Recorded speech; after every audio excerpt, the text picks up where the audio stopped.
right? And then nobody knows who they are, right? Simple, right, Trav? Yeah. What's crazy is that it's not even about heritage or race physically. There we go. What we're actually dealing with is belief systems. Yep. Right? There Because we cultures go. and groups of people have specific beliefs about how the world should be. That's what it is. There we go. He said it. And that's why we're all separated. Because we all believe that, okay, we gotta we all different, especially in America. This is the world of mutts. America is a mutt society. You can't even claim yourself fucking anything because you're all mutts. You're all muggles. You're muggle blood. Muggle blood. I mean, really, when you think about time and space, like we talk as if this stuff started, a couple of years ago, and we can track it to the beginning. We've been here. We don't know how long we've been here. We don't know how many different mixes and shifts. We don't know how it got to be this way. So for us to even pretend like we do, it limits what we can see, right? So that's why I say like this: it's not a race; it's cultural belief systems. Exactly. Yeah. And that's what we do with the Magus body, that we give it the fuck up. Right? Right. That's the Magus. I'm sorry for yelling, guys. I know we don't yell. Hey, this is what we do in the Magus society, you know what I mean? We give it the fuck up. You know? There was something I wanted to mention in regards to when it comes to beliefs as well as behavior. If you pull back another layer, the majority of human beings will beliefs are tied to their identity. Exactly. And so exactly. In order for the person who mentioned about the person who's 40 years old, how to get them to change their behavior, you have to get them to restructure their identity, and from where their identity is, their beliefs will therefore reorganize, break them asunder, and as a result, they'll formulate new ones, and inevitably the alteration in behaviors will become as a result of the new identity in which they've formed. Hey, Rich, did you help me out? How do we do that? Because that sounds like listen to this one, ready? I got an 82-year-old grandfather, right? And you can't change somebody 82, right? But me and him talk on a very calm level all the time, right? Now I believe in that. What you said, that was very genuine. How do we? And I like to ask questions about like how do we, like, this is a form of NLP, right? Do I reframe his beliefs? His beliefs are set.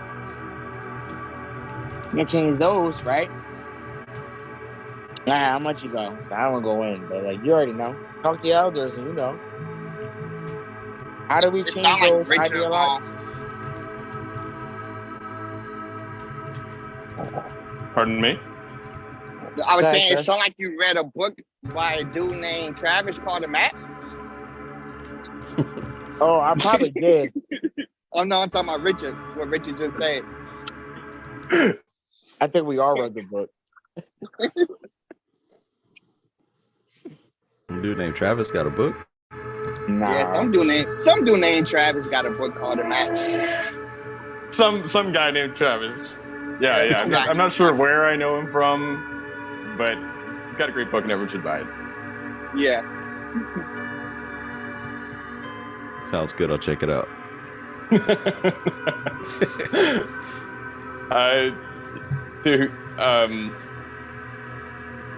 Serious, what you mentioned before, you can't change someone's mind who doesn't necessarily really want to be changed in reference to but it would depend on the person, I would say. And one way that you could do that is by reinforcing, creating a compelling future so they can be more driven by an idea be defined by a vision of their future as opposed to a vision of their past. I'm gonna cut you off right here. Yeah, go ahead. grandma was 82. I can't redefine the future of what really happened. So what to say, I agree with everything you said, right? I'm going to cut you quickly. Because the redefining future is to redefine what really happened, right? A key word it's like going back compelling, in Millie P. Halls. a compelling and wait, future. hold on. I got a joke right now, actually. It's actually about to be really funny. It's like going in Manly Peace Halls and what they do nowadays on all the social medias and talk about bullshit and rehash fake shit, right? And say what they want to feel about their own personal. I'm not saying you're doing it, but I'm just using this conjecture. How we like to use certain things and like they say in our, I'm gonna be very detailed when I say, in our own, how we like to express our own values and reality, right? We all like to express our own values and reality, right? And we like to use our own proper procedures and how we like to say, oh, I feel like this. That's a proper procedure, right? How I like to feel in society. But that's not when we think about, when we start to study, it's a proper procedure. Like, oh, I like to feel like this. I like to feel like that. And each individual is going to have their own individual belief, right? I go to my grandfather. I go to my grandmother. I can go to my mother. I'll go to my father. I go to my friend. And they're all going to have the different proper procedures, right?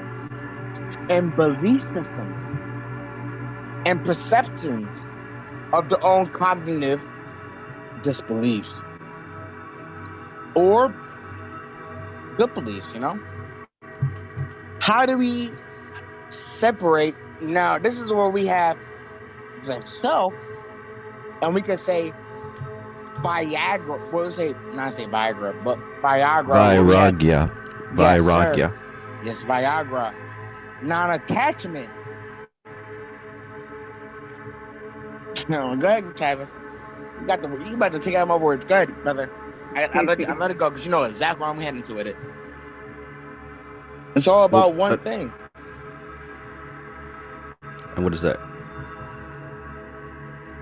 I think we should step out of ourselves. I think ourself is our greatest ego.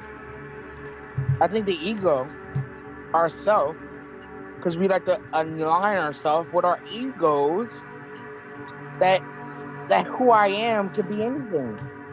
What if you are everything and nothing and everything at the same time? Wow. But you had to come to a realization of who you are. That's the search of searching who you are. You are everything. You are nothing at the same time. Everything, nothing. They came out with a movie. I tell y'all, I told Travis, I swear to God, y'all better watch it. It got better fucking ratings than The Matrix fucking 4. And obviously, everybody knows The Matrix 4 was fucking shit dick. Everywhere, everything. I'm telling you, watch it. Watch it. It talks about everything that we're talking about. Oh, okay. Yeah, you talking about with the Korean lady? And she was coming back with her husband? I watched that shit before. I'm a martial artist. Any martial artist knows, or anybody will hear me going to know that you can apply to any essence. I'm Goku. Stop me. I'm Goku. You can't tell me I'm not, right? Can I be Goku? I'm fucking Goku. Lie to me and say I'm not. Any motherfucker will fight you for that, right? Yeah, I'm Goku. I Kamehameha. Hey. It's a reality. I should have said this a little bit earlier. But really when we're talking about beliefs, there's what has to be taken into consideration is we have a system. If it's too complex, it's going to fall apart under pressure, right? So if you want a system that's going to last the stress of time, it's got to be simple, right? Now, we talk about changing beliefs and different ways to influence because it's an entertaining topic. And yes, there are subtle nuances that can certainly help to flesh out our understanding of it. But ultimately, it's got to have a very, very simple formula.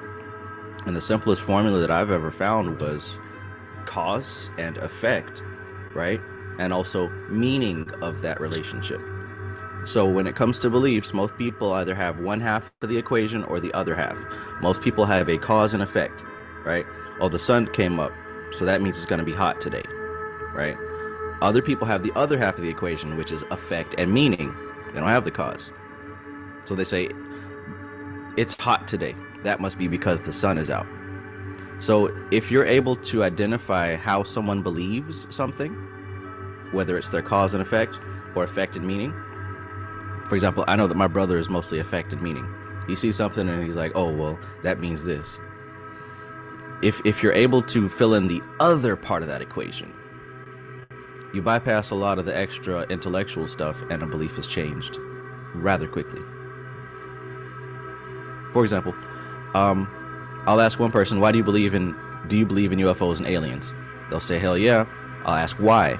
Because I saw this documentary on YouTube, all my friends talk about it, this happened, and this happened. I saw this other stuff all over the internet. That's why they believe it. I can ask somebody else, do you believe in aliens? They'll say, hell yeah. I'll say, why? Because I was abducted when I was 12. Right? One person has a bunch of a certain type of data to back up his beliefs. The other has a certain type of data. But if you were able to reframe why they choose to believe that, the process can happen a whole lot faster. For example, I believe in aliens because I was abducted. Well, let's go to the because I was abducted and deal with that. The other person, I believe in aliens because I saw a bunch of videos on YouTube. Well, let's deal with that. What's good, Stuff Dog?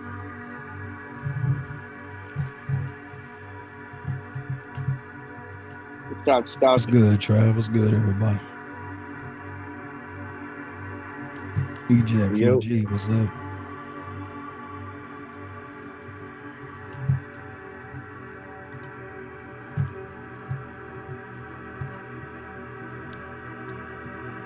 So all that to say, we operate in the same exact way.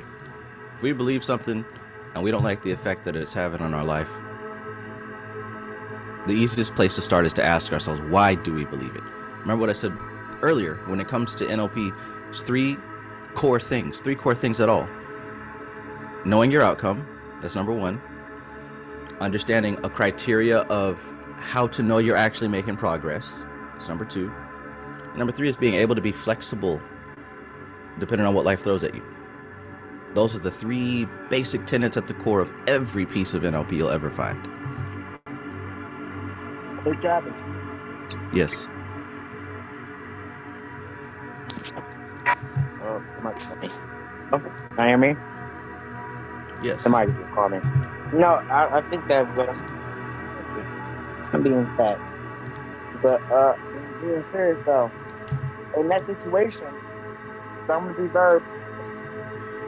In that situation, how do we, like, I told you about other people. I don't like to talk about other people, like I'm being people to understand. We have all the situations that, like you said, you get three different options. How do we help people? How do I? Because at the end of the day, it's like I realize you have to help yourself to help other people, right? I have to be able to get to my own side of work first. The understanding of the elements, like that's the most important part to me, really, because those are selves. That stuff really helps. Those are the selves that are understood. It really helps, but it isn't necessary for helping other people. Like, so, like I said, it's been many people who are able to influence the world when they are fucked up on the inside. It doesn't come as a prerequisite to help others to be perfect. The prerequisite is understanding how people think. It'll be much better to do a lot of inner work and to fix your inner disharmony. It'd be much better to do that first. But it isn't a necessary prerequisite. It's not a mandatory prerequisite. Yeah, that okay, so It's the people that are in myself, right? Under the prerequisites, right? I am myself. I am a person, which are other people that don't have the knowledge that I am under myself, under the prerequisites, right? I understand this shit. We're having a conversation. Everybody here that's in this conversation, I think they understand the prerequisites that are having the conversation of the composition of values, the words that we are saying, right? We're saying words. And we're like, oh, all right? Now I can say, I talk to like my mother. I go back to a very simple thing that we all can talk to a mother. I don't need to, but like the point you said, that's what I'm gonna go back to. Understanding yourself to be able to talk to other people. How you gonna talk to your mom first and you don't got yourself together? Under your own. This is what I'm trying to tell people. Yourself is like the drunk guy that came on the chat a couple weeks ago. I'm only passionate. It is the same thing, right? We are people undergoing conversation under patterns of understanding, honestly. Belief patterns. What do we understand of belief patterns? This is what it's called ROS. Anybody heard of acronyms called ROS before? I'm gonna go deep. ROS. It's called NLP shit, right? Anybody heard, it's an acronym called ROS, Reticular Activated System. Anybody? Yes. Anybody, please. Yeah. What about Absolutely. Is that not what I'm talking about? Do we not come a conscious, like, we got to believe something, right? We have to see something. Everybody knows the story, how they teach it. But you have to be able to believe to see it. Once you don't believe it, you're not going to see it. But once you see it and you believe it, you're going to start seeing everywhere, right? You could tell a Christian something. All right, I'm done. It's very simple. We don't gotta go too deep. The child already gave it to y'all. Y'all asking a very simplistic question that everybody can answer.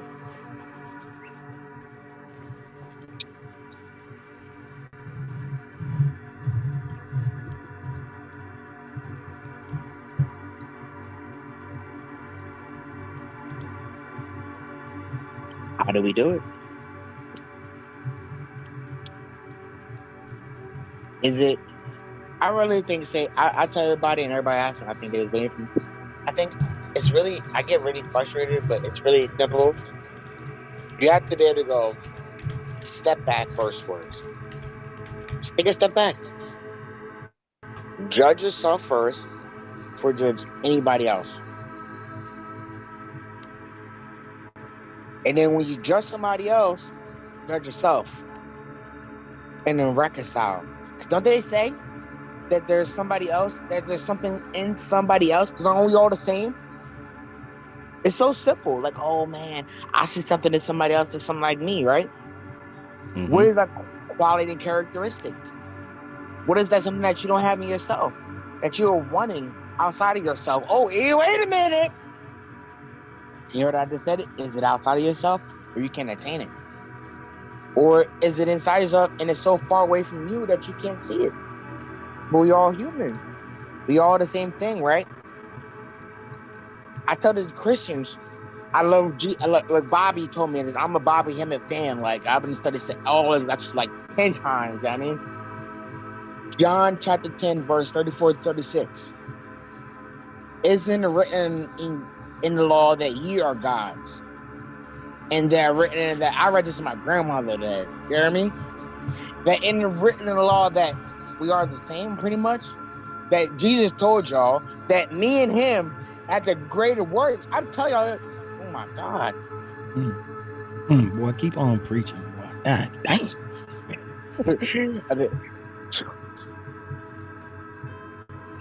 They said,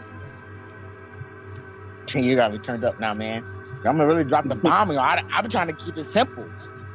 Drop it. Keep it. I'm trying to man. keep it fucking simple. Nah, man, we need atom Shit. bombs, bro. Go ahead, man. I'm done. I'm picking up. Yeah. Nah. How'd you got that? And it say ye are gods. I'm ready. I think I think in that dinner. scripture. Let's go. I'm crying up. Shit. The scripture, ye isn't it written in your word that ye are gods and all children of the Most High, that ye shall die like men, and then it says rise, and then that's when it says go out and judge the earth. You know what you was just talking about. All of that is in that same scripture. But wasn't that when the Pharisees was trying to crucify him? And they was calling him the devil. And he's like, look, motherfuckers, I'm the guy that you teaching about, and you can't see me. You know what I mean? They trying to crucify, calling him the devil. Then he told them, hey, and what he told them was already written in the Old Testament. So he said, isn't it written in your word? This is your law. This is your law that you trying to kill. I'm sorry. I didn't mean to come in and derail. My man was going off though. Yeah. He was going, I don't even know what the conversation is, but I was hyped up. What is the conversation? We're talking about belief, and not necessarily how to change belief, but looking at the pyramid, right? The logical levels pyramid, where at the very bottom you have environment, then above that you got behaviors, and above that you got capabilities, and you got beliefs. Thank you, Anna Molly. There's Anna. What she got? And really it started, in the beginning, just asking everybody what they were working on. And Court was talking about how he's really getting back into his study, pushing harder, putting on the gas, etc. And I was just asking some clarifying questions as far as what do you have to believe about yourself in order for you to turn up like that, right? Just going up that. Then we got to went on to other, just focused on the belief level recently. Okay.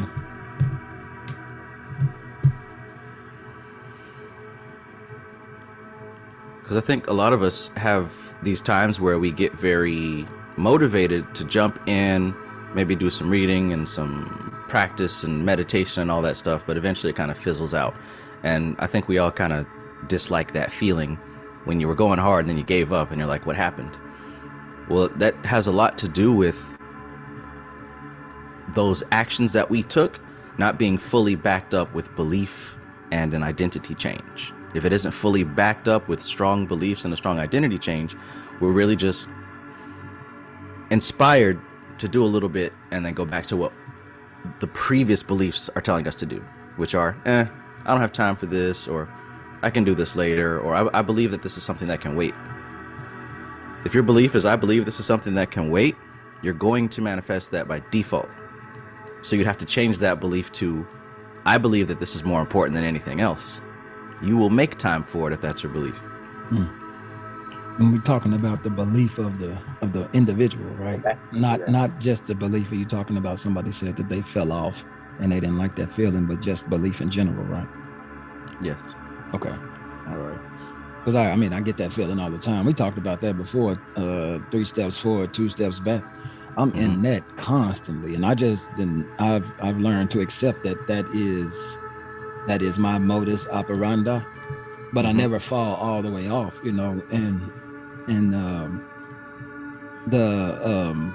like you were talking about the belief that I have that all of this stuff, I've made it a part of myself, and that I never fall off. I only, I might stop here, but there is no 2 steps back anymore. There's only stop here, do what I need to do in the rat race of the world, and then we come back to this and we push forward from there. You know what I'm saying? So I guess I done got out of maybe like the religious belief of, you have to keep going, all the time. Like this has to be like, you have to be super anal about it, because from my understanding is I'm always doing it. You never stop doing these things that we talk about, manifestation. So, you have to set those beliefs not only in the spirit, but actually in the real world. And you have to do things to actually like, what's the word? Bolster those effects. You know what I mean? Like the effect of the belief. You know what I mean? Thanks, babe. The effect of the belief. You kind of gotta keep doing things in the world to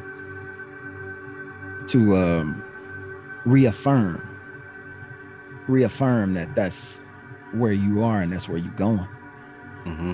You know, and I get that now, because I am trying to move around, do different things, and so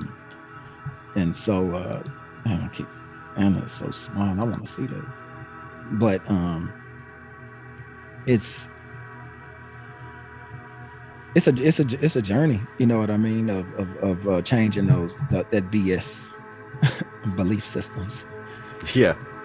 It's a journey of changing those things. You know what I mean? And like you were saying, Trav, it's easy to revert back to those old patterns if you haven't solidified those things in your mind as your new BS. You know what I mean? So, but yeah, I probably piggybacked off of what somebody said because I didn't hear the whole conversation, but that's my 2 cents. Now, I like what you said because that's what I have learned to do as well. There was a time where I would beat myself, right? Because I thought that I had to be perfect on this path 100% of the time. But that was more harm than help because I realized that there were natural cycles within myself, up and down, right? And like what you said, instead of fighting myself about that, I accepted that as part of the process, because regardless of up or down, I never stopped doing what I'm doing. I'm still doing it, just at a different degree, at a different quality. There may be a month where I am not meditating or doing mantras as much as I was before. That don't mean it's done. That don't mean it's over. That don't mean I'm going back to church. No. Everything in this realm is up and down. Cycles, man. It's just like the heartbeat, like everything else that we experience, everything is like that in this reality. Nothing escapes, like you just said, those cycles of up and down, out and in, you know, whatever it is, you know, it's one of the hermetic principles that all of this stuff is built on. You know, we're going to be going to and fro all the time in manifestation. Mm-hmm. There is no such thing as staying still. If you still, you're not in manifestation anymore. So, man, you just gotta, you really just gotta be in love with yourself and in love with the grind that you have created through your constant manifestations. So you have to learn to change and tweak those things so you can get the results out of life that you want, because you always are going to get results, no matter if you like them or not. Yes. So let's look at that right there, changing beliefs, right? So just like I said about two people can believe in UFOs. One person might believe because they saw a YouTube video. Another person might believe because they were abducted, right? Same belief, but there's different data backing it up. So each one of us have gone through the experience of going hard and being the most saintly guru on the planet, and then sinking back down to an NPC level, right? All of us have faced that transition, but the difference is, what are the beliefs surrounding that? See, that behavior, it's going to happen. What's the difference between me and someone else is, what do we believe around that? Because somebody could go through that exact same thing and then start believing, damn, I fell off, I failed, I can't get back up, da-da-da-da-da. They can have all these limiting beliefs. And then somebody else could be thinking, this is part of the process. I have zero emotional change about this. I understand that, hell, I'm taking a break. I'm chilling right now. I'm about to go get me some pig's feet and hog mog and chitlins or what the fuck ever. Right. But in a few more days or weeks, I'll be back on top. Mm-hmm. Same behavior, different beliefs. Now, whose beliefs are going to be more useful and appropriate if the goal is constant evolution? Right. Mm-hmm. I guess that question that you just asked, whose beliefs are going to be more appropriate, it just depends on the outcome that you want to see. You know what I'm saying? But like you were saying about that falling off, you know, you could fall off and you fall back on because you haven't solidified this. So the fall off, you attribute that to old modalities of thinking. So you say, if you fall off this, you use maybe a Christian modality, saying like Jesus, you know, you fall down 6 times, you get back up 7. And so now you're literally training, you're going back into that old frame of mind just by the words that you're saying, because those things are of that world. So you're naturally programming yourself because you're always in a cycle. You're always going around and coming back around to the same point, always, and you do it again. That's what life is. But what you put in those spins is what's going to go, is what I guess it spirals in deep to the core of what we are, you know. And then now the fall offs, the perspective is different now. Now it's not a Jesus perspective. Now I have a perspective now that's built on self. And I've been looking at myself, and I put myself in all of those scenarios where a Christian may put Jesus. Now the fall off is not, it's not a fall off anymore. Now it's just like you said, Trav, I'm chilling. This is crazy because I just went through that you know, a couple months ago. Like what you say, when the fall off process, I used to beat myself up. Oh, you need to do more. And like you said, I go back to the shadow work. Who voices that? Because you feel like you're not doing enough. So now I reprogram that. No, this is the time that I can receive and enjoy the fruit of my labors. So I'm chilling, I'm relaxing, I'm celebrating, I'm eating what I want. You know, you don't always have to be working because it's already working out for you. If that makes sense.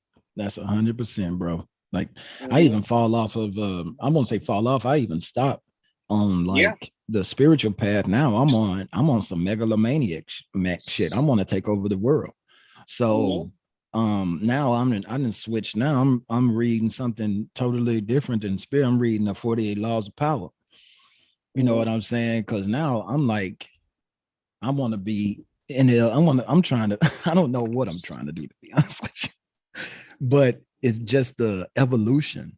You know, and if I feel that you know, something is leading me in this direction, then I kind of dive all the way in. You know what I mean? And I kind of, you know, I open the door to that room and I want to look around. I have a question. You talking about I love the 4 letters of power, right? It's like, could we do, like, honestly, should we do anything? What do you mean? Are you talking to me? I'm sorry. I didn't want to answer. I mean, in general, like, I love that question you just said. I love that book. I never could finish it. I got to like the 44th floor and stopped always. You know what I mean? But if we live by the laws of that, I mean, even if in general, like, oh, like, you know, because I understand all that, but should we just be all of it and nothing? No, I'm trying to say. It's like living life without living, right? Being in the world and not of it. Oh my God, Jesus. You said it not good. Yeah, man. Yeah, but I mean, but you are in the world. I mean, we do have this perspective. Of course, that's the whole purpose. Right. You know, so we got to span, you know, and of course, that's the whole purpose. I'm gonna give it again. If we gotta live in the world, isn't the point being out of it? But how do you what do you mean out of it? Out of it. What we call nowadays the matrix. How do we get out of that though? I'm sorry, man. Well, like you said Viagra. Oh, I said Viagra. Viagra. Non-attachment, disattachment, being of disillusionment. We all want things, but it's like we're looking for things outside of ourselves. Always. I want to be a better man. I am the man. Be the man that isn't that the thing that we always talk about? Well, ain't that perspective though? Like that's the same thing, right? It's perspective though. Like if you imagine that you're going after things that's outside of yourself, you know what I'm saying? Then that's what it is. So the whole point is not to go for anything, right?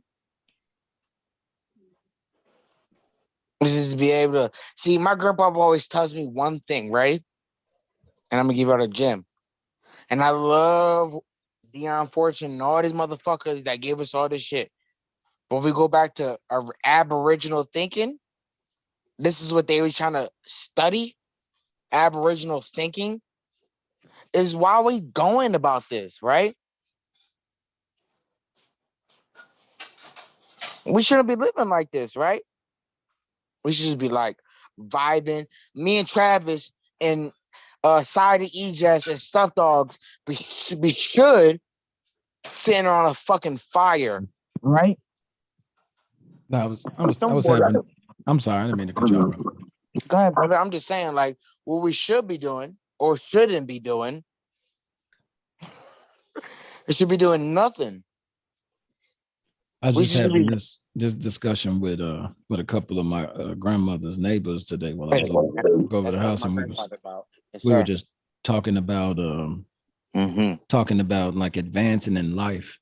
And like you know, sometimes because I was talking, I saw I started watching this show last night, the 72 most dangerous places to live on Earth on Netflix, right? And the first two places that they were talking about, they talked about India, where the Ganges, where they bathed in the water. And they was talking about that, and they was talking about how dirty the river was, right? And then they were talking about a place in Jakarta where the river was so dirty that you couldn't even see the water because it was so much trash. And the people literally just dump trash in the river, but they have to live, and the river is their lifeblood, right? And so it's this huge effort to come and clean up this river, right? And because these people didn't have the education to handle the advancements in life. You know what I'm saying? Because they advanced because the people, like I was saying, the people, they didn't understand trash and the pollutant of the river, and that's their water source. They have to drink from this river, they bathe from it, they still do all of this stuff from this river, and it's like a sewer. But my point was my friend, my grandmother's neighbor, he was saying that, you know, everything is it evolves, and everything, you know, has to move along. And I guess I made the point that you know, but these people, they had a system that they knew, and somebody came along and changed the system, right? Yep. They changed the entire system. So these people literally belief pattern. They changed the entire pattern. system. And so now we look at these people and and the world, and they don't know how to control their own water. Yeah, check this out. No, it ain't that. It's not that. But they could control the water if the water was natural, because that's what they were doing. They have gotten bombarded by the corporations, right? That's selling them stuff, and now they don't know anything. They don't know what to do with the end result, the trash. So these people are natural people, like you were saying, where they weren't supposed to be doing nothing. I'm gonna go back some real deep shit real quick. I'm gonna go back deep shit, and I'm gonna go back to home, to America, right? Because we all live in America. So, well, not everybody. We have a very broad listening audience, right? But I want to give you, it's like, okay, those people were speaking, right? Those like, oh, I got a land that I took away from me through cultivation, right? We're talking about like how I got moved off my land, right? It's simple things, right? This is history. Throughout time and time immemorial, this happened, right? People through indoctrination. That's what I want to go back into. We can go back to Dion Fortune. We talk about the yoga of the West, right? The first chapter. They ain't gonna lie. They told you where it came from, right? Said that you're saying. It's like going. They had to go through a culture to understand that, right? They didn't just get that. Just be like, oh, it's through time. I wonder how many. The real question we have to ask, in a real occultism, how long? How many generations did it take? Oh, motherfucker. I'm a psychic. I ain't gonna say no more. Bro. I'm done. I'm fucking done. I'm fucking done. I already knew what you was gonna say because that was the same question that I was posing to him because he was talking about because he said life was easy. He was like, if you really think about it, life is easy. Yeah. And I said, well, bro, if you really think about it, you speaking from a person that's living in America, one of the most prosperous countries to ever be. And I said, and then I started going into talking about those two rivers. And my point was to show him that, okay, yeah, it's easy to live here, but that's from your perspective. Mm-hmm. There is many different perspectives on the earth. So some people would say that life that those people were living, because they can't even fish for fish anymore. They have to fish for trash. There's no wildlife in the river, right? So somebody would say that that's hard, but those people it's crazy have part. adapted. They came in the wait. I'm sorry to pause you. They did it their own self. So it's hard for people to argue. Well, I mean, they technically yes, but it was without technically, yeah. But my point in saying that was what you were saying was to speak on what you were saying, talking about maybe we should do nothing. Mm-hmm. And my I guess my rebuttal to that would be that that's impossible because we're in reality. And reality calls for you to do something all the time. You can't stop. Once you stop, you're not here anymore. So what I'm saying is that evolution was going to come regardless of if those people evolved themselves or if somebody came along and evolved them faster than what they would have themselves. That it was going to come. That's my point. It's something that you cannot stop. It's reality. I heard. Nope. I kind of heard that. He's kind of hitting on her points on that. I heard that. Yeah, I've seen some things about, I guess what they're doing with the Amazon and stuff like that, you know, like people being secluded. You know, eventually, who knows how long, but eventually they'll probably be getting touched by somebody else will come over there and talk to them or, you know, influence them or something like that. Maybe. I mean, they call those powers that you achieve when you do these works cities. I want to go that deep then. Let's skip all the bullshit, right?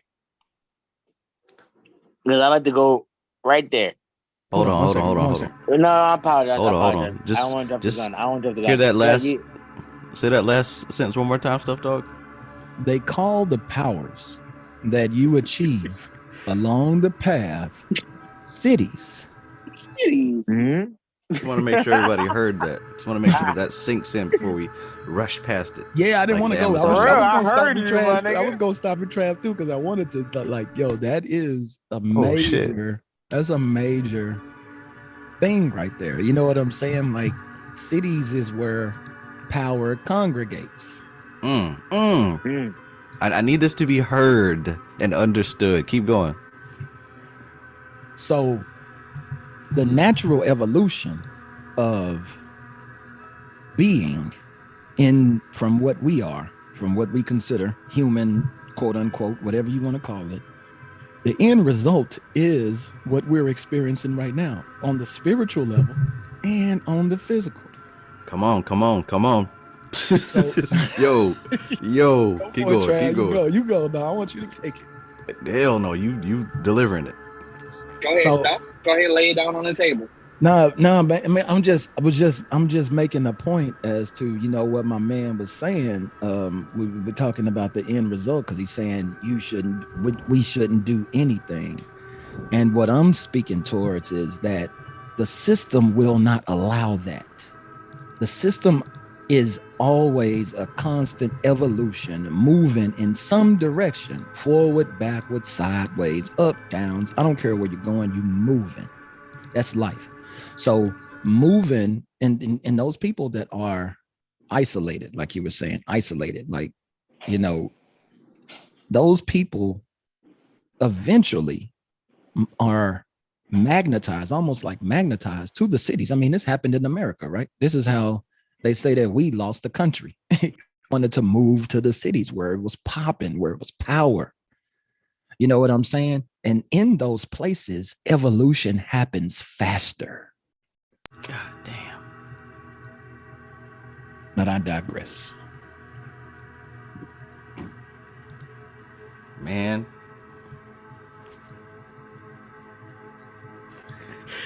And to continue that process, right? Because nothing really has a beginning or an end. This is all part of a long stream of eternity. So we've got these cities where power congregates, and where power congregates, change happens at a much rapid pace. What's happening now in our cities?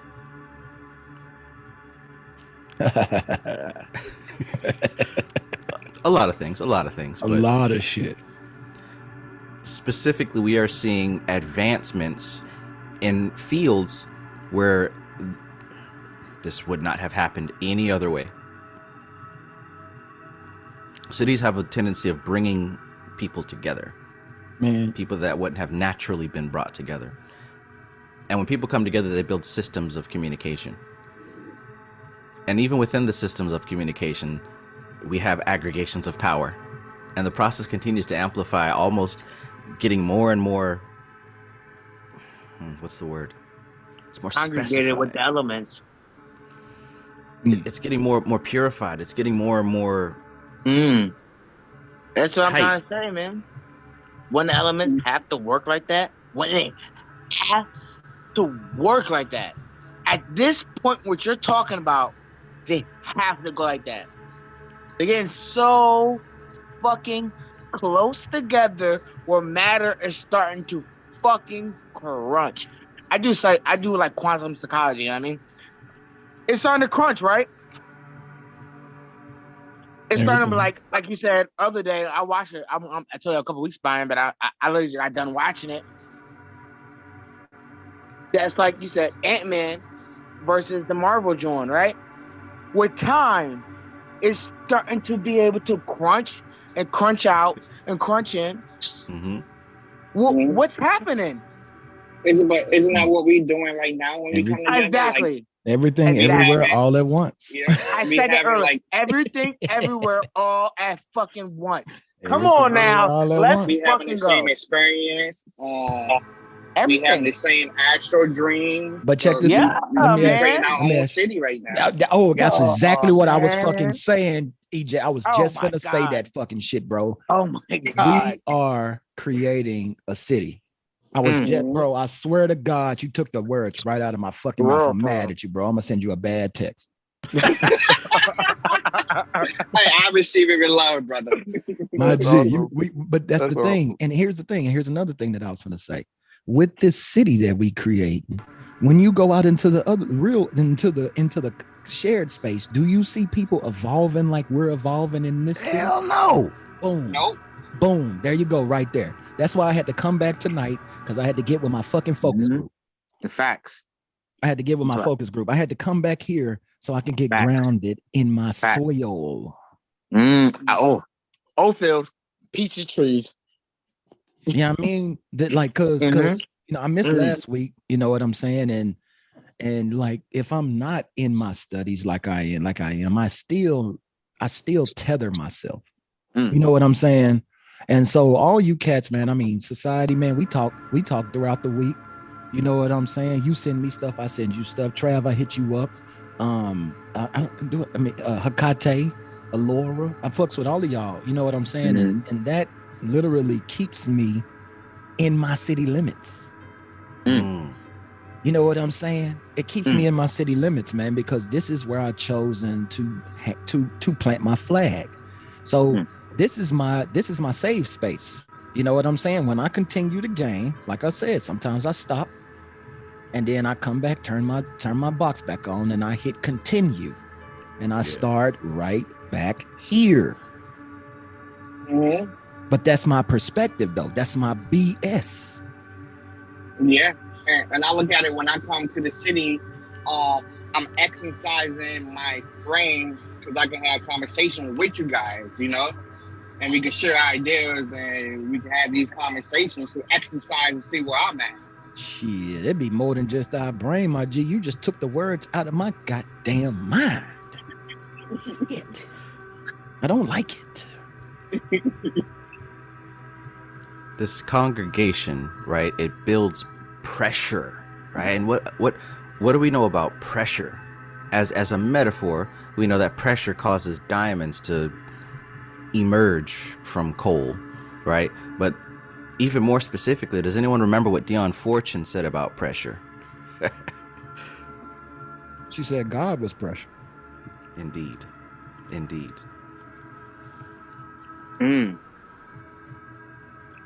God is that pressure, man. I mean, that was the perfect analogy. When I read that shit, I was like, God damn, man, that's amazing.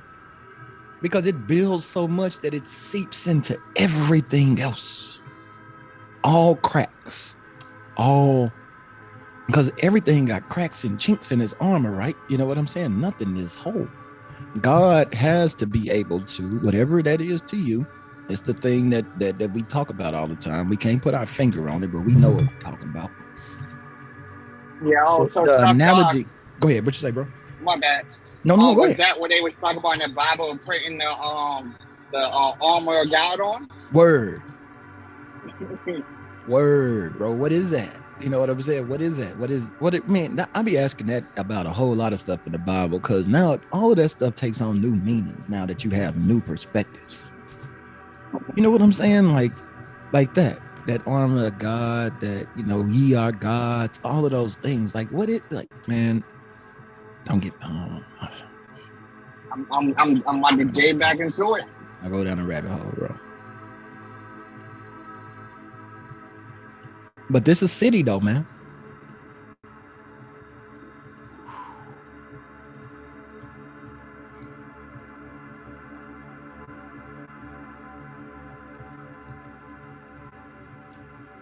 And I be contracting work in here. Shit, I just hit Trav up to contract some work. I'm only messing with my neighborhood, man. I'm trying to spend that dollar in here. You know what I'm saying? Like, let's build this city up. Put my money where my mouth is, man. And not just that, you know, like I said, I planted my flag here, man. You know, y'all are my brothers and sisters, man. In my eyes, that's my BS. That's my belief system. You know, your family are the ones that you, especially when you make it to this level, bro, you realize that wombs ain't nothing but doors. You know what I'm saying? It's nothing but a door, man. And a person that you came in, you could have came in through the same door, and they could be the worst person in the world to you. So, man, a lot of this stuff, man, is literally about finding, like I said, finding that nexus point, finding that congregated place of power, that city, that bindu, and making that the thing that you spin around. It's beautiful.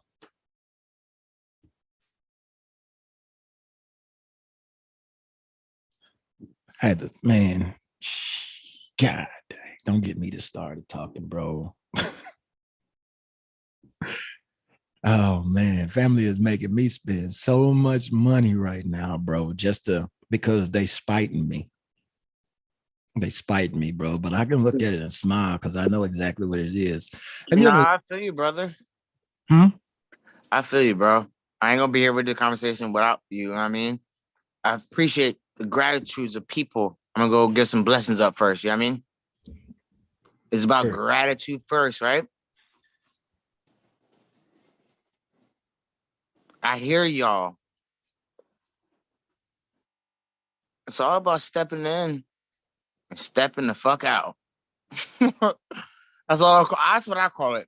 You gotta step into the emotion and then step out of it and then be the observer. For sure. I I, mean, I love the emotions, but sometimes when you gotta get into the emotion, you gotta step out. well, that's a part of the game. You can't really get out of that. You know what I'm saying? But you can, like you said, remove the I guess That's why I only step out of it. Right. I got you. My bad. I hear you. I'm only saying that because I try to use appropriated words. Right. I got you. You can never leave. It's like they say, you got to destroy the ego. You can never destroy the ego. No. It's a part of the self. That's life. The ego is life. You know what I'm saying? Like, if you ask me, you know, from my perspective, the ego is life because it gives you your differentiation qualities. You know what I'm saying? And that's what life is. You know, I'm different, juxtaposed to my wife because of my, you know, my ego and the way, and I see the perspective from, you know, this thing, this meat bag that they call stuff. You know, so that's different than me looking at my wife, you know, and so that's the ego, and all of those different aspects that go into that differentiation. But no, I'm not. That's not what I am. That's just something that I got, like a body, something that I use. You know what I'm saying? But I am in here, in this place where that is. I love this shit stuff. Thank you, bro. You gotta like justify it to me. I get you, bro. No, I'm not justifying. Bro. I'm not justifying nothing. I'm just talking for the content. I'm just. No, I'm I get out it, here. bro. You know I get it, bro. Mm-hmm. It's the same thing. Everybody has their own. I think I must say we all line up with different. Go ahead, Dub. I think you're talking. Oh, my bad. But I understand everything you're saying. Like, it's all about how we perceive it all. It's all about perception at the end of the day. We all could feel our own. You could talk to elder person, bro. I'm trying to tell you. I said it earlier. And they gonna be looking at you like you fucking crazy. That's what I was saying when we was talking about the cities. And we got what I was saying about us, you know, is people evolving the same way we are in this city that we create. You know what I'm saying? Because you can't expect that. We can't expect, you know, I don't go out into the world and expect people to understand the conversations that I have with you guys. You know what I'm saying? That used to be me. Right. You know, people was getting the dragon's breath when I came out, but I realized that those conversations were only for select ears. You know what I'm saying? And I got over that, man. I work in the kitchen, bro. I'm sorry. I'm gonna get my little thing and I'm gonna let Travis go. But I really do understand that. I got my whole shorty here. She understands watching the knowledge with me. I mean, and she late to the knowledge. And it's very interesting. She deals the same shit.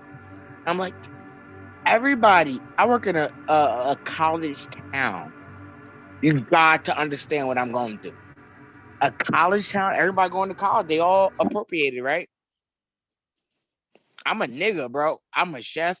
I don't got I be doing my regular shit. You know what I mean? I ain't know. I'm a naga, whatever you want to call yourself. You know what I mean? Naga, nigga, negus, nuga. You a real one. You a real one is what you said. I'm Talagi, I mean. Right. Everybody know what that means, y'all should know. Mm-hmm. So I mean, bro, but that's your environment though. You know what I'm saying? So you're gonna have to, and then how are you choosing to approach your environment? Sorry. You know? So I want to give you that they say, like you said earlier, I want to give because I'm not talking for myself. I'm talking for people. Word.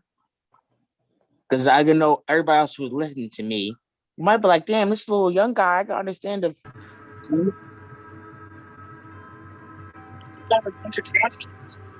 You cut out. You cutting out, brother. I said a bunch of hello? You good. Yeah, it's a bunch of like college, because I live in a college. I'm not like a younger guy, but I work around these people, you know what I mean? Very these are supposed to be the influential people of society. But what are they being taught to influence and how? You know what I mean? I agree with you. Everything you're saying, we already know it. Right, That's right. the whole thing. So no, they're not the influential people of society. They are influenced. They're the most influenced people in society. So when we can see the influence and the uninfluenced, or people that can influence themselves.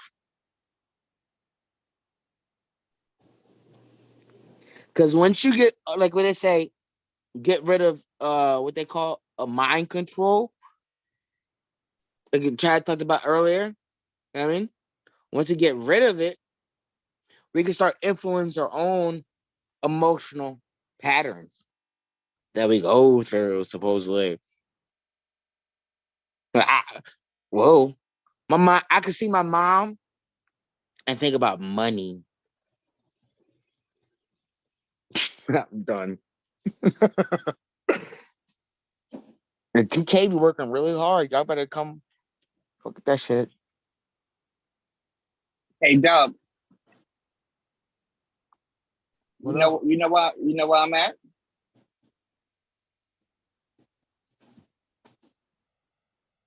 I don't think you hear me. No, I hear you. I'm trying to look. Yeah, I'm told too. You in a truck? I see. Hi. Yeah, I was trying to tell Dub. I mean, I'm working in Richmond tonight at the airport. I think me and him in the same city.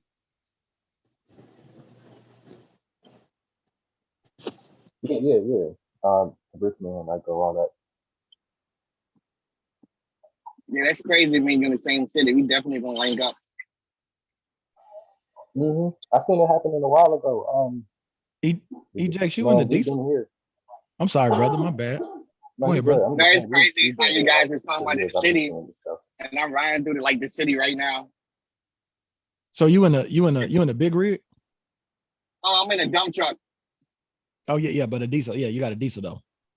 Yes, sir. Man, I'm trying to get, man, I got a diesel mechanic coming over to fix my damn school bus tomorrow, bro. My school bus won't start. Oh, link up with me. Yeah. Oh, so you finally went through with that business plan you were telling us about. You talking about that? Which one? Which time? Man, I've been doing so much stuff. You were telling about this. You was gonna buy a school bus to bring people back and forth to like the games and shit. Yeah. I started, bro. I just finished that. I just finished my what's the name on that last night, bro. I'm officially incorporated. Yeah, man. So shoot, I got that going. Now I'm gonna holler at my man TK Trizzle, and he finna put me on with this this YouTube joint, whatever it is, man. This streaming joint, bro. Oh yeah, that's why I was telling Travis we should start a crash course on like the YouTube shit. You know what I mean? I think a lot of people can benefit from that. That's you know what I mean. That's in that area. For sure. I know. I'm looking at everything online about streaming, about all of that stuff, man. I got all kind of programs that I got. I wanted to get everything together, so I wouldn't waste TK Trizzle's time when I asked him, "Yo, all right, I'm ready to hit the ground running, bro. What's up? How do I do it?" I think Rich is knowledgeable in that area too. Rich, Rich was talking about that. Yeah, Rich on blast. Yeah, man. Peace, Shango. Peace, Shango. That's I was focusing on shorts and peace, Django. I'd recommend if you're interested in some shorts or anything like that, there's Stuff Dog, a program called CapCut. It's free and it's super user friendly. It'll take you maybe an hour tops learn how to pump out some shorts. Okay, cap like CAP. Yeah, I'll put it in the chat for you. Cool, my G. You talking about this chat or the YouTube chat? The Zoom chat. Yeah, put it in the Zoom right now. Chat. I can't find that shit on YouTube. Yeah, and it's like it was designed by TikTok to produce shorts. So it's excellent for producing short content like that. But yeah, what you guys were mentioning before about like a collective or something to help produce content like that, that'd be excellent. I'd be so down to learn more, get a deeper understanding of that. Man, I think Trav is in a position where he can actually make a network. Yeah. Because I hit Travis up about some information about starting my channel back up, and he was, giving me some pointers on how to gain an audience on what I'm trying to do. Right. Because Trav, I mean, he's sitting here. I mean, Trav, you got 30? What you got? 30,000? What? Subs. Oh, I got 17,000. Okay. Shit. Might as well be 30. You're just like a couple of months away from that shit. Because once you get in the algorithm, man, you pretty much, I mean, as long as you continue to bang, you know what I'm saying, and make content, it's going to start pushing you out to different people, from what I understand. Because I've been, kind of studying it, I'm trying not to waste time. I mean, that's what we learning here, right? We learning how to be more efficient. And I got so many things going. We was just talking about the shuttle business, EJs, that I'm messing around with, and then Stuff Dog, what's your email address? I want to send you a book about the study for YouTube. Cool, I'm gonna send it to you. Awesome. Stuff Dog. Stuff Dog. Shango. I had to jump in real quick, man. I see you, man. What you mean? You know what I'm saying? That's how, think about how long it's been since I've been here. I opened up my MacBook and it was dust on it. Like it was like that. You know what I'm saying? So then I didn't even know how to. I contact Trav through Instagram. I asked him could I come in, but I'm looking, and I was smiling the whole time, because I was like, you know what I'm saying, because I was listening to you, and you was basically saying, like, when you find your tribe, that's where you vibe at. You know what I mean? And you came in, so I'm looking. I said, damn, it's a Stuff Dog. I see Society over there. You know what I'm saying? I was just like, it's always good. See, we at a point right now where motherfuckers should be magical already, living that shit, balling magic right now. Yep. Who the fuck is still trying to start some shit in 2020 fucking 3? What the fuck, Alga? You know what? I was trying to be real humble with, you know what I'm saying? Just a minute, but it hit me. That's one thing too, like, you know what I mean? The topic was belief.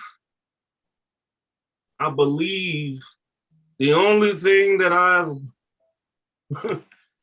come to believe is, like, me personally, I've stopped believing.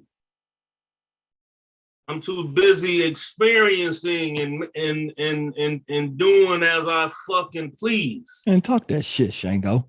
You understand what I'm saying? And I'm not, of course, I would never disrespect nobody's belief system. That's something that I acquired on my journey.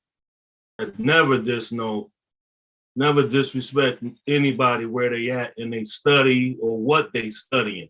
That's none of my personal business. You know what I'm saying? When it comes to that belief, like I can't pull that shit out my pocket, but like, yo, Stuff, my nigga, I got fucking mad belief. I'm a rain with niggas on that. Belief is that's the same thing as practicing the art of unification, which we know as yoga. You own, that's for you. Yoga's in actuality, there is really no group study yoga. When you go back into like to do the study of it, it was always an independent study with you, a yoga, I mean, a guru, you branch off and then, you know what I mean, you can do what you want to do, but the study of obtainment of your individual system that's going to become what? Your belief. That shit started off on a solo journey. So it's good to see everybody, but I've always been prone to these Muslim guys, right? A long time ago, there was Ansars. You know what the Ansaru Allah was? It was a group that before Malachi York turned into what he turned into, he was the man from Risk. Yeah, man from playing the Risk and all of that. You know what I'm saying? They had a group that was the Ansars. That was my foundation of where I got that shit from. And I learned from him. He put it in his books. This is the most important thing I ever learned in everything I read. He's in his books, he would always end particular chapters with, if you don't believe me, go check it out for yourself. That was the worst thing that he ever fucking wrote in a book and told me.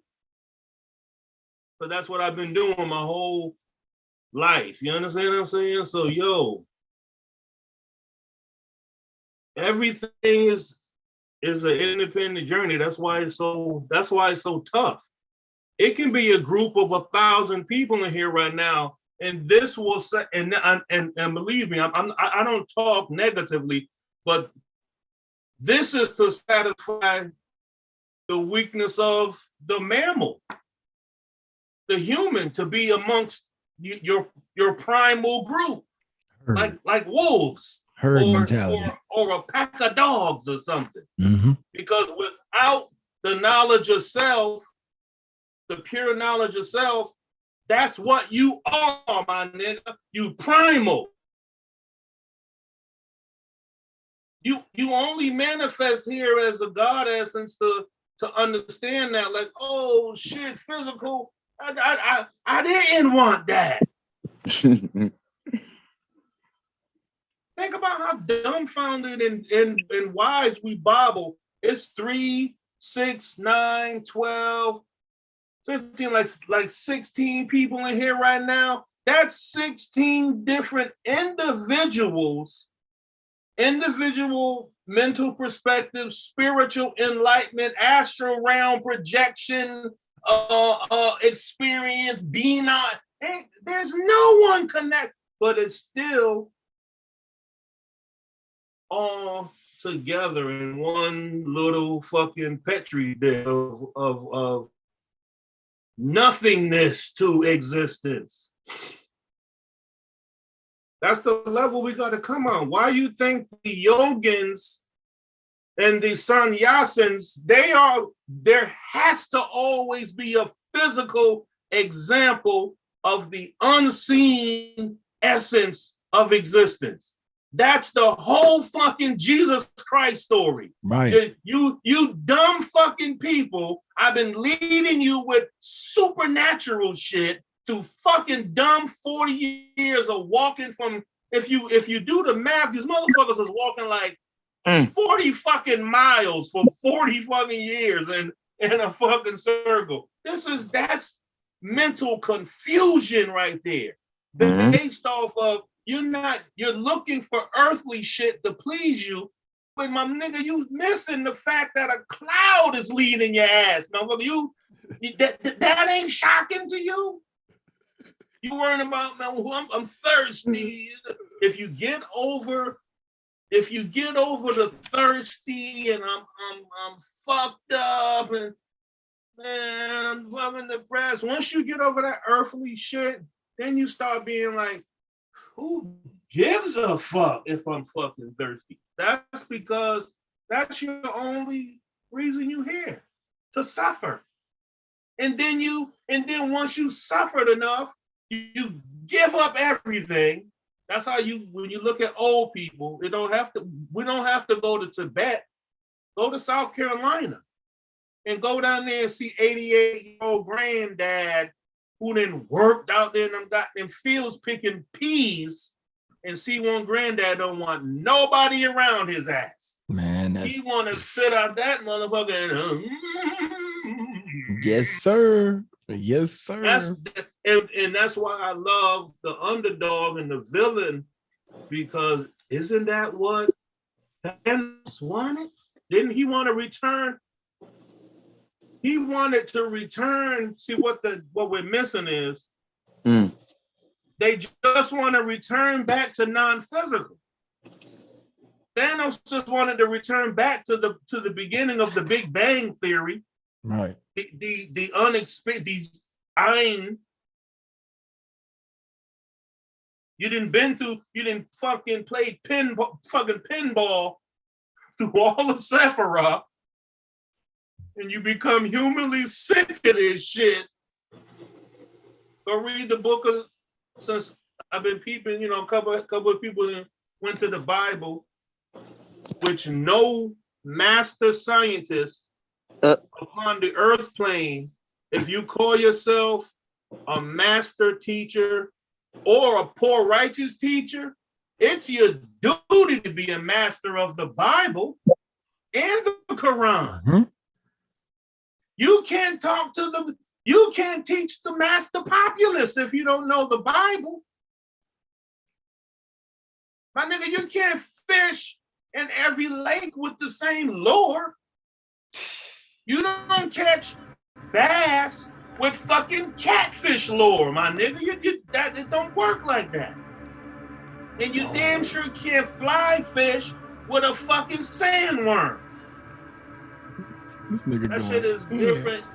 And I'm not saying luring people in, but for us to understand, and I'm just basically long-windedly saying that everybody's belief system is built off of their own particular independent walkthrough, their experience, and that's why everybody always go to the dark side, or they end up in the fucking cliff off, because that's where you got to go first. You know why? Because you got to go down to go up. 100%. Got to bend down to jump up. You got to go to where the fucking serpent.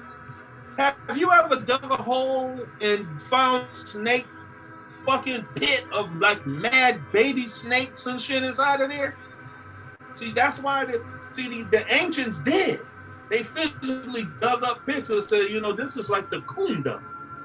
It's like these serpents bundled up, this whole bunch of bundled, and when we exposed it or we stimulated this spot, they burst out with all of this.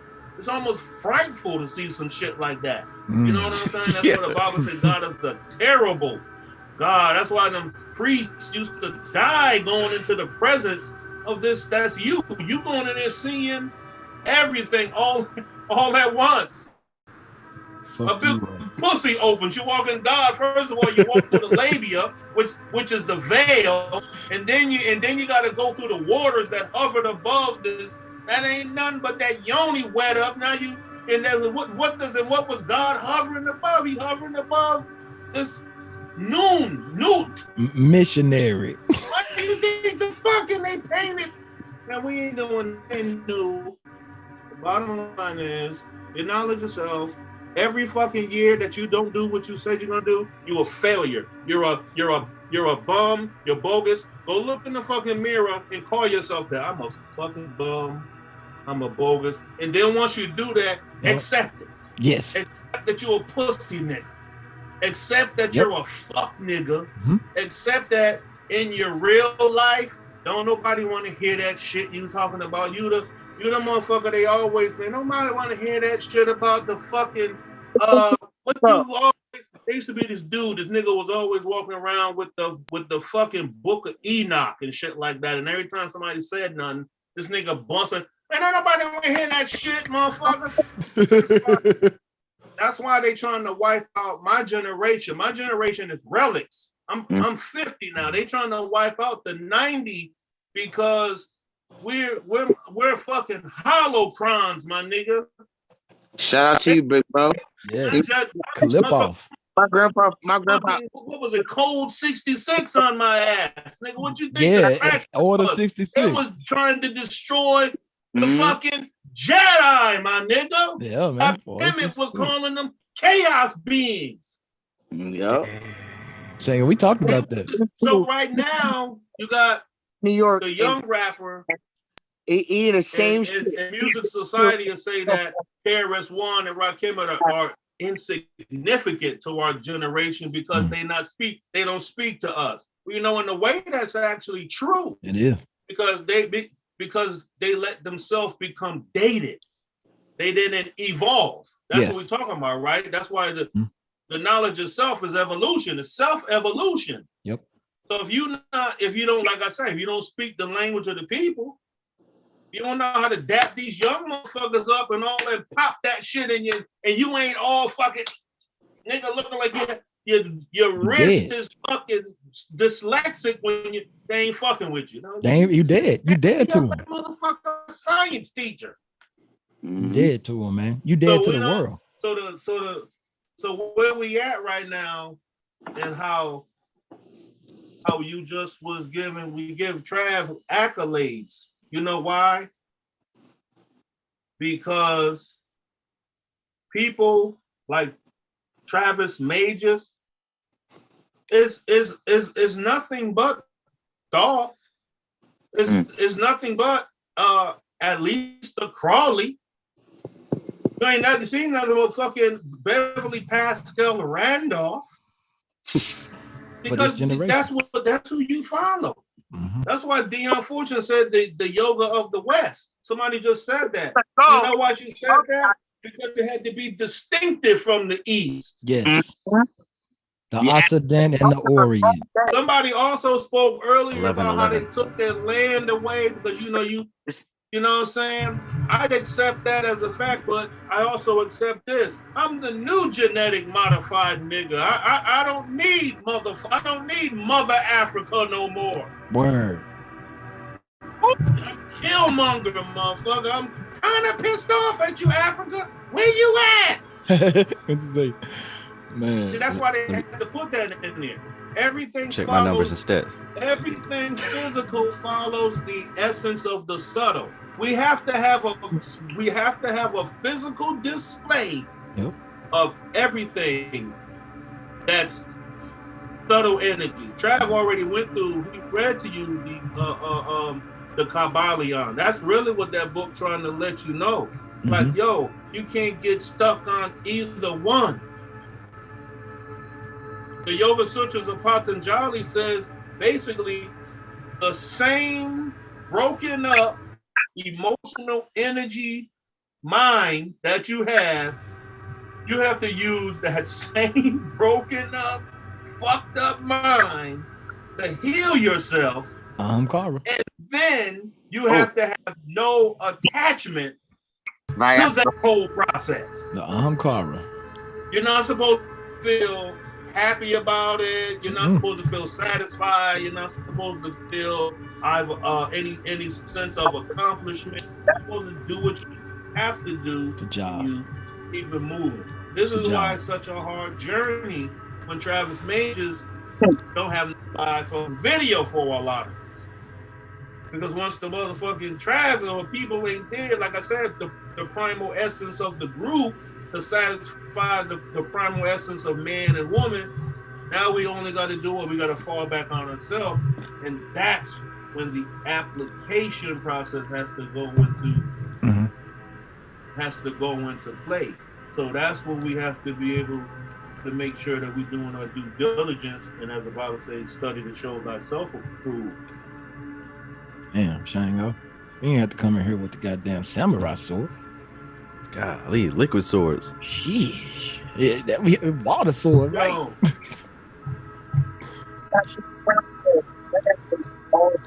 think I just said from what I referenced to something I was saying earlier that go back to earlier, which I went to Travis was reading last week. Remember I came on this joint saying about it? I told you I came on this joint reading Travis.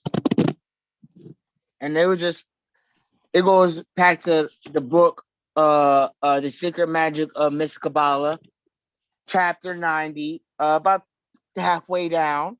Okay, I'll make sure my mic's on. Okay, cool. According to all students, we advise and other. According to all students, we advising others, we should realize that all great works to analyze reasons, to understand causes. Oh, wow, that's not the part I want to talk about, right? But undercall. Oh shit, sorry, it's not the part, but I think it's right here. Here it goes, right here. Sorry, guys, here it goes. I apologize. It's the next page. It says, if he referenced our interest in reasonality, I'm reading the prefix, right? And endings, if we will realize to know God, we must be God-like. And God will allow the drinkers to drink and the ravers to rave and the individual himself to learn his reasons in his own way in the vernacular of God, right? Remember, I just people who are peeping game. I'm sorry, guys, I was a little off point, but I'm here right here. That was directly on point right there. Yeah, I'm sorry. Yeah, I know. So you know what you're saying. If a person, that's what I said earlier. If a motherfucker don't know the nature of God and you not manifesting, if you supposed to be like remember on the Men in Black when they went to go get that dude and the motherfucker was in his face. He was the alien inside of it. He was driving the whole. That's what we are.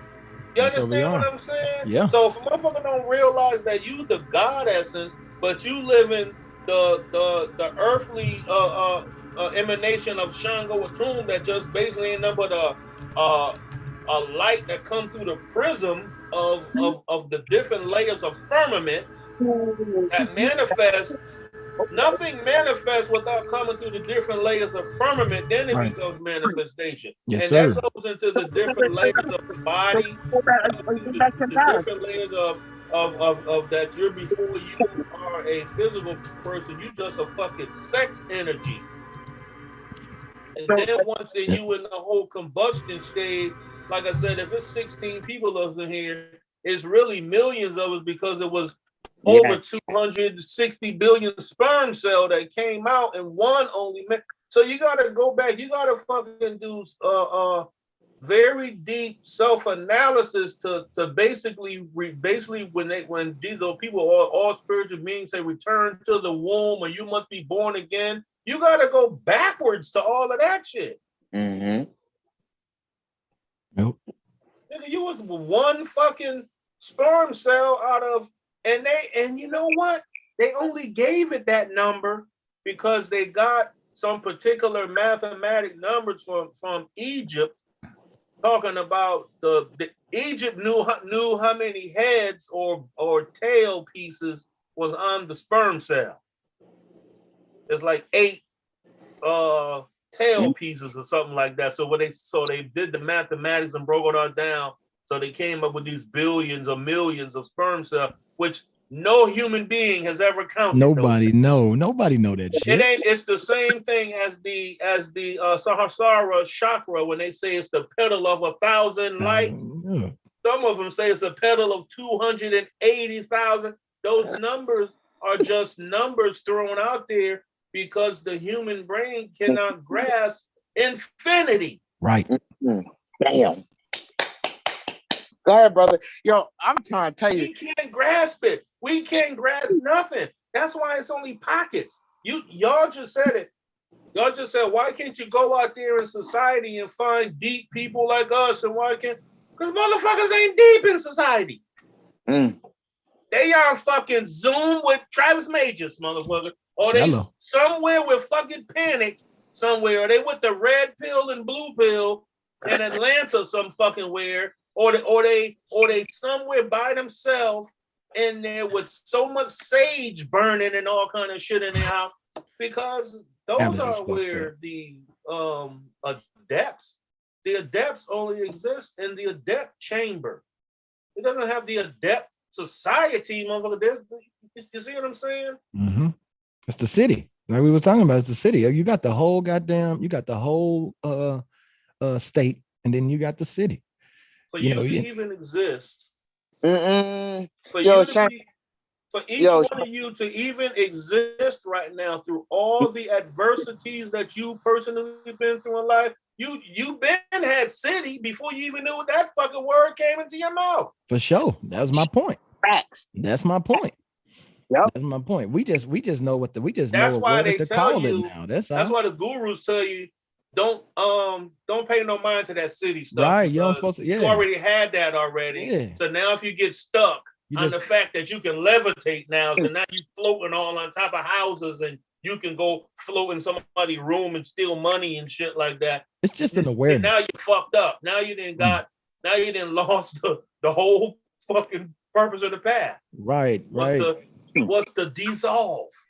And you, Shango, what you were saying though too, Shango, that's the whole point, right? Is that like to become enlightened means that you just see more. That means that you're just aware of more. So you still had you always had those cities unlocked, like you said. You just didn't see it because of your BS, your belief system. Elijah Muhammad, and that's why Farad Muhammad and Elijah created the supreme wisdom lessons, and they call us the poor righteous teachers. That's all you are. You just passing through. That's it. You're not looking for accolades. You're not look. Even though people give you that comes with it, but that's not what you're looking for. All of that praise should make you very uncomfortable because it should humble you. Be like, I'm just passing through. I'm actually a total asshole because I don't want you to get attached to me because I may not be here tomorrow. That's how some of us move like that. You understand what I'm saying? Some people come into the tribe, but they be like, yo, man, you know what I'm saying? Boom, they be love, hey, yo. And then motherfucker would not see you in the jungle for so long. They thought you was killed by the fucking apex predator lion. No, and here you come. They be like, yo, where you been? Be like, oh, I was boom, boom, boom, doing my shit.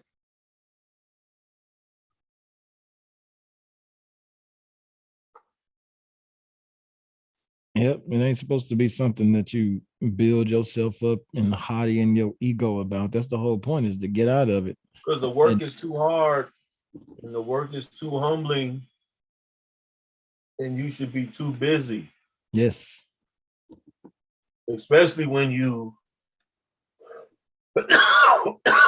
excuse me, you figure out how to apply. Well, not that you figure out, because once you have obtained a particular level of mastery and your objectives and everything is successful, that means that everything falls into alignment. So you are now the actual composer of your daily life experience. So there is no sudden changes that come about, because every aspect of your life is really accounted for. And that's the only why a lot of people get into trouble with their studies, is because they can't control every minute of their time. And then they have to be in company with people on a daily basis that really cause a lot of resistance to their independent progress. So that should take a lot, man.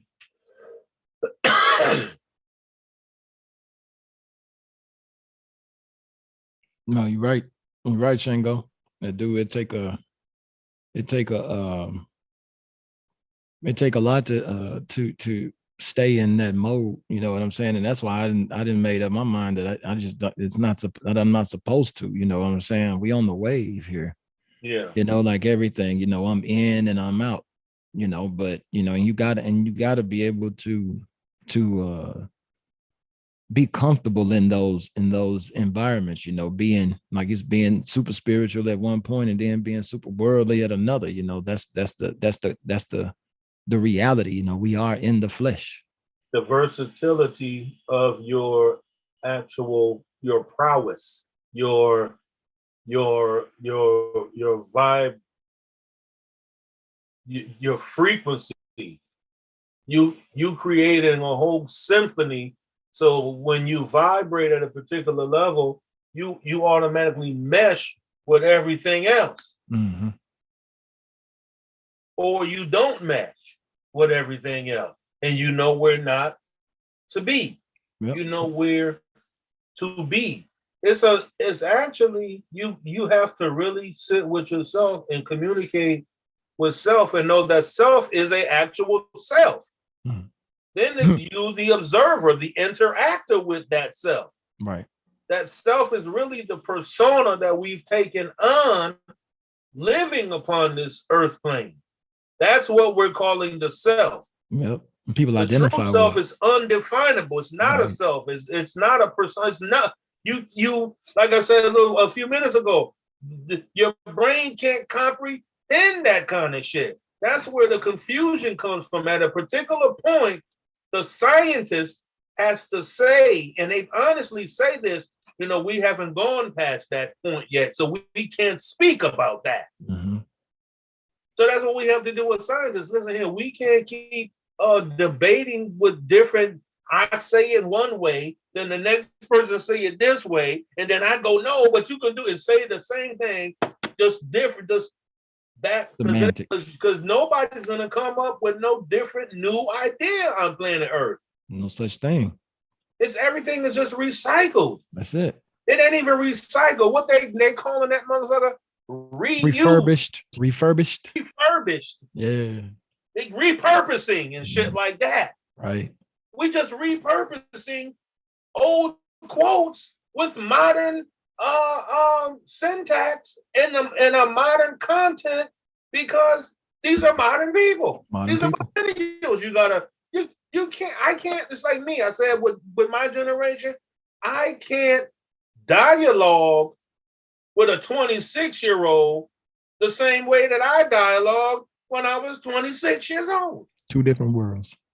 It's just not gonna work out like that, man. They're gonna think like, what the fuck type of shit is that, man? It's Kalipov, Shango. That's backroom. You know what I'm saying? That's backroom. Then when you do the science of that, the shells existed before the nice Sephiroth. Straight up.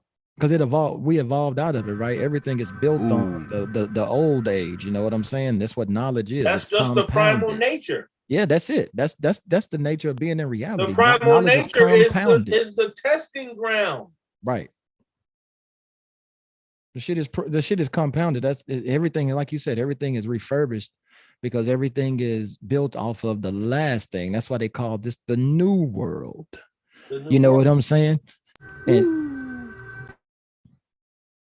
that's why they always looking for the new world order and shit like that. Right. What they do is, this is why you have to call it what it is.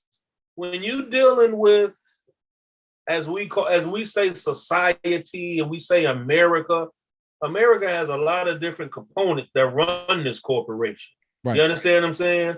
And the different components of this corporation are run by family corporations that are monarchs and patriarchal society families that are actually orders. They operate through order systems. So them people, those are the ones who influence, and their family members become lobbyists. They go to school, they send their children to colleges for particular studies so that they are influential. The working mechanism of what we call the American machine. Yes, sir. You know what I'm saying? And the people that run the American machine, the monetary system, the banking systems, and the shipping systems, and the travel, all of that make America move and groove. Them type of people, those are wizards. And meaning wizards, they call them computer programmers now. Right.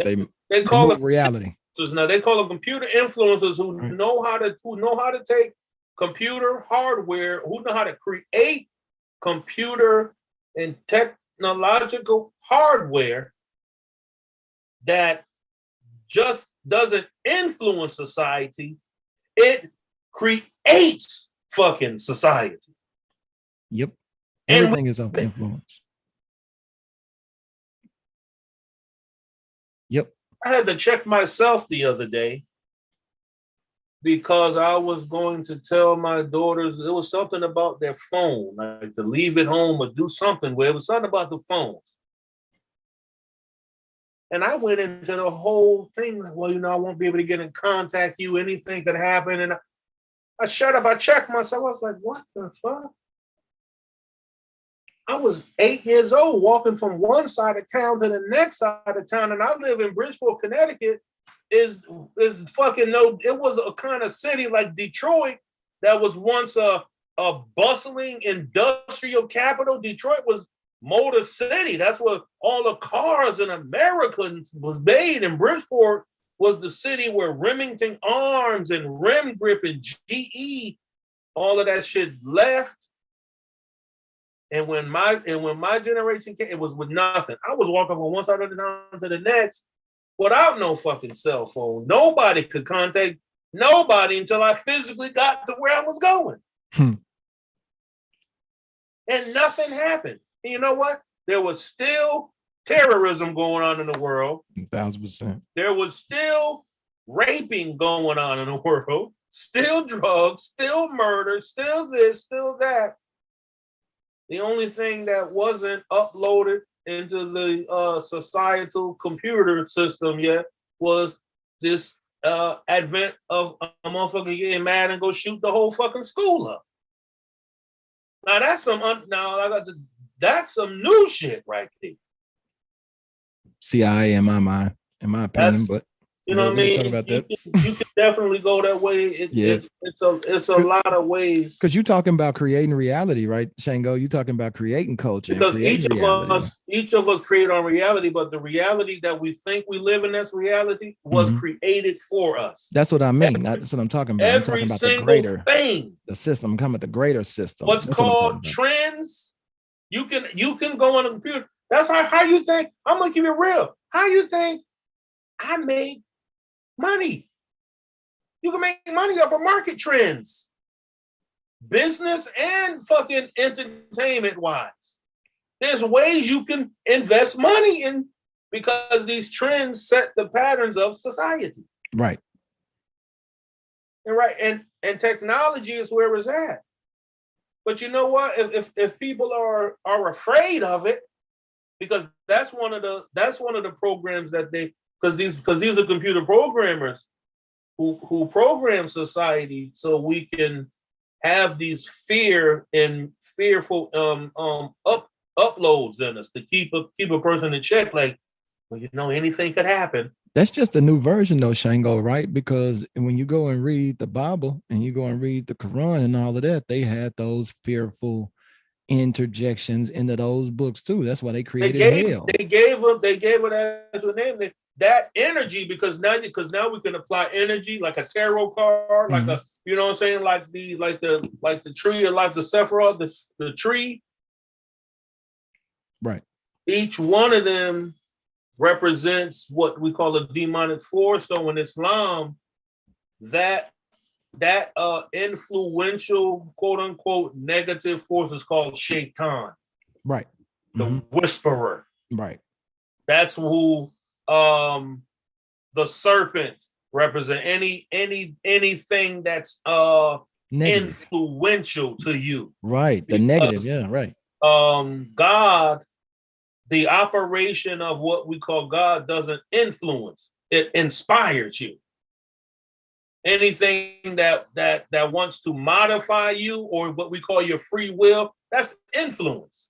Those things are usually perpetuated by some emotional attachment to it. That's earthly shit. Right. That's desire.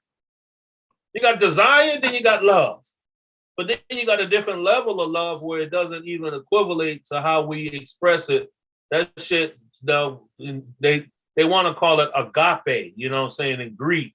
But there's really no, in Sanskrit, they don't give it a word. They try to denote it by an example, and they call it the Hrit. which is not the heart chakra, but it's what makes the heart, the essence of the heart. So that's what people get caught in because everything is beautiful on earth. Like, you understand what I'm saying? I get lost in that though, that concept right there though. Everything is beautiful, even when you go through pain and you go, because you know why? Because you should be walking away from that wiser and more quiet. I agree. I'm agreeing. I'm not talking about that point, Shango. I was talking about the love. Love will make your ass quiet too, because it'd be so beautiful to have a love so good that shouldn't make you cry, and you will feel hurt the same way you feel with another pain, because see, this is why this is what the yogins said. You know why you have to give it up? Because it's all, as Solomon said, vanity. You're gonna keep loving so much that you can't even function. That's what I'm talking about right there. That thing, like what everybody always says, and they always bring everything back to love. I said that's why man is the primal nature. That's why they use the example of the caveman.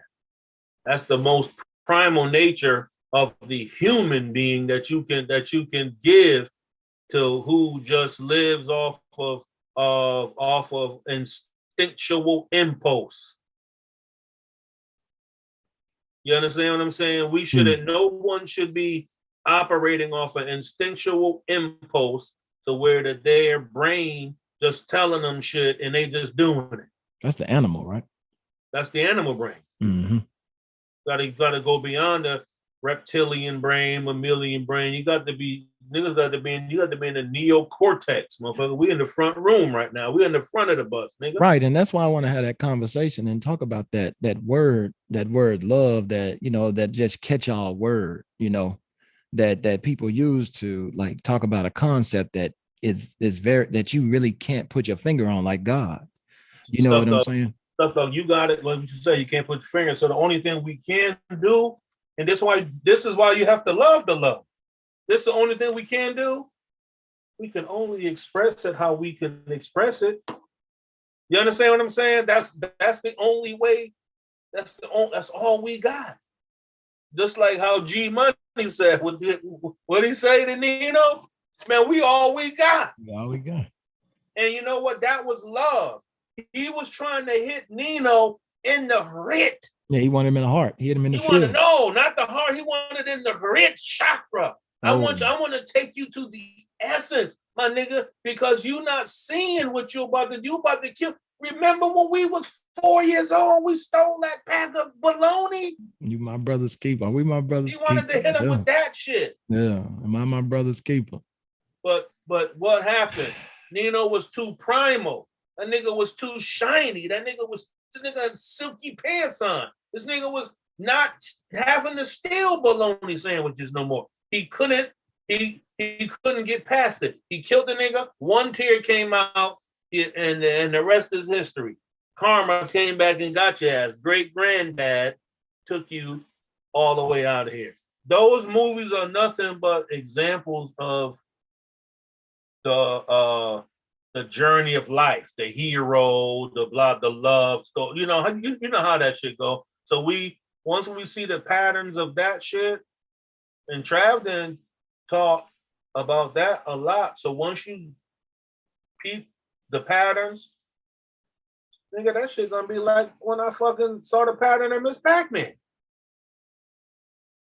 That's basically what it is. It ain't no different than Grandmaster Flash when that nigga fucking took the record and started going,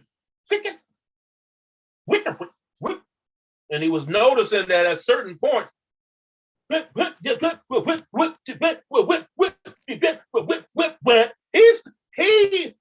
was a manifestation of an algorithm that he brought forth through him that manifested what we call fucking hip-hop music. That shit never existed until Grandmaster Flash did that shit. He made the mixer. And then once, because you know niggas don't know about patent and nothing and shit like that. Once you started becoming famous and they see what you do, well, what is that machine you got right there? Well, I figured out that I can just flip the sounds back and forth with my own voice. Motherfucker, now this shit made by motherfucking all kind of companies make that shit now. But and that's only because it already exists. All you got to do is pull that motherfucker out. See, he was in a place to ground it. Because it's all light beams, it's all essence. Right. That's why when you look at the hieroglyphs, the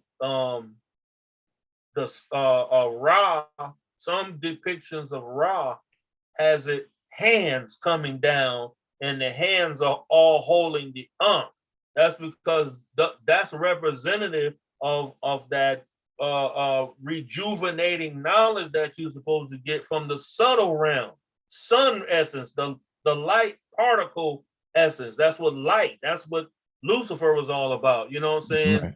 Same thing with Jesus, ain't it? When they're holding the hand. I'm not gonna, because I'm an egotistical motherfucker. I don't even want you in my essence, ma. If you gonna be in darkness, I'm gonna illuminate you with some shit. That nigga, that whole story of the fucking, that's all pimp shit. He pimped that. That's pimp shit. Because he came to like, baby, you know what? I ain't even gonna hold you like that. You know what I'm saying? I know what the nigga said. He said you're gonna die. Nah, you ain't gonna die. You're gonna actually die to his dumbass bullshit, and you're gonna wake up a God yourself, and he ain't gonna like that.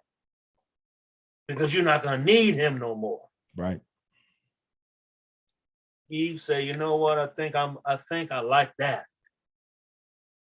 That's why a woman is the highest physical form, concentrated essence of God when it comes to that electromagnetic energy that's gonna fucking short circuit your computer circuitry.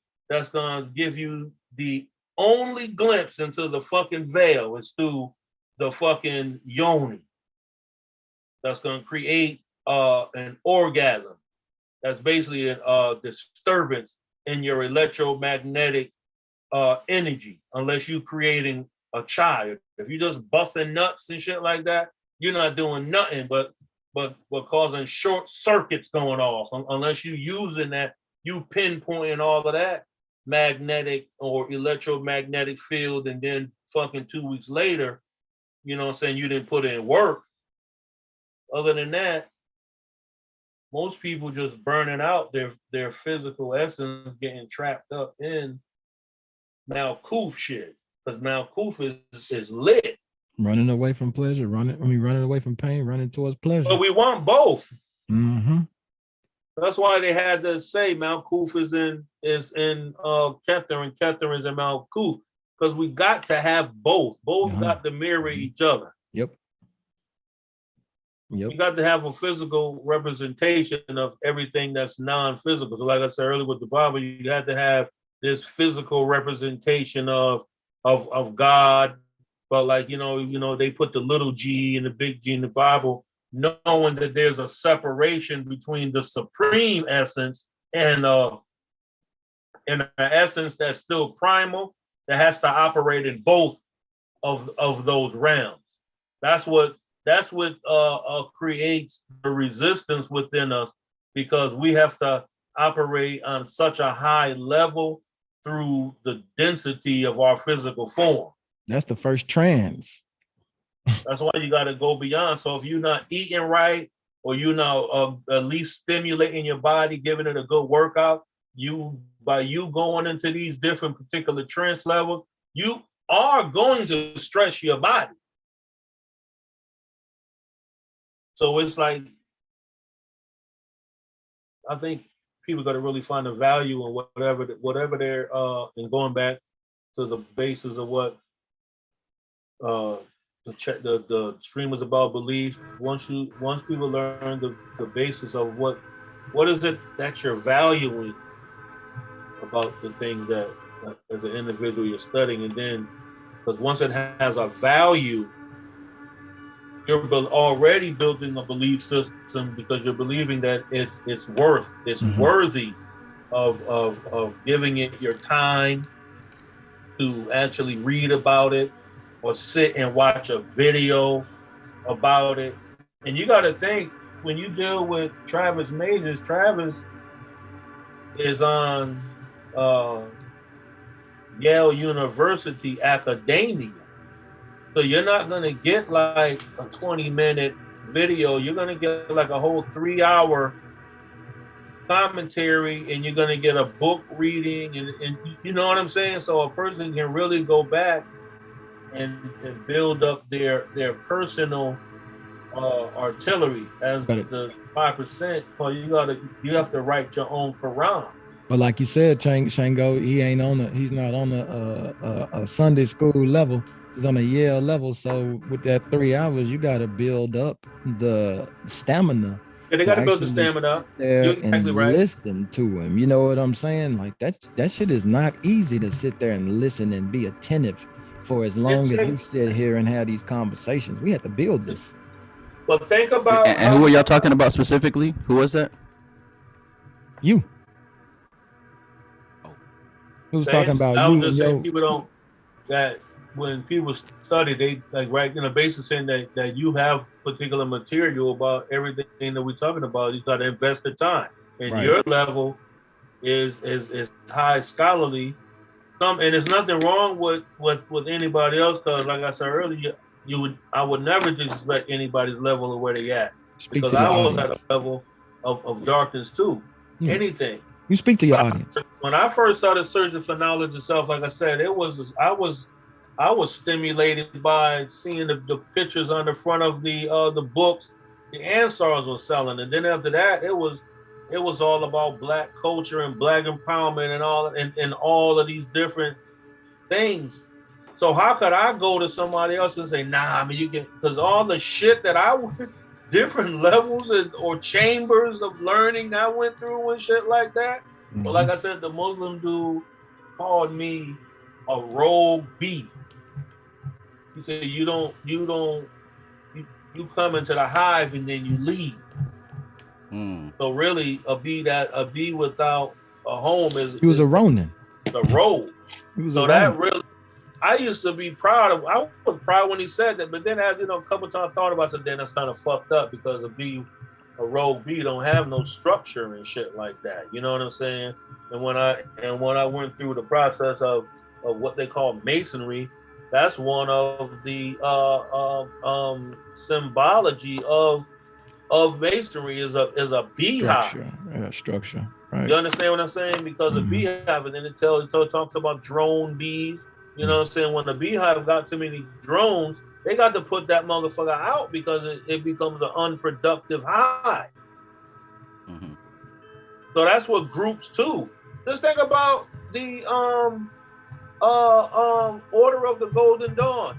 Where's the list of the other members? They only tell us about the people who incorporated the group. It don't tell you about Harry Langston, who's from Glasgow, who was a member of that motherfucker. Because there was no other people like that. It was all self-study. All of it.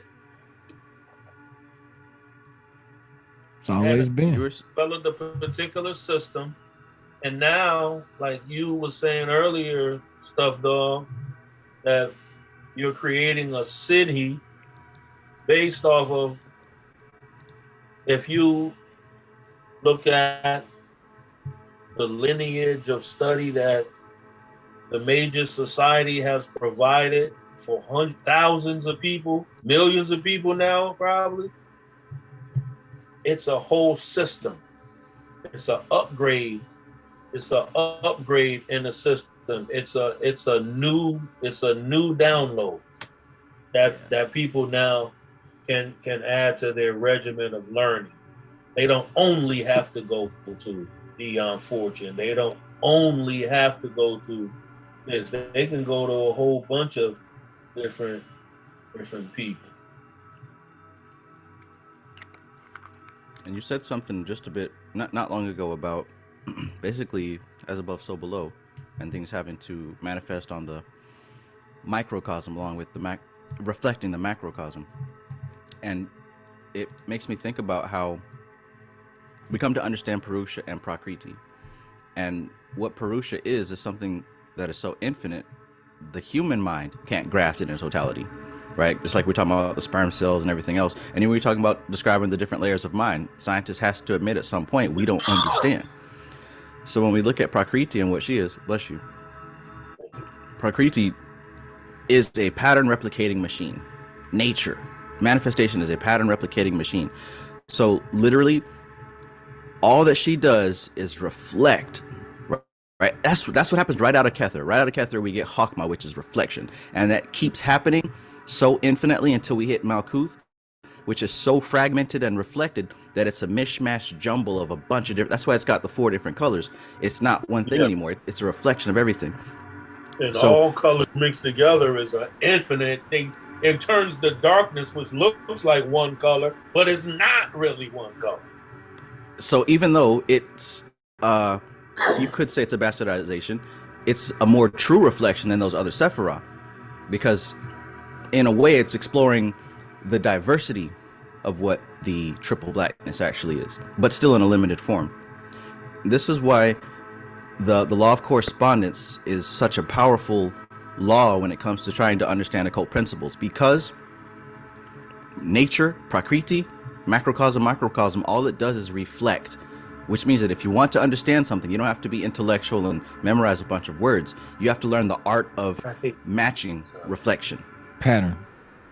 Yes. Mm-hmm. Fab, did you get a chance to watch that that show I told you about the last time I was on here? I couldn't find it. It's funny because I went to go look up. I thought I was watching it. I got like 2 episodes in and realized I wasn't even watching the same. There's actually a show called Swarm. I think some popular... No. I know. Yeah, that's the new shit. No, that was dope. I like that. I hadn't watched that one yet. That was cool. This is called Love. I mean, this is called Sex, Love, and Robots. And the episode of Swarm. The episode of Swarm. Yeah. Yes. I couldn't find it. I thought I had it. So I'm watching it and I'm waiting for the aliens the whole time. And this is not happening. What you were just talking about, the reflection that's a prime example of that, like reflecting, like everything is, but then whatever is needed is reflected in a physical manifestation. You know what I'm saying? That's deep stuff. You know what? Damn, that's powerful. Because you know what it made me think of? Stuff, you took your DNA test? No, I ain't did it yet. No. I took a DNA test, right? I'm everything, motherfucker. You understand what I'm saying? Everything will come up on your DNA. So the whole thing is, just think about what we call racial distinction. Is nothing but the physical manifestation of particular light patterns. And each racial distinction has particular mental, emotional energy, which we call personalities, that we then break down into distinctions of a whole culture, race of people. Culture. And that's what I'm saying. I'm going right back to what I'm saying. You got individuals who control the world, knowing the same shit that we know. And I'm gonna tell you, and I'm gonna drop this gem on you too. And I'm gonna let you know this is how they watching the world. And once things get out of their control, the families and the investors and the creators, the people who create stuff only to make money from this shit. Once they lose control, they do this. Oh, let's ban TikTok. Oh, let's turn monetization off of particular videos on social platforms. Censorship. Let's do all that kind of. You know why? Because people are becoming intelligent enough, because we evolve along with technology. We're intelligent enough to take what you're giving us, because you thought we weren't going to be smart enough to figure this stuff out. And we're sitting at home and we're making fucking money off of this thing. And we're learning, and we're not watching CNN because if I want to learn something, if I want to travel to Belize with my family, you know what I can do now instead of calling a travel agent? I can go on fucking TikTok and put travel to Belize with my family and watch people either live at that moment or made a whole video, everything about fucking Belize, and that separates systems that usually would get paid. Let me give you that information. I'm gonna drop some game on you though, Shango. What you just said about us evolving to the point where we don't even gotta go to Belize. We could just watch it, right? I'm gonna go out on a limb, and it's not a very long to say that this is how realities and civilizations get reset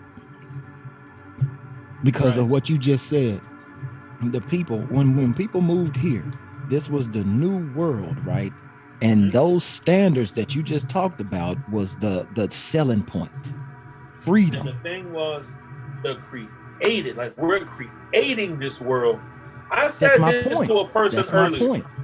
I said this to a person earlier, right? See, I've took the knowledge of self that I learned from the older gods and who broke some of the supreme wisdom to me, is that you're supposed to have knowledge of all things. Mm-hmm. You're not going to be able to combat who they was calling the devil, who controls all things, and you not be a sole controller of all things, your fucking self.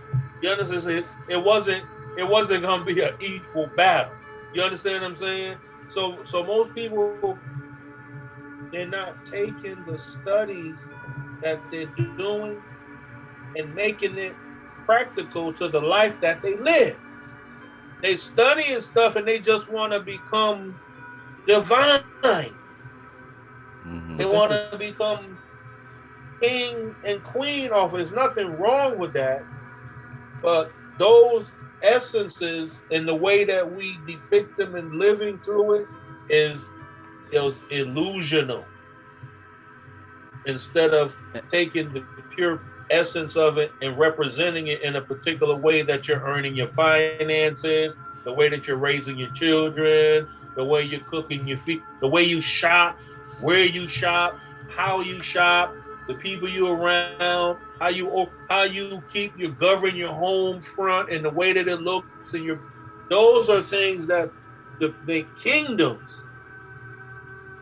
And when you start learning enough to break free from programmed kingdoms, which comes from, like I said, the people who are influencers and people that are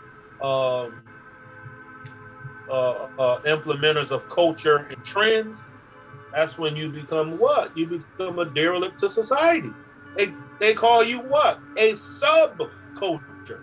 Right.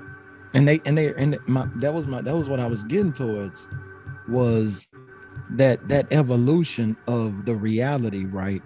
And the fact that it is to a fever pitch where people can go and get the knowledge and take it, sit down in their house and learn it all, or they can take it, spin it, and want to be kings and queens. However they want to do it, the knowledge is there. And since the knowledge is there, they don't have full control over the reality. And my point was the same selling point that they sold from the old world to this one. This is a new experience, right? That you're going to be free to evolve as far as you can take it in your mind. That they're not going to limit you anymore. So now the fact that they are limiting you tells you that we are going into that what is it? The singularity, where they got to move the populace from this point to the next point where they don't know shit. Now they can control them now more easily. Dumb everybody down so they can Yeah, that's the whole point. That's the whole point. And you know what was the physical example of this? People don't want to hear this. Germany. The process of slavery, and everybody wasn't a fucking slave. Everybody ain't come from Africa. I'm just throwing that out there as my disclaimer. But this was a process of it. They would have. Let me check my numbers and make sure how many people are gonna drop off. Okay. Go ahead. The whole thing, I'm not gonna say anything crazy, but the whole thing, what stuff that said the programming of a people is like this. I'm using it as an example. You take up people from one particular place and they didn't want to be there. You take a whole bunch of them, 300 of them, drop them off in Jamaica or one of the islands somewhere. 300 people from one place, 300 from another place. Now you got 600. You start what? You start breeding these particular people. Boom, boom, boom. Then you're not doing anything to kill them off. You're making sure they're healthy, blah, blah, blah. Now they have babies. You take the babies and you teach them and raise them the way that you want them to be. Right. That's but you the don't same even, thing. you don't got to take.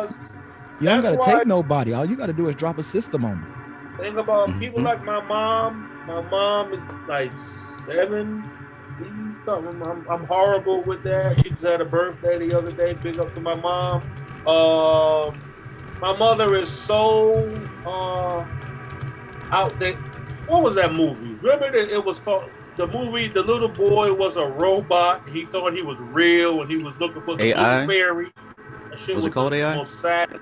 I think it was called AI. Yeah. Remember how many different type of robots they were finding that were discarded because they were outdated? Clip-offs, yeah. That's the kind of people like my mom's generation, like my generation and shit like that. You can now see that they are discarding things. Certain areas they call it cancel culture. They canceling particular ages of memory. They're trying to wipe memory. Those people represent those people school here in Florida. Those people represent because they hold, like you say, they hold the knowledge of a bygone time, and they're trying to give the world over to the people that are new. Because and that's always been the it's always gonna be stuff, dog. You hit it. The search and accumulation of knowledge has always been at the forefront of tribal exploration of the 5 Germanic tribes and every other tribes and groups of people that come from all the geographical areas. Once they heard, which we call the grapevine, but they heard it through the fucking trading routes. Motherfuckers was trading scrolls and shit like that. You understand what I'm saying? They was trading gems. That was the People internet. went to other countries just to get amulets, so you wouldn't die in war and all kind of shit like that from Egypt, from Mesopotamia and Babylon. So when they would go there, what would also happen? These areas was in great wars. They would not burn the fucking scribes when people started writing that in history. They was burning libraries. That's a fucking bunch of bullshit. That's what stuff dog means by a reset. They were resetting society by if you take away if you say all the books of this people have been burned up and you can't find them, then how you write the history of it if it's all gone? They write the narrative, all the shit they give us in school, because they have the fucking books. They can rewrite it the way that we know this to be true. Because it's patterns, right? We were just talking about it. All reflection. It's almost too late to still be searching for that basic bullshit like that. Who gives a fuck if it's aliens? You still looking for that shit in 2020? My nigga, right now you should be like, I mean, who cares? I mean, if it is, it is. It's not. If that shit ain't expecting it by now, shit. My son elevate to his highest level. If they not coming to my house dropping the fucking scrolls, then it serves me no purpose as an observer of this life. You understand what I'm saying? Yeah. And all I'm saying is too much. Because we have been in the information age for years now, and for motherfucker you ain't caught a wave or inkling of study yet, something ain't right. You talking about the toilet though, Shango. You talking about the cosmic toilet, and I'm gonna say 98% of shit is gonna go down. So And yeah, you know those what? people. I gotta go back to the fucking to lessons. 85% of the population is blind, deaf, and dumb, and don't know who the true and living God is. Who believe that the true and living God is a spook, and that you know what I'm saying? I gotta take it back to that. You absolutely right. It's always gonna be a percentage. It's always that. I mean, it was only one person that got out of goddamn Sodom and Gomorrah. It was only one. It was only one group. It was Lot, and his wife didn't even make it. So, like, I mean, we talking about it gives all of these examples. And that right there is nothing but a story in that transcending duality. All of those things are, you know what I'm saying? Even if we talk all of those stories that it talks about in that book, talk about how hard it is to transcend from this plane to the next consciousness. Super hard. Yeah. You know what I'm saying? And how much has to be left behind as well, right? Exactly. You got to shed all that shit. If you go back, so let's just go back to the story of Christ. You understand what they call the passion. So when he was all into that, and he told Peter or one of them, he said, look at this woman. This woman is your mother. He was at that moment, he was giving his mother away to a physical person because he was getting ready to fucking chop this motherfucker up. So the whole parallel is that we all share in the same family. If it's a particular, we're supposed to be able to step up if somebody else needs to be taken care of. Or we're supposed to be prepared to be somebody who is capable of helping.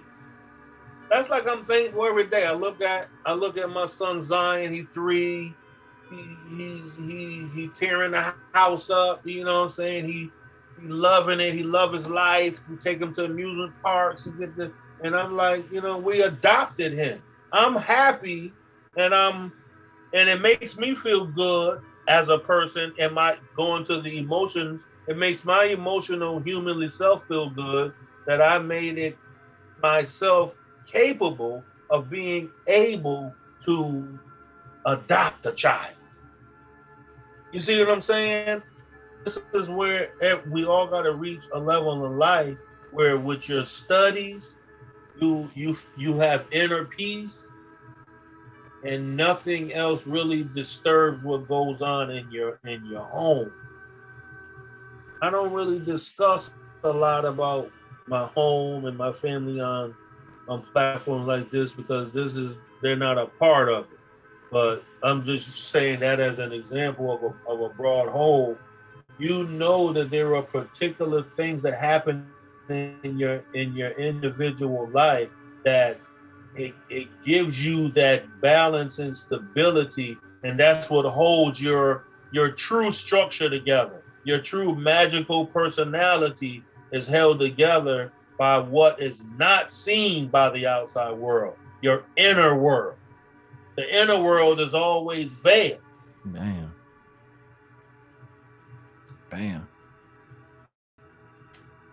You got to come through the veils, right? From China to India to Africa to the Mayan culture and find all the same deities there, just in different name and different looks. They do the same thing. Because it ain't nothing, nobody ain't do nothing different, and it's renamed it. Well, that brings something to mind. Go ahead, Trey.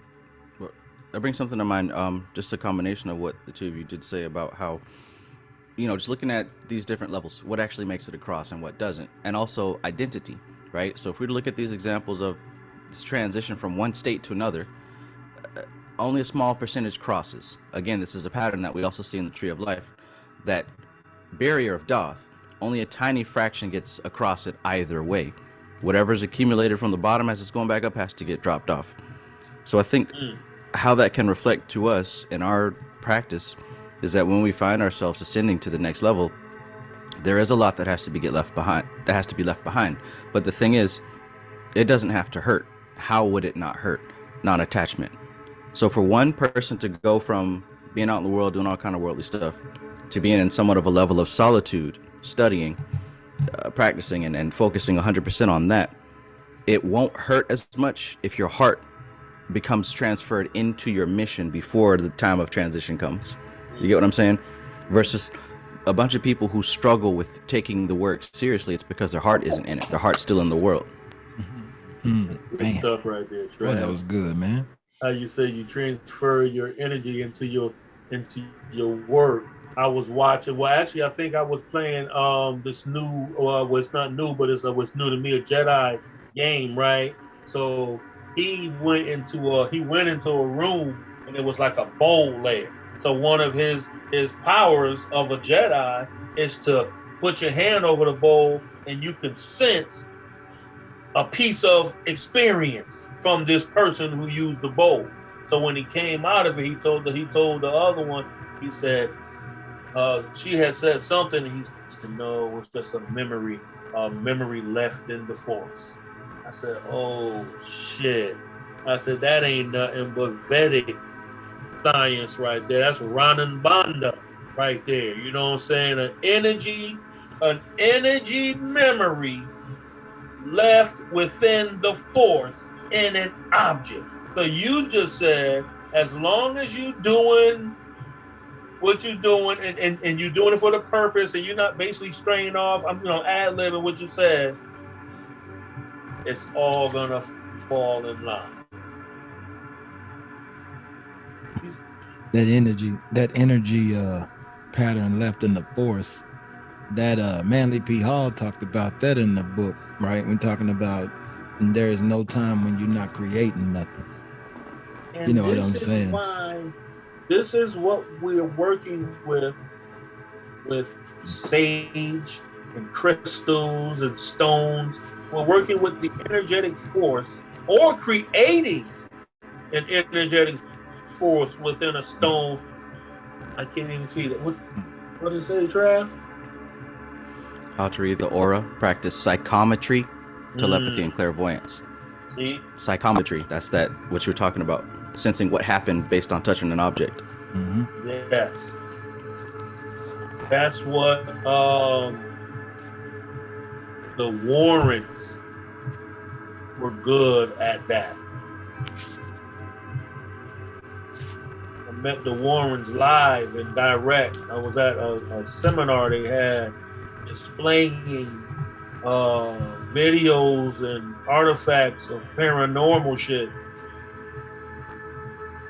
I at the time was not, of course I was doing the knowledge of self then, but when it came to that type of energy and understanding from study what the energy, I hadn't a clue.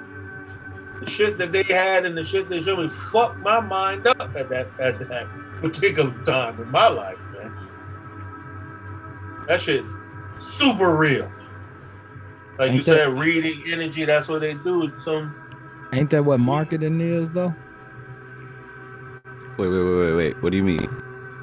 I mean, like the whole thing to market to somebody is to sense an energy pattern in the Force, right? Mm-hmm. You know what I'm saying? Because you got to sense the way the trends are going to go, because the masses move in herds. So if you can sit downwind, down line of a change in trend, that's how you make money. Well, you know, Trav, people get cut paid. that out, Trav. Cut that part out. To say that type of shit, to teach in the stock market. That's what I meant when I said earlier. You have to read the market trends. You got to be able to read between the lines to see what and where the money is flowing to. While they trying to tell the populace, if we don't print more money right now, America's not going to be able to pay its debt. My nigga, we rolling in. We all might as well be Bugs Bunny. We're in. They gotta say that. They gotta keep you. They gotta keep you in the red. What the fuck y'all talking about? They gotta keep you in the red, man. That's the game. You they see gotta, what I'm saying? They trying to. Those are the patterns that what you said. These motherfuckers be riding heavy trains coming through with with deception and I mean, talk about politics and money, and I mean money and politics and all of that stuff. All of those things, you can get into a whole lot of conversations when you're talking about that. They just that's a whole bunch of stuff, man. Like that's how you control the world. I told you I'm in megalomaniac mode, man. Megalomaniac. Here we go. This is good. You just gave me a beautiful idea. This is just an idea, but imagine someone were to come out with like a course or training program that was marketing for the occultist, marketing for the spiritualist. And it's basically studying trends and patterns, but also with some heavy NLP in there, and also with some etheric manipulation going on. Oh, that would be great. I'm doing great. That's what my what's the name because is, that's what man. this is. This talk is about a it. subculture pattern. We're gonna talk about it, Trav, because that's what my shit based on, but it's a whole nother like really hot topic that the rubber band is gonna snap back on in the world, right? The rubber band, because you always pulling the rubber band, but it always snap back to the regular scheduled program. And there's a rubber band being pulled back right now that I am very well versed in. It is gonna snap back. And there's sitting downwind of a trend or a bad habit that's about to be broken by reality. Reality is finna pop a bubble on some motherfuckers, right? And that shit is finna hit hard. And man, are we still in? You still recording? Yeah. Okay, no, don't stop it, because we're gonna talk about it. Because I got, man, listen. Hey, that's good marketing right there. Because now I'm like, oh, does that include me? What's gonna happen? I must know, right? That's how you do it. That's one way to do it. I prefer not to do it like that, but that's my style. That's right in the way. Really good hook, tough dog. A good hook. Right, that's what I'm saying. Story. Now you need your story, and now you need your offer, and then you need your value ladder to upsell, and you're good. I just some lady just hired me for her whole marketing gig, so you're good Pat. So I'm already doing it. I don't even know what I'm doing. I'm just a natural. Is that what y'all saying? I'm just a natural at this shit. As usual, right? You realize that you flow with it. Right.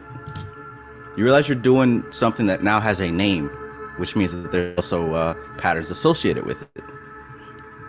Right. Which means that you can work to a level of mastery.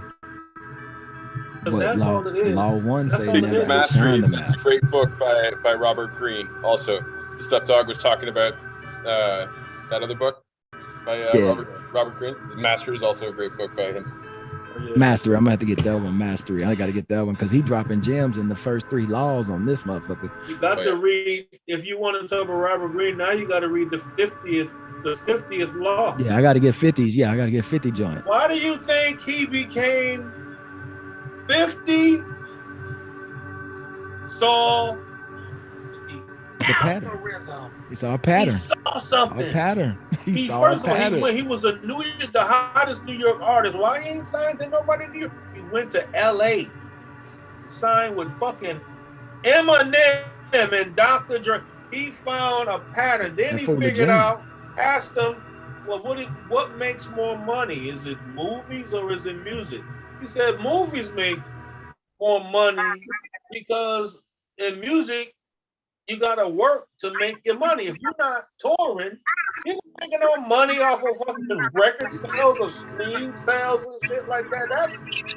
So he basically, what he teaches, people can use that, and especially in that the mastery, Robert Greene, and the 40 laws of power. You figure those out right there. Then go read Napoleon Hill's Think and Grow Rich. Mm-hmm. And then you can Kiyosaki. read another book. Robert Kiyosaki will put you in, because he's the one that put me into the game of how to get into the real estate game. Then you can read another book called The Richest Man in Babylon, where to teach you some little tips about how to keep from not having a lean purse, as they called it during that time. So Unshakable. Tony Robbins is another great one. Yeah, it's a Same lot thing. of game. Money Master the Game is another one by Tony Robbins. It's a lot of game out there. And here's the crazy part, man. They put Millionaire all the game Mindset out there. by T. Harv Eker. Another really good one. Same thing with Automatic Millionaire. And they'll sell you the game all day, bro. But it's about you and like your I'm saying, implementation. See what it is. People don't realize that when they talk about lowering it and raising it, and the American currency not being at this particular interest rate, so it's going to affect the way that the money flows through society. They're talking to consumers. You're talking to people who buy it. All these people who they go to work, they pay their taxes, and they just pay bills, and that's it. You're talking to the shadow of society.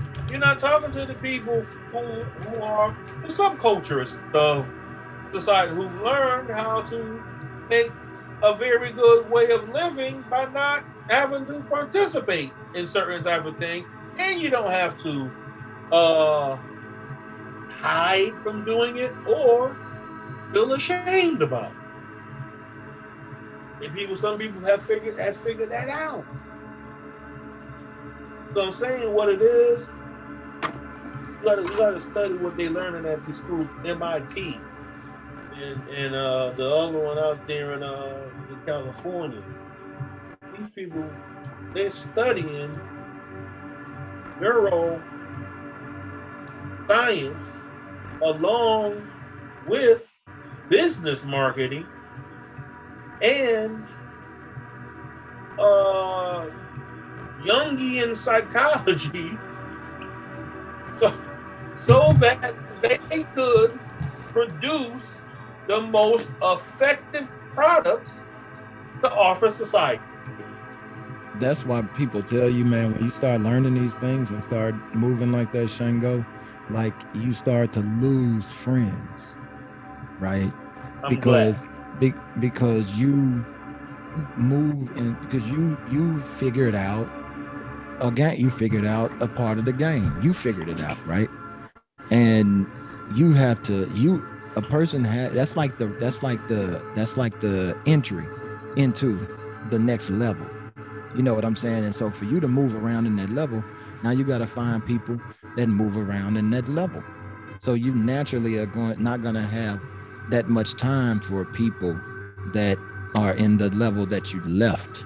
You know what I mean? And the way people are, the way we are, you know, you get in your feelings. And so that's like a natural thing, you know, once you move up, like Trav was saying, and like we all been putting, you got to start to shed certain bullshit that maybe it, like I said, I don't want to offend anybody, but stuff that is going to keep you down on the level that you're trying to transcend. Yeah, if you're trying to transcend to another level, why are you dealing with individuals who that's their level that they're on? Right. You know, like traveling down the yellow brick road, how they went through different zones of shit. They didn't stay there. They had to go where? Off to see the wizard, my nigga had the wonderful Wizard of Oz. If that was the ultimate goal, I think it's kind of like Trav when he kicked it up a notch in the study. The nigga was fucking the wonderful Wizard of Oz, motherfucker. I don't want to stay right here. I don't want to stay here. Kept moving. They never stopped in any situation. They kept moving. They moved through every situation, and they got out of it. And then the storm was gone, and then they was on to the next, man. But that's how life is. That's life. Story. That's life. Yeah, the devil. And the basic thing of that is he had to recognize Mother Nature for who she was and who she represented to him along his journey. Because he had to do what? He had to give her a name. She kept saying he had to name the the new world. So that's what most people like to, we call it reinventing ourselves. That's Adam, huh? What you're actually doing is you're creating, you're becoming as I said in the beginning, the world was void and God said, let there be light. That's the same thing you do when you reinvent yourself. You illuminate another personality, who you want to be. You manifest the attributes of how you want to manifest it. That's what I've learned from the lessons of multiple enlighteners who I've come in contact with is that I'm going to have to illuminate the light in the fashion of how my frequency level is. Everybody don't operate on the same speed of light or of the same absorption rates. Look at this. Look at this. So with that reinventing yourself and naming that seed and looking at the logos in the Bible and the word made flesh and looking at Samkhya about how Prakriti must do what Purusha says, got me thinking about how we have to have, in order for us to move forward, we have to build forward, right? We don't know what forward looks like. I said earlier in the very start, when it comes to NLP, there's 3 principles that must be understood no matter what you're doing. Number 1, you have to know your objective, your outcome. What the hell are you doing? Number 2, you've got to know, do you have a set of criteria to know that you're making progress? And number 3, you got to be flexible with what life throws at you. So if we look at number 2, which is having a criteria to know that you're making progress, if number 1, your objective is to evolve and to expand, you can't do that unless you know what expansion looks like or has some idea. The same way that you don't have a relationship with God until you have a relationship with God. What I mean is, there's a lot of people in church who know the word Jesus, but have not had a spiritual experience. Right? But then there's people who have had an experience with God. You can't take that. So if we don't have an experience, if we don't have something built out of what it is that we're trying to do, how can we expect to move into it? We wouldn't know whether we're making progress or not. Like I said, that it always has to have a physical representation of the spiritual entity that's really trying to be seen. So if you don't have if you don't have the either influence or the inspiration, then you're gonna have to bumble along in the dark until until you either come to self-realization. Because a lot of people come to self-realization and it will take them inward and it will bring about a change. But some people will have this self-realization and not be able to really handle it. And it can go either way on that type of shit. But if a person gets the self-awakening or the enlightenment and they take it seriously and apply it to their journey and make sure that they're doing it, whatever it is, to get them to wherever they need to go, they have to be doing it when no one's looking. You got to be doing it when you don't fucking feel like it. You got to be doing it when you're something that happened, you're in a bad mood, you're whatever your process will be, you got to keep doing it. Right, and like you said earlier, you were talking about how you've got the spiritual concept and then there has to be a physical representation. Well, just like in Samkhya, we talk about how there's consciousness and matter. All this stuff is patterns. But what's in between consciousness and matter is prana, right? Prana. We got the sattva over here, which is consciousness. We got tamas over here, which is matter. The rajasic element is prana. So in order to make as above happen below, there has to be that inner reflection. Right? Yod, Hey, Vau, Hey. When Ophiel described what that meant, Yod was representing, I think he said it was a hand. And Hey was a window. vowel was like a nail pinning the image down, and the last hey was that image but reflected on a lower density. So really that formula is the process of manifestation, and what we're doing is we're taking whatever it is happening in that spiritual concept, we want to grab it and nail it down into the material plane so it becomes, but that nailing down process is building the concept in the mind, is building the visualization. That's why we have to see it first. That's why we have to create it to step into it. It's all been given to us. I mean, that's Jesus being the carpenter. That's all of these concepts and these mythologies was talking about building the reality and then stepping into it. That's what we did with the body, right? You know, nobody's seen us. We say we come from our mama, but she just a window. She didn't do anything to manifest you. All she did was did what she regularly did. Walked around, eat, sleep, and shit.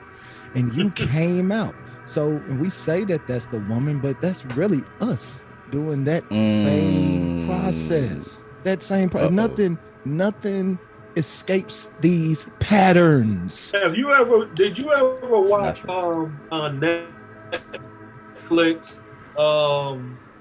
Man, I knew I was gonna forget the name of the show, man. But the base it was a cartoon show, and the dude would travel to different places, and he went to a place and he was like in jail, and he kept doing the same thing while he was in jail every day, and he would fucking die, and the bird was representing him, and it would pluck a feather every time, and it was painful, and he would, you know how they make a cartoon to be like a quick scenes, it was painful, the eyes were sad, it was terrible. Man, he kept doing it every day until he started realizing the patterns. Like, oh shit, if I duck this way, then that goes by me. Then I can just climb up the wall. But boom, and then if I go up here, the big dude that runs at me to try to stab me, all I got to do is jump over him, grab. So he started learning that shit every day. He started experiencing different patterns, and then he fucking dies all over again in different ways, over and over, until this bird was so beat up and had like fucking stitches all over the place. It was like one feather left, and then it came to this great awareness, and then he was able to go out. He was smooth, like, you know how the Matrix, when he realized who he was, the one, and the nigga was just going so slow, it was really going fast, but he was just like, crazy, I'm wilding right now, like, you know what I'm saying? That's really the level. That's the only, we have to make movies and shit like that. It's the only thing, as Trav said, that will give us the example of how we could do that. You know what I'm saying? Yep. Shango, you ever seen Groundhog's Day? That's one of my favorite movies, man. That's one of the best movies to illustrate that. And they Groundhog Day. When they do it with comedy, you know what I'm saying? So it locks it in a lot more, you know, because you start laughing. But that's life, man, and that's what we go through, and that's the level that you got to be on to get out of here. Because you get to a point where you don't care. In that movie, he got to a point where he was just doing shit just to do it. He has no feelings about it. He just was doing the shit because it was the same shit every goddamn day. It was like, yo, I'm not really trying. But everything else prior to that, remember he had a real like somber feeling about it. He thought that every day was the same day, even before he started going through the same thing. Pause right there. He created the reality of that hell. There you go. That's what I'm saying. And then he started realizing it, and then he created a whole new reality, and he got out of it. And he got out of it. He created the door. Doing a chick everything. He had to live it all the way out. He literally had to live it all the way out. Did he get through by himself? No, he did it by the woman. He had to have love. He had the woman. Compassion. And understanding. Yeah, right. Remember when the man froze up? Yeah. That was his trauma. Yeah, because where did he go? He went to the underworld. He was in the sewer. and the dude was frozen in the sewer, smiling and every fucking thing. That was when you tried to warm him up with the soup and He stuff. said, "You dummy! Why didn't you go stay with her? She would have kept you warm." That's when he started coming out of his self ignorance, meaning his ego. It was all about him until feeling something for somebody else. Right. That compassion part. That's a midnight gospel. That was it. That shit was. See, shows like that, if you don't catch it, they still got it on them. But if you don't catch it, you won't catch it. They have to. Some people know how to plug into those we call back rooms. That's a back room. I was gonna say that's Kalipov. And here's the thing, Shango. They know how to upload something into the system called Midnight Gospel, and you go on there. You know what else they got on there? They got a whole fucking episode with Dude Eccles, the white dude occultist. He was in jail. Damien Eccles is a whole thing. And nigga be doing the whole fucking. He be doing the fucking the pentagram fucking ritual every Check time this shit out. Yeah. Yo, that shit is crazy. Check this shit he goes out. Like this, and then he goes and he has a cat who's like his people. Yo, man, this cartoon is on some. It's for people like us. Check this out, Shango. When you talked about the Groundhog's Day being a back room or whatever, like you said, that movie was made for our mind at that time.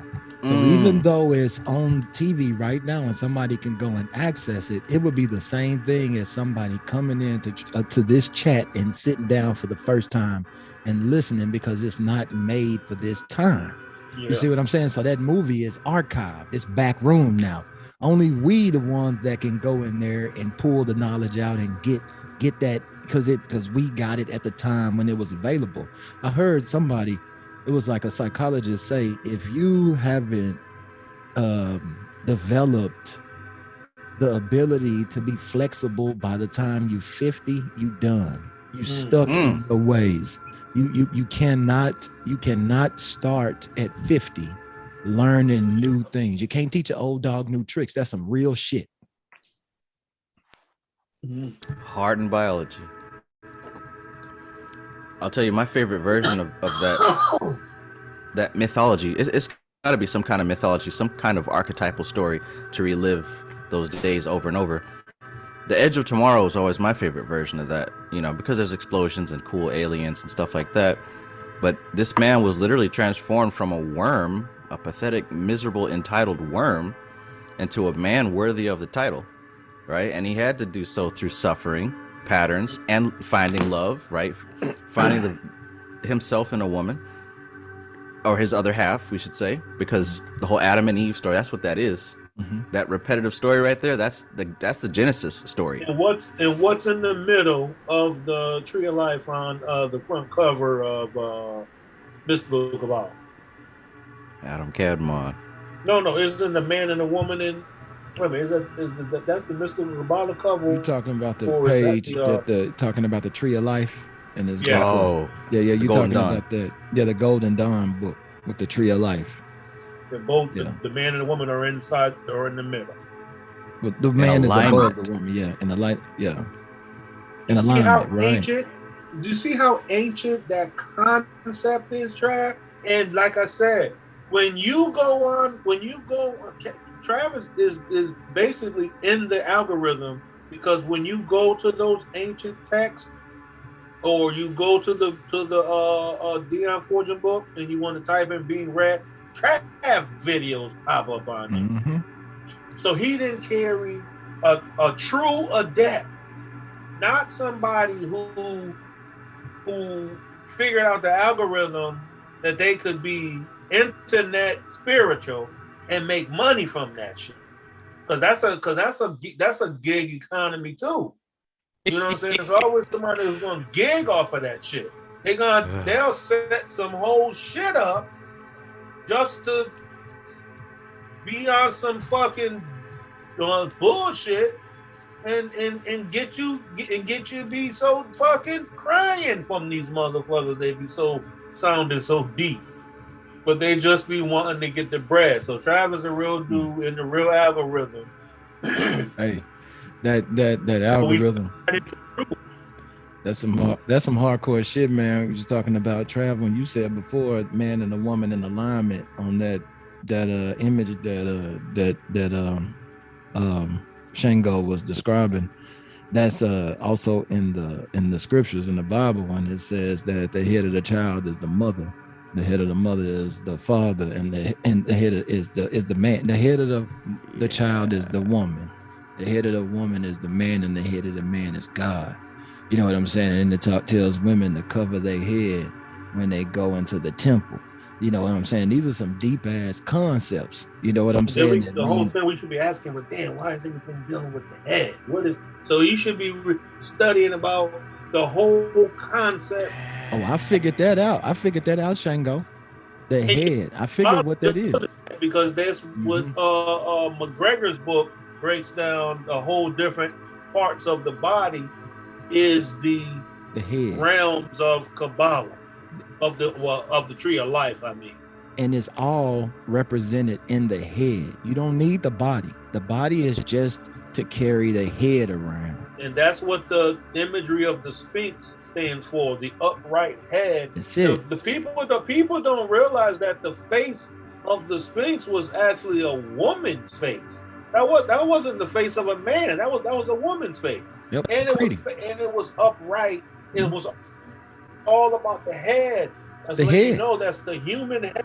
But the body was, like I said, it was the form of a beast. The same thing that's the same thing the Knights Templars carried on, because they would carry the heads of their dead wives around, and that was the oracle. That's real shit. That was the oracle. The Order of the Skull and Bones at Yale utilizes a skull for a particular with ritual. Thigh bones. That's why their image is that. That's why in masonry you fucking have to die and be raised 90 degrees perpendicular on the square, reborn. When you come through that shit. It's all about the head. It's all about the awakening of the head. That's why it's the Peace, Anna. I want to read what Patanjali says. It's all about the mind state of he Boy, all right, before you read that real quick, I just want to let this one sink in. Before you read that, I just want to point this out also. You were talking about the structure of the child, the mother, and the husband, and the woman should cover her head when she enters the temple, and that is not denoting anything physical. Like anything else in the Bible is not denoting anything physical. She's supposed to cover her man. Right. Just wanted to make sure that didn't slip between the cracks. It's the woman at the highest level of her spiritual self and purity self that actually denotes a man a king. That's the throne. The woman who was actually his mother in culture, it was his mother who crowned the fucking king, not the people, it's a woman thing. It's a matriarchal, it's the alma mater. It has to be. It's Prakriti. It's what everything is built on, the feminine structure. That's why men got nipples. That's why America structure, which is a Masonic structure, which is not to just say Masonic, I'll say under the lodge structure. Under the lodge structure, one of the laws states that no man shall sit in a lodge that has a woman as the worshipful master. So that's why they will never have the feminine energy be president over this country. Now she can be in the system like a Eastern Star, but she can still shine. You know what I'm saying? She still got to follow the order of the pattern movements of the constellation system, but she can never be. And that's not to disrespect, because it only goes back to basic knowledge that the woman is the moon. She reflects the light of the sun. Right. That doesn't mean she's the diminished light. That means if she shines without the glow of the moon, nighttime, and have your ass all fucked up. The whole point is that for you to even have anything to rule over, you need the woman. The woman got You to be need you need Prakriti, need Purusha, need Prakriti, just like Prakriti need Purusha. It's a duality to come into a physical manifestation. And that's why mothers. Right. Mothers. I wanted to share something really quickly with what Django was saying about. I always thought this was really interesting. In regards to masonry, one of the rituals that they do, after they've initiated one of their brothers, is they part of the things they do to activate the pineal gland in those ceremonies is they take one of their brothers. They say that with quotes, and they just sequester them in darkness, and they blindfold them. They put them in the dark for 3 days. And then on the morning of the third day that they've been in there's been such a colossal buildup of melatonin in their brain because they've been, no exposure to sunlight whatsoever. They take them out and then they put them on, like right before the sun, they go to a particular kind of cliff with an excellent where they're going to get direct sunlight. And then when the sun starts to rise, they take the blindfold off and they get them to stare right at the sun as it's rising like that. And as a result of the frequency or the vibration of the light that's entering the retinas and whatnot, it gives them a super type of an incredible activation of melatonin. And it has a crazy effect on the pineal gland, and which since we're all biochemically unique, everyone has a different manifestation of symptoms that occur as a result from that. But apparently there's some very interesting clairvoyant phenomenon that can recur as a result from that practice. But I just always thought that was really cool with the cool concept with the Masons. Richard, I just wanted to share that. Richard, is not apparent. It's not apparently. It's real. I did it. I didn't do it like that, but I stared at the eclipse. I burned the hole. We talked about that. I stared at the eclipse for hours. People didn't even catch during the eclipse when Trump was president. He came out the White House and stared directly into the solar eclipse.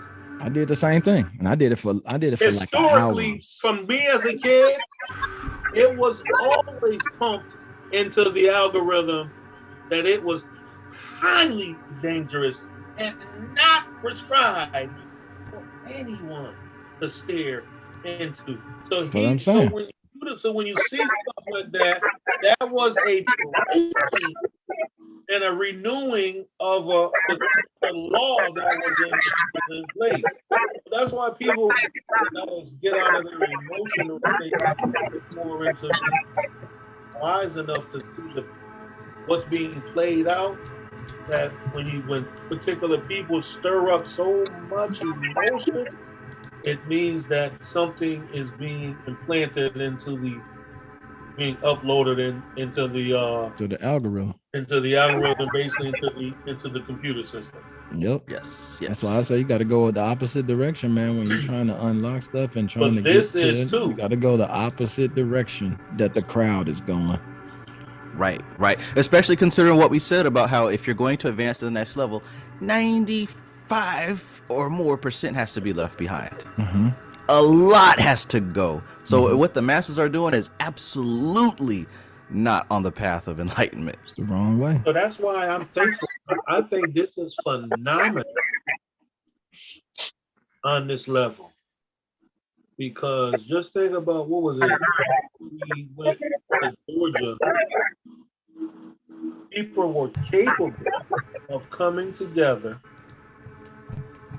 and organizing subculture learning environments. That's like what I mean. Those are none of the modern day traveling through up the trading routes, Silk Road, going to receive some ancient wisdom scrolls. Silk Road. And most roads, and I learned this from a kid. We've been back in Bristol, Connecticut. It's a road called the Boston Post Road, which is basically Route 1. This thing, I think, go all the way up to Maine and all the way so far. But what it was a Native American travel road. That they just, of course, that it was already indented into the ground because they traveled there for hundreds of years. And once they got murdered, eventually this thing became the Boston Post Road. I want to say most roads in America most are like roads that. in the United States are like, especially I think Route 50 roads. I think Route 66 Route is 10, like Route 10 go from the East Coast all the way to the West Coast. Yeah, 10, 66. Because like Route 10, that I think them is like the what you call it, the Oregon trails. Them shit, you know what I'm saying? Like them shits are old, man. This is how important the Native American was. The Native American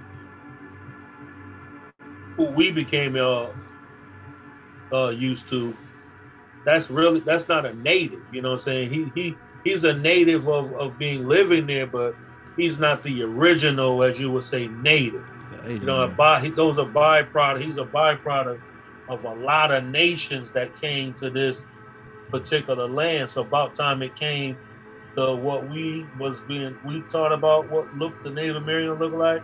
That's almost like the Hyksos dynasty of the Egyptians, what they talking about in the Bible with Moses. You know how many fucking dynasties it took to get to that Moses fucking story dynasty? What a mixed multitude. So fucking millions and thousands of years ago. So the whole thing is that these things that we have in there is just it's basically archaeology. They just keep digging and we just keep finding and we just keep discovering, and it's not even and we use it and we hide it. And like I said, the Native Americans is here. These particular Indians, as we call them, or as they were called, used to have underground routes that the modern Mexicans use right now, or have been using as traveling routes to get from Mexico into the United States through underground cave systems and shit like that. That the Native American tribes and different tribes used to use the meat, and they would do those particular fucking powwows. All civilizations built on top of others. They were custodians of particular dance patterns and drumming pattern sounds that balance frequencies on the planet, because Earth has as we call chakra zones.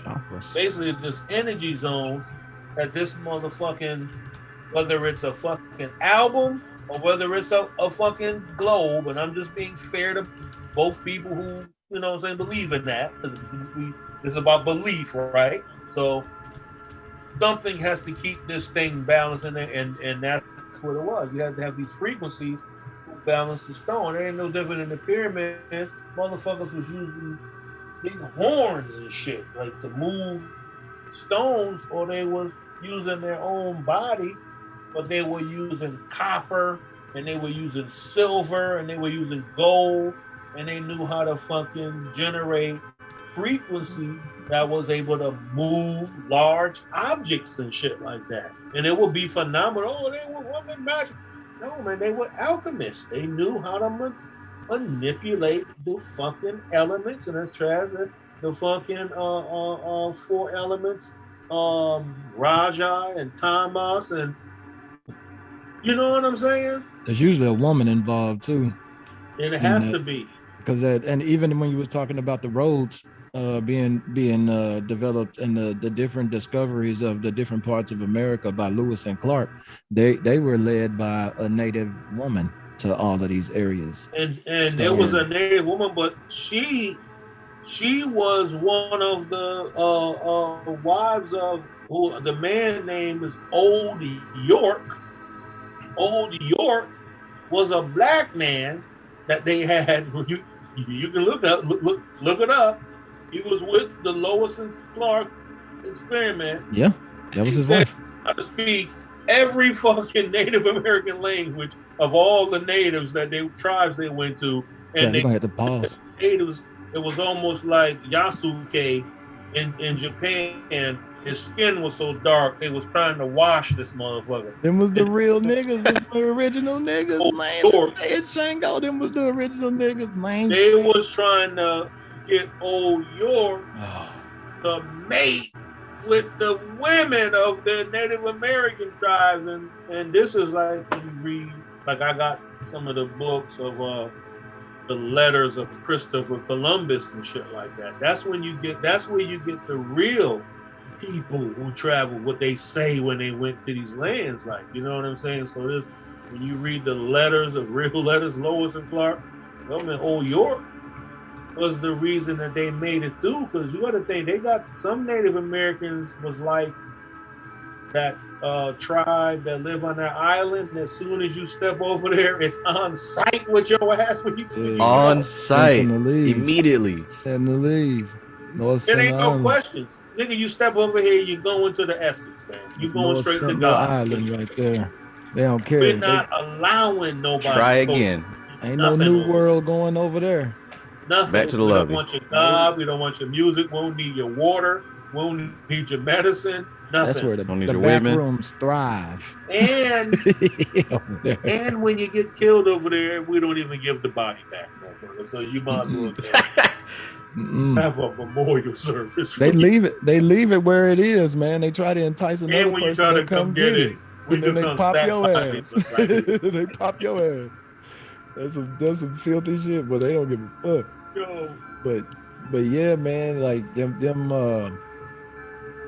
old people, the old world. That's why they had to make it a new world. Hey, and when you're talking about Old York being mating with the Native American women, man, when you go back and you read about why they started talking about the witch trials and what those women represented and what they were trying to do with those women, which was build a new reality, because those women were more enticing to the natives than the normal fare, that the thing that was enticing to the Europeans, the black hair and all of those dark features. And those are the women that they was promoting to try to build the trans American. You know what I'm saying? That's crazy. And they call them witches. They had these cities of peace, little towns. They call them Salem, Massachusetts, Salem, North Carolina, and Salem, Washington, and all of that kind of stuff. Those were particular areas where they were certain groups of people that were like Muslim. Because Islam ain't just from Arabia. This shit global. You know what I'm saying? All religions is global somehow. They don't know. Because like I said, this people was traveling on this landmass for millions of fucking years, man. And they've been coming over here on boats.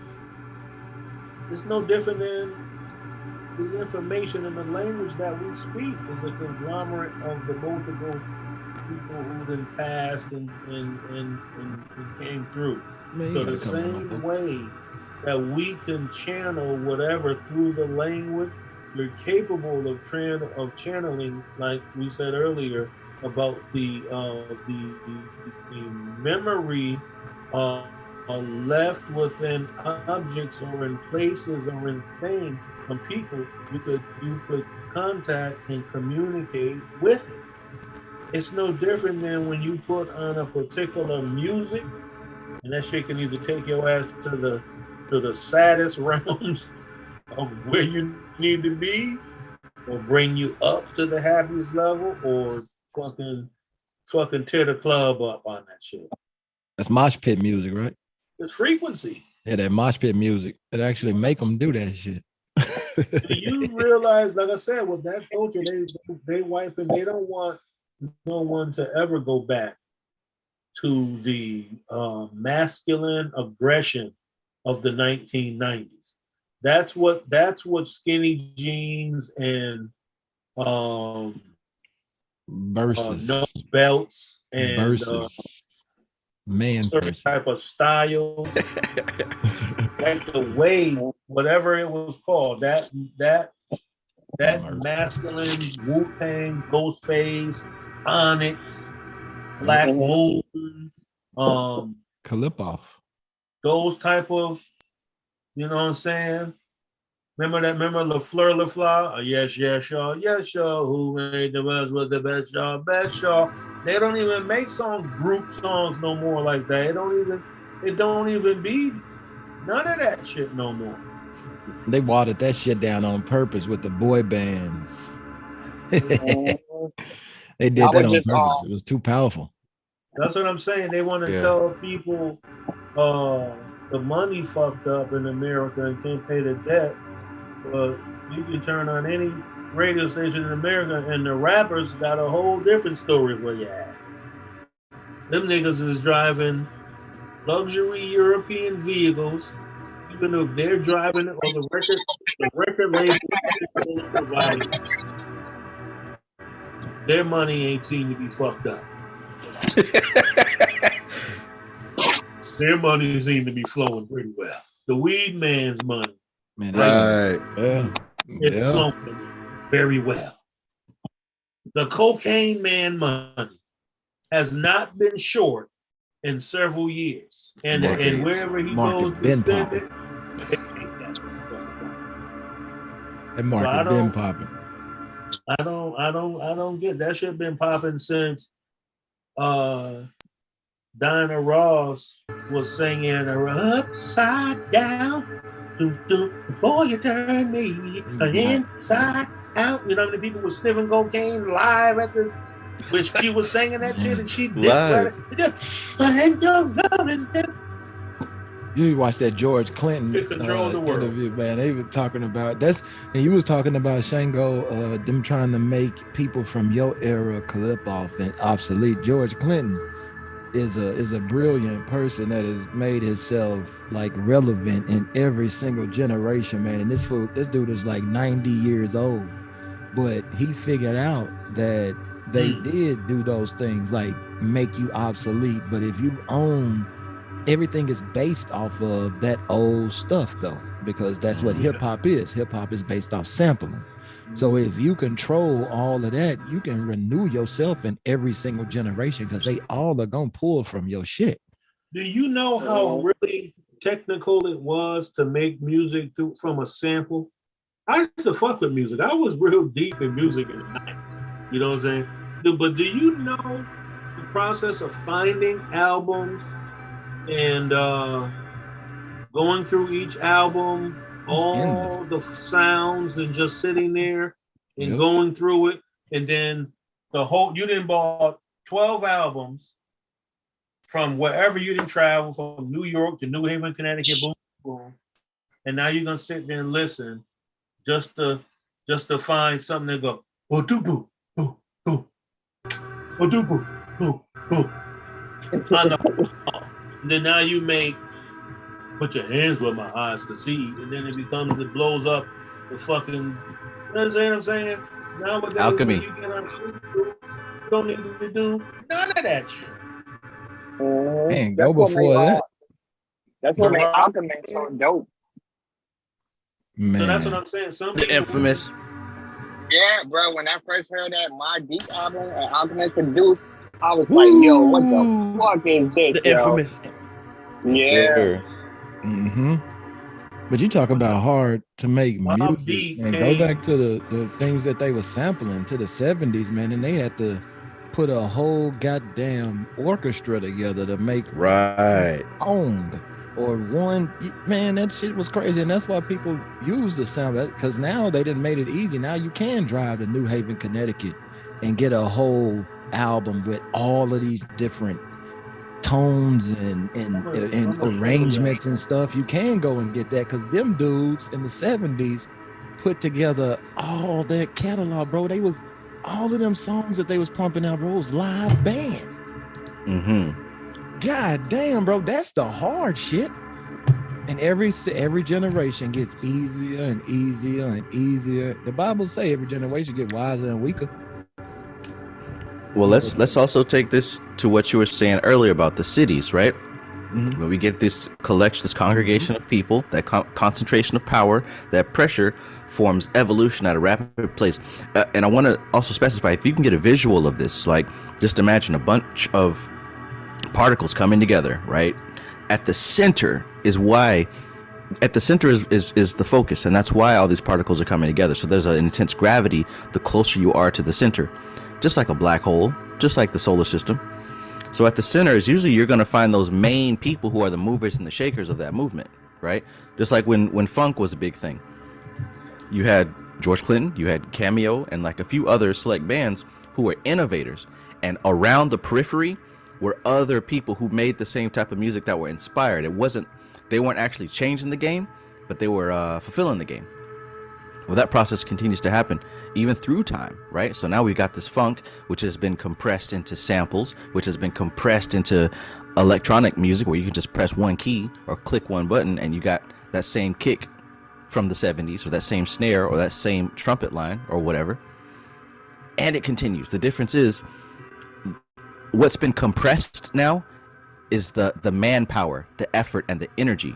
It took manpower to sit down, write that music, learn that music, practice that music, and play it. It took manpower, like Shango said, to take that album, to search for hours. If you've never been a producer, you don't know what that's like, to sit there for hours with the same song on loop. That's manpower being invested. Just like it's manpower going into those mines and digging for diamonds. Yeah, we can produce diamonds in a laboratory, and it's hell sometimes of better quality.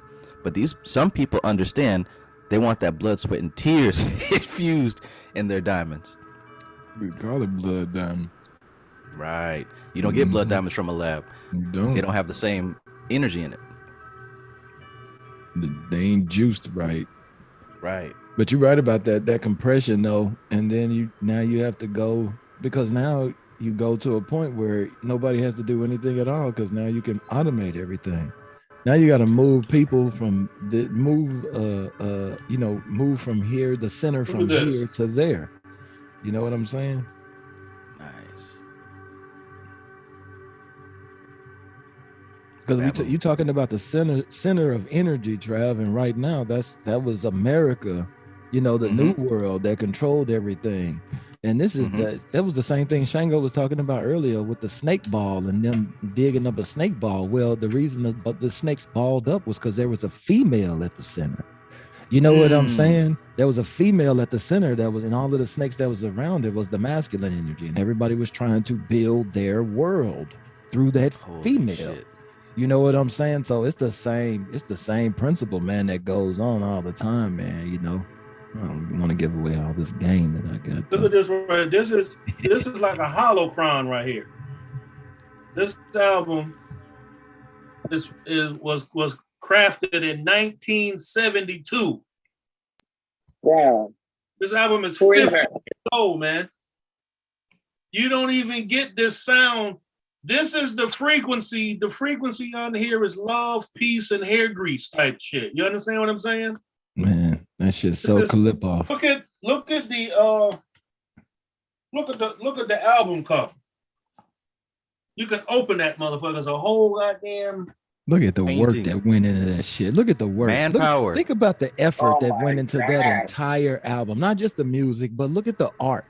That had to be painted by somebody. It wasn't no fucking thing computers. It's more than just the art or the music. There's a movement here. There was a culture that produced the people who had the vision to make this. That's a lot of concentration going on. Man, compression, right? That's God. And look what this is. What's that say? Promotion copy, not for sale. So that's one of the originals. Man. 1972 Mandrill. I'm gonna get a record player one day. We got Cliff Huxtable on here. I'll play this for you. The sound of it. If you play it, I got so many, man. I got so many albums. Remember Cliff Huxtable? Remember Cliff on that episode when he was downstairs? Boo-bop-a-da. Somebody they had to clip off as well, right? So we got to say rest in peace to Harry Belafonte. Harry Belafonte. I thought Harry Belafonte was from the islands based over this album. That nigga was from the Bronx or some shit like that. I was like, what the fuck? He had that process, didn't he? He had that process. I thought that nigga was from Bermuda. He had that good hair. Harry Belafonte. Here's another Mandrill album. Solid. hey, Charlotte. Yo. And then you know the crazy thing about having records, that shit sounds so much different, bro, than like playing a digital version. Yo, it's super crazy. That's why they had to clip off Yeah. it. Like If I you can had a fucking pen- taste it in your mouth, bro. I could take a pencil and I had a pen somewhere. I could actually spin it and you could hear the sound come off an album like that. That shit What? crazy. That shit Yeah. crazy. Now Bro, that- you know what I love?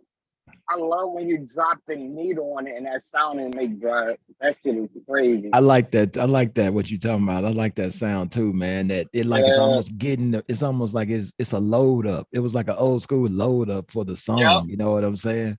It was like you could. I could almost Organic. make the noise. It sound like. Yeah, yeah. Yeah, that joint. You Listen to got those a who record heard player, that. Travis? No. I'm gonna send you one for your birthday. 'Cause I know you're a music head. So I'm gonna send you one. Look at Johnny get Todd Watson. Niggas been fucking with white bitches. I'ma keep it real. Niggas been fucking with white bitches. Oh, forever, bro. That ain't no new shit and no Nah. disrespect. I'm just calling it what it is. Look Call it at the the truth. picture of this motherfucker. Man, Listen at Johnny. look at him. Hey, and them was Nexus points, man. Look at that dude. These people they were Pied Pipers, man. They created culture, like it channeled through them and spread through everybody else like pressure, like God. That shit is crazy. That nigga Right. in that picture is putting. I know you got Ohio players in there. In that picture, Johnny Guitar Watching is putting so much man bulge on you. It's almost offensive to you. If you They call that the man spreading now. They call that man spreading. They even got a name for it. They call it man spreading. Like when you sit like a motherfucker is man so with your legs. spreading in that. That's what they goddamn call it, man spreading, bro. That's crazy. You're like, goddamn, Johnny. You know what I'm saying? I wanted to get to know you, but not that much, dude. Like, you know what I'm saying? Man, listen, Johnny laid it on the line for everybody right then and on that picture. He laid it That's on for the line. He got 3 white chicks behind him, pushing him on a tricycle. He already showed what's up. He put it all in your I mind. love this album cover right here. Oh, that's dope. Dark hands, and that white dove. Fire. That's a fire. Yeah, somebody had to I paint think that. this is man. you know who this is Santana. This Yeah. is I'm saying this is the album that Black Magic Woman is on. Oh, that's Carlos Santana. Oh, Yeah, this Carlos Carlos Santana Santana. right here. Yeah, I love Carlos Santana, man. You got any on? You know what got me on Carlos Santana? Remember that he made that crossover Maria with, Oh yeah. man, that's what got me on Carlos Santana back in when I was like You need to 16. listen. You need to hear this album. Man, Carlos Santana, man, that shit'll make you cry. That shit sounds so good. This right, he'll come down on look at the seriousness of Mr. Milt Jackson, king of the vibes. This nigga plays. Yeah. He plays the xylophone. Oh shit. So when I he didn't even- playing, I didn't you even hear get that. boom, boom, boom, boom, boom, boom, boom, boom, doom, doom, doom, doom, doom, doom. That shit is it'll warp your modern brain out because you've never heard any kind of sound like that before. All you've heard your whole 27-year-old life, all Digital. you heard was digital music. You've never actually heard a jazz album being played ever. You got any Howlin' Wolf?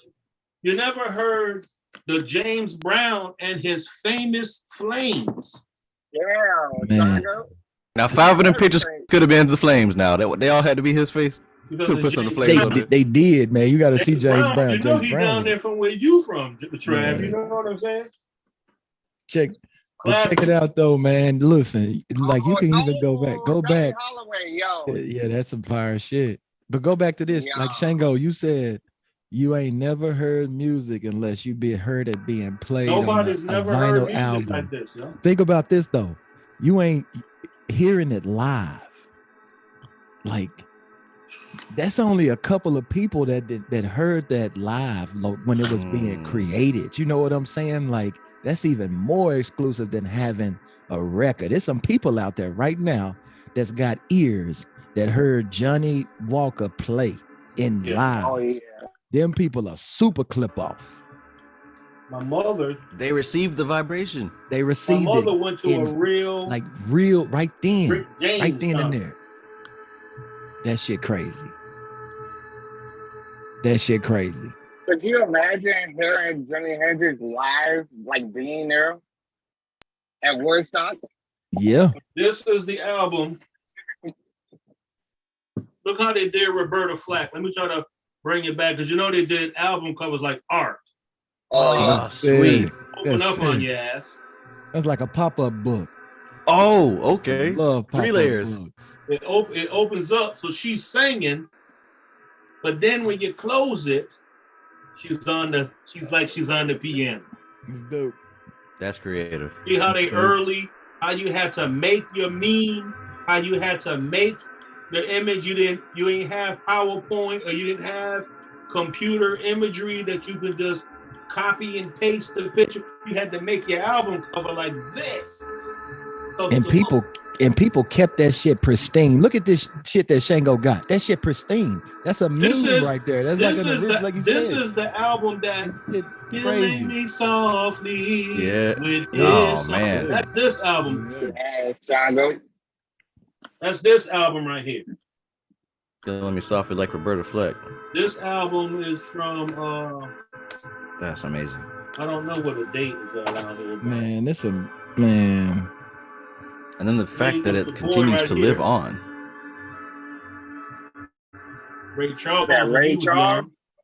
young. Yeah. That's the original Jamie Foxx. Yeah. Listen, that's crazy though, the way you said it though, Trav, because that's how some people know Ray Charles. Right. Hey, I figured out that that's what they doing when they make remakes, because the artists back in the day didn't own the music. So when they make a remake of the music, that becomes that song for the next generation. Then they stop playing the old one. Hate that too. That's why I don't listen to the radio. Yeah, me neither. This is when he was still with Peter Tosh. Who that is, Shango? Bob Marley. Oh, okay. That's That was Bob before the Marley and Wailers? the Wailers. Oh, that's the Wailers. Okay, that is the Wailers. Okay. You know, he was still with Peter Tosh. This is the Uprising. This is the album Coming In From the Cold. This also has Pimper's Paradise. And this is the album that has a redemption song on it. This is an example of us entering the back door. These albums to me, I'm sharing this. This is the last that I have of my albums. I was a person who I went through a lot of money. I would buy. This is where my money went. Books and things like this. Albums, weird stuff. At one point I had hundreds of freaking crates of albums. And you do stupid shit. You sell them. I moved, and and I was involved in shit. So you gotta move, and then you leave. You think you can come back, and it's stupid. It's gone. This is all that's left.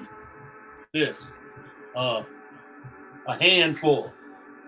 But you never think they're gonna make it obsolete, though, man. To me, you always this is think wealth. come back to it. To me, this, Right. I add this to like my portfolio. Like they said, do you have any assets? Like, yeah, I have a couple of like albums that I had I sold, which I wish I did it at the time. I sold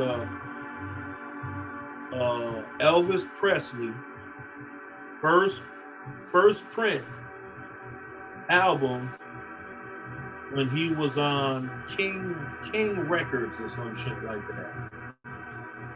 Well, I don't even want to tell y'all how much that shit went for years and years later after I already sold it. $300. That shit went for like $16,000. Because it had some sort of a mistake or something on the album. The shit is so heavy. That's like that painting that Eddie Murphy owned from Good Times. Remember the Good Times episode? And they had Look at that this. I forgot about these. And the minis. Them like the singles, right? These are 45s. Yeah, them is like 2 or 3 songs or some shit on there. See this album? See that record label? King. This is the album label that James Brown started out with. Oh, okay. And here's another thing, right? Because how history evolves into the next. A lot of people don't realize that in music we have right now everybody's doing mixtapes. But before that there were albums. Before that we had EP and LP. And those two phrases come from what Shango's showing right here. The long play and the extended play, I think it was. Yeah. That wasn't just something cool to say, like it was literally based on the medium that it was recorded on. And you were talking about extended play. Now you trying to get into Earth, Wind, and Fire, where the whole I mean, you got to think, man, some songs would be like 20 minutes on 20 that. minutes, yeah. 20 minutes. Love it. That's that Papa was a Rolling Stone. That shit is like 15 minutes long. This here, people don't know. This is the different version. This is Papa Got a Brand New Bag, Part 1. And then on the other side, you got Papa Got a Brand New Bag, Part 2. I had sampled this a long time ago. I took the album, what it is, I slowed it down. If I can do it for you, you'd be like, yo, that sounds crazy. I slowed it down, and then I recorded it, and then I looped it. But I kept slowing it to certain levels, and then bringing it back. And that's how you do. You will have to catch it so perfectly to loop it. Hey, that shit TikTok. Mm-hmm. Hey, them 45s is TikTok. Them YouTube shorts. Hey, them 45s, right. yo.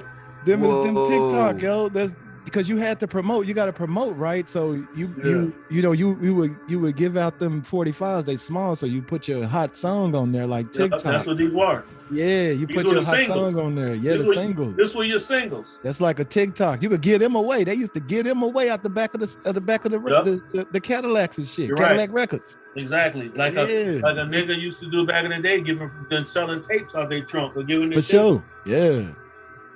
I got a promotional tape from Exhibit. The nigga came all the way to Connecticut. Exhibit's first album was called like 40 Days, 40 Nights or some shit like that. I was like the only nigga in the whole fucking neighborhood that was rocking that shit. His first album was banging. I got it from that nigga direct.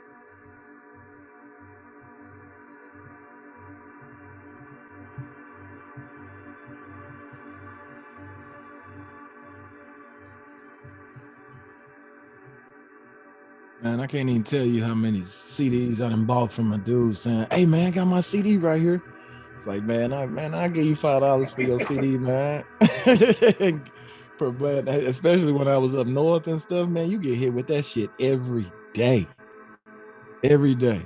It's like somebody asked some of that shit you feel. I'm the same way. Like I never turned down nobody that You know what I'm saying? That's just how I never turned down nobody who ever came to me like, yo, I'm selling my seat. I'm like, y'all rock it, y'all buy it. Yeah, I be rocking. Yeah, Some of that shit be garbage. It be garbage, man. I just threw some of that shit out the window, but I support it though. You laughed at that shit, but like, God damn, I'm the only nigga that'll give you money for this motherfucker, right? But he got me to buy it. Right. You throw it out the window. I throw that, throw it out the window. Only going $5, motherfucker. Yeah, you would never see platinum, gold, or nothing else. You would see $5. That's it. What they call $5? What they call $5 to sell? That's all they can call it. $5 buckos. $5 nuggets, right? Hey, real quick, listen. So, we'll be wrapping up the stream soon, not just yet, but soon. For the people who are in the chat, I want to ask you guys a question and go ahead and post it. I just want your feedback, and y'all too that are here present. So I'm going to be revamping the membership, which is what I did a few years ago, where that's what started the book reads, right? If you were around back then you know that's what we first did. But then I just started making the book reads public. But I'm going to be reopening the membership again, and I have some ideas of what I want to do. It's going to start next month. But for you guys who are listening, tell me in the comments or the chat here, what would it take to have like the perfect occult spiritual membership thing? Like, what would you be happy to be a part of? What would you expect to have in there, right? Of course, I'm going to cover things like, I'm going to touch on stuff for the beginners and also for the intermediate. For the advanced level, it's going to be all NLP stuff. But, aside from that, what types of things would you expect to see to make this worthwhile? Somebody once said something to just keep up with consistency. Somebody talked about really breaking down some of the rituals so they can have an understanding. Let me know what you guys think, since you guys are the ones who watch my content on a regular basis. What would you expect to have in a membership that is top notch and you are very happy to be a part of?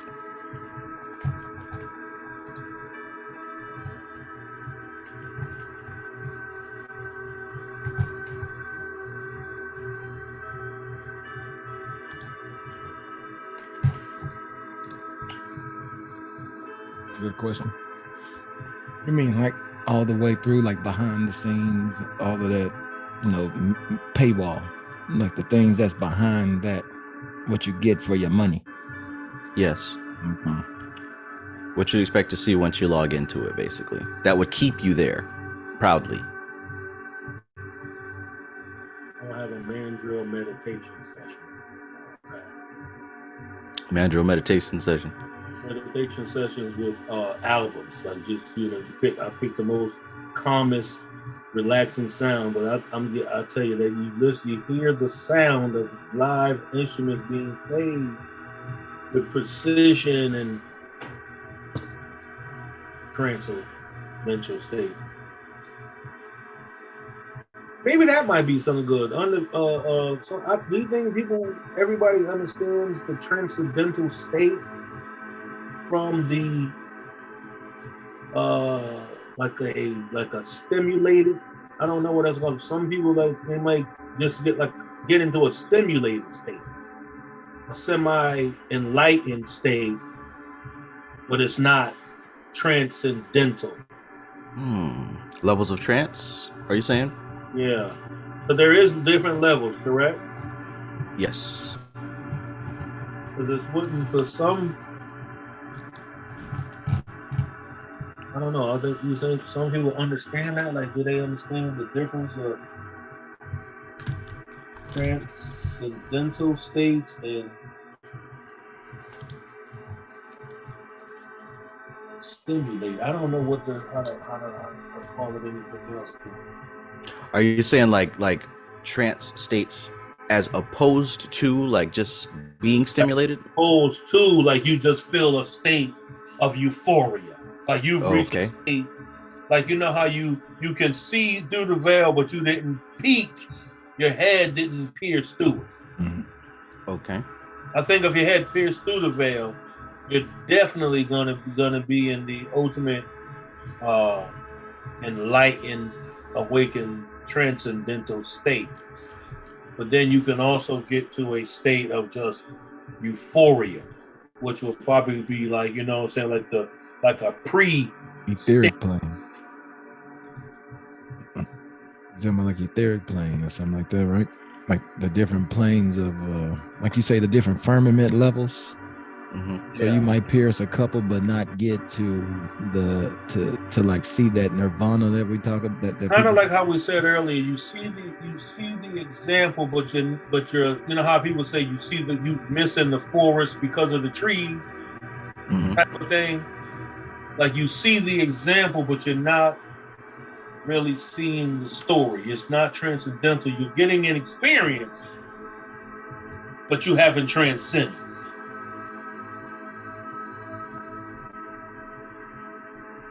Because I've often pondered that type of thing, dude.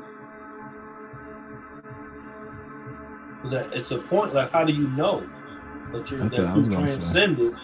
Yeah. That's compared, because you know the mind is very, very wise, very intelligent. That would tie into what I said a little bit earlier about what makes effective NLP: knowing your outcome, having a way to gauge progress, and then of course being flexible. I like that. I like how you said the effectiveness of NLP. That's what it is. Trav, what about like I would have said before, like group rituals, but not necessarily group rituals, but group maybe NLP seminars where, you know, you go through those steps for people that like can't really I say visualize those concepts. You know what I'm saying? And maybe even like you know, behind the scenes with, you know, maybe come join me on like maybe one of your ritual sessions, you know, where you don't even talk, you know, you got the setup and you got everything needed and everything that you're doing, and you do like a group where people could come in and join and do the same ritual that you're doing. As you know what I'm saying, like and you can do like group rituals where, you know, that kind of keeps you know, people accountable up until the point, and then you can zoom it and do a group ritual where that's actually pretty dope. That's a good idea, because Dr. Svoboda does all of them, because you said earlier, and I think I sent you a message. I don't know why you haven't because I think we all know you better than to think that you being like a person who just bought the blue check. I think that being that they opened that channel up like that, I personally feel you need the blue check, not to just do it like some corny shit like some people will do it and don't have no kind of platform.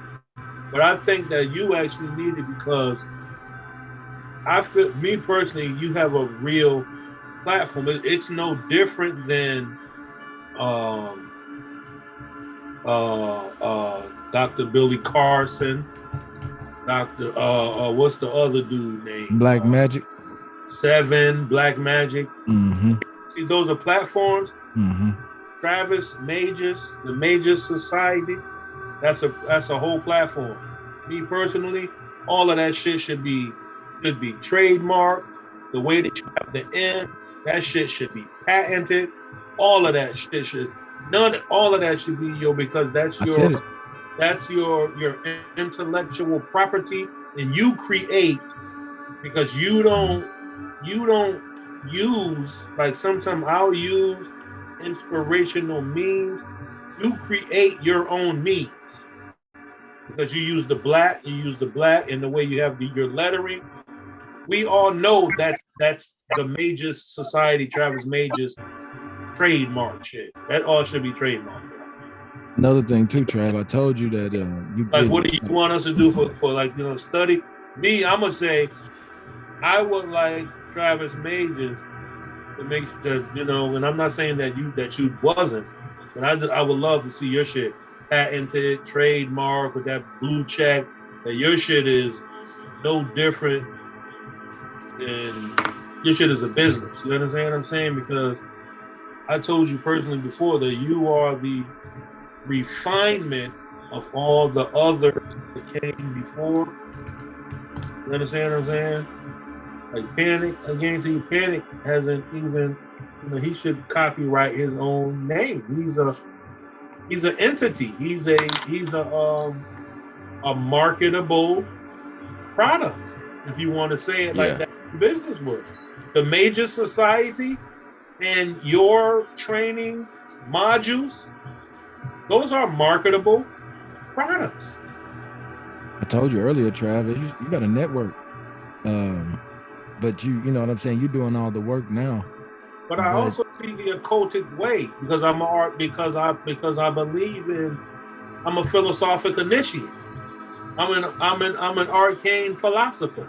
So I understand not doing those type of things as well. It's regal, it's royal, it's mysterious, it's archaic. Not that even if you want to be, but that's also part of the arcane. Like, you know what I'm saying? You're supposed to be subculture. Once you start becoming mainstream, you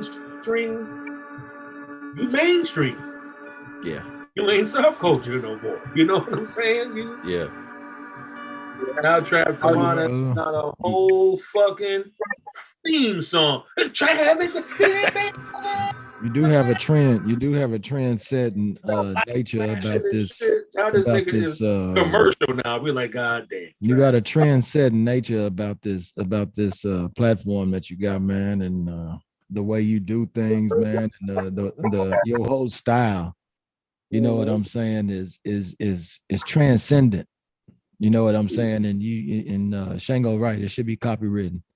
You know what I'm saying? Because you're gonna have people. I mean, man, we live in, like you said, gig. It's a gig. You know, people do this, man, and they'll find something, a new hot thing.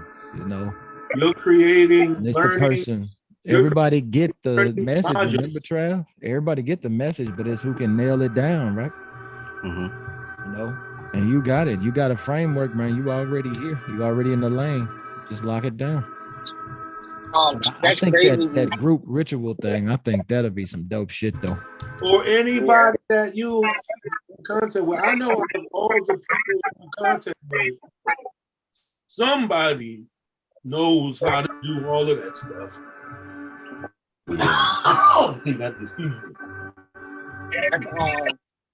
That's crazy y'all talk about that because I just watched Brother Planet's latest videos, and he wanted people to submit videos of like a young teacher that's really about that shit. And I thought about Travis, so if that's cool with you, Travis, I'm gonna submit your video. Who do you said it was to where? Brother Planet. Oh, well, yeah. He was looking for like a younger teacher that really know their shit and like really doing that shit. And I thought about you. I was like, Travis, I'm gonna submit one of his videos. You know what I mean? Absolutely. Hell yeah. It takes extreme focus, extreme quiet, no interruptions, and darkness, and being capable of developing the supreme and confident patience in yourself to sit there silence and in stillness so you can get to understand the mechanism that you're operating in. It's a very complex machine.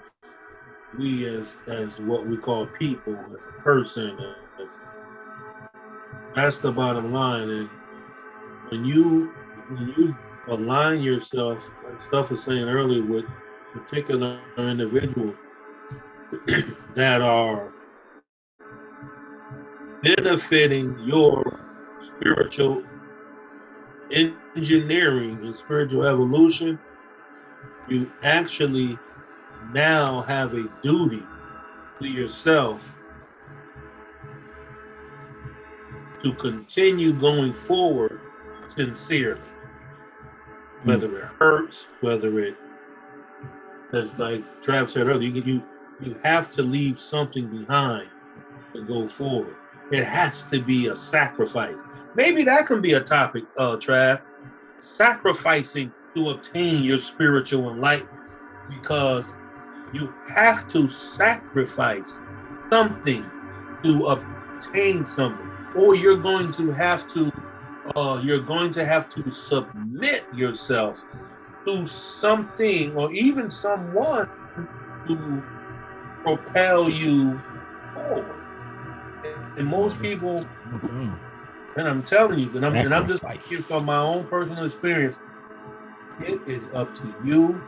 You have to be so independently in tune with knowing when to apply the pressure to yourself. It's like sports. All I can do is use my personal experience. And I was no professional sports player, but I played enough sports coming up to understand what coaching is about, and an individual pushing you to go outside of the pain and the pressure and chastise you when you felt weak in yourself, and then you succeeded because you went past that pain, and you get to understand what that feels like, because it's nothing but a chemical reaction. So when you go through the process of, like I said, sitting still, and you go through self-study and self-analyzation, you can now revisit. But that's time travel. Most people don't understand. They think their whole physical body's supposed to go with them, but you create the physical body in the place that you visit. That's the whole thing. Yeah. So when you time travel through the mental, not just some illusion, when you do that, you get to go back to the periods in your life that were created, the patterns that you can now discover that led you to where you are right now. Like I said, I then went back to where a particular point where I didn't know how to swim, and I was in the Orchid Boys Club, and the dudes they were a little older than me, and they were part of the boys club, but they also worked in the boys club because they were the athletic dudes and all of that. Then they just fucking put me on the diving board in the deep end, threw the white fucking thing in there, the buoy, and told me to jump and doggy paddle to that fucking thing. We'll be over here if anything goes wrong. Well, I hesitated. They fucking yelled and yelled. I did it. To this fucking day, I can swim like a fucking mermaid. Because they pushed me, and I'm not saying it was right. I'm not saying it was wrong. I'm saying points in my life made me past inner resistance, inner oppression. And coaching is about trauma. Asking people to let him know. And that's a thing too. Getting past inner resistance. When you feel like you can't do it on your own, giving up, you got to, and you can be like, man, I just ain't gonna do it today. I'll do it tomorrow. You know what I'm saying? I ain't got the time today. When you do that, when tomorrow comes, you're gonna say that same thing again, and then it's gonna turn into a whole fucking week. And now when you go back to go do what you were supposed to be doing, now you got to deal with your weak ego flesh self with guilt and shame and worry, and now you bummed out because you got to start all over again from the beginning of the chapter because you forgot everything, and you didn't. That's the beast man right there. That's what they call in the Bible fucking mammon. That's behemoth. That's that fucking slug man. That's what I mean. Cro-Magnon man. You don't fucking work your spiritual, mental self, and you don't do that. You don't push yourself past that resistance. You turn into Bubba. You turn into fucking Bubba. All them characters that they put in cartoons and movies. The dummy. Remember the dude on the Goonies? Where you got locked up in the fucking room and shit. You turn into that motherfucker. That's why he was in the room. Motherfucker always had a big ass head that was on his shoulders. Because capable of taking care of himself or any type of business, but we have to put him in the room. but the whole signs of he was strong as a motherfucker. Earthly. So they still hitting you with some inner shit with the Goonies. You know what I'm saying? You talking about sloth. Sloth. Check this out, man. What you talking about coaching, man? Everybody got a limit that they will quit at on their own. Everybody has one, and coaching is all about a mental effort. And the coaches that people like to get are the ones who have been through the fire of where they are going to go. So if you Trav, like, man, you got skill at this, bro, you need to push it as far as it go. What Shango talking about is coaching is real. I done seen it at the highest level. I done been to the highest level. And that took every single day focusing on that craft, man. I done been to the highest level of the highest level you can go in anything. And that shit was hard as a motherfucker. And it took constant focus and refocus. You fall off. You fall off. The work is hard. You know what I'm saying? Somebody is pushing you past where you want to go. And that shit hurts. It's painful. Very. But once you get past that level, once you get past that shit, I'm going to say this and I'm going to get up out of here. Because I promise you ain't nobody on here more qualified to talk about this than me. Once you get past that level, bro, like the sun shining over there, because this shit is rain in that work. You know what I'm saying? All day long, man. That shit hurt. It's painful. But Trav, you got it what it takes, bro, to be that. You know what I'm saying? And I think you need to just keep going in the direction that you're going, bro. But we're going to have a conversation, Trav. Hit me up, man, because I'm on your tail. I'm on that ass, Trav. You see my say? You see? Oh, I'm getting here, Trav. You see me? Yeah, I see it. I'm getting here. Oh, like he like Baron Samdi over there right now. Hey, this the setup, bro. Check the hat. Y'all don't even see the hat. Shit. We fly you, here, the man. Boots. Yo, yeah. Man. The boots was epic, man. Man, I appreciate it, bro. I got another pair too. I'm gonna have to shoot you them. But I'm gonna jump off here. Man. And man, I appreciate y'all letting me kick with y'all tonight. This is probably the best 2 days of the month to me. Yeah. These 2 Thursdays. Man, today is Thursday. Oh shit. These 2 Thursdays, the best two days of the month. I love it, man. So, man, peace out there, everybody. Peace out, Shane. Peace out, Trav. Peace out, Ejex, man. Y'all hit me up, and man, we'll be at it. That's it. Peace. Peace, tough dog.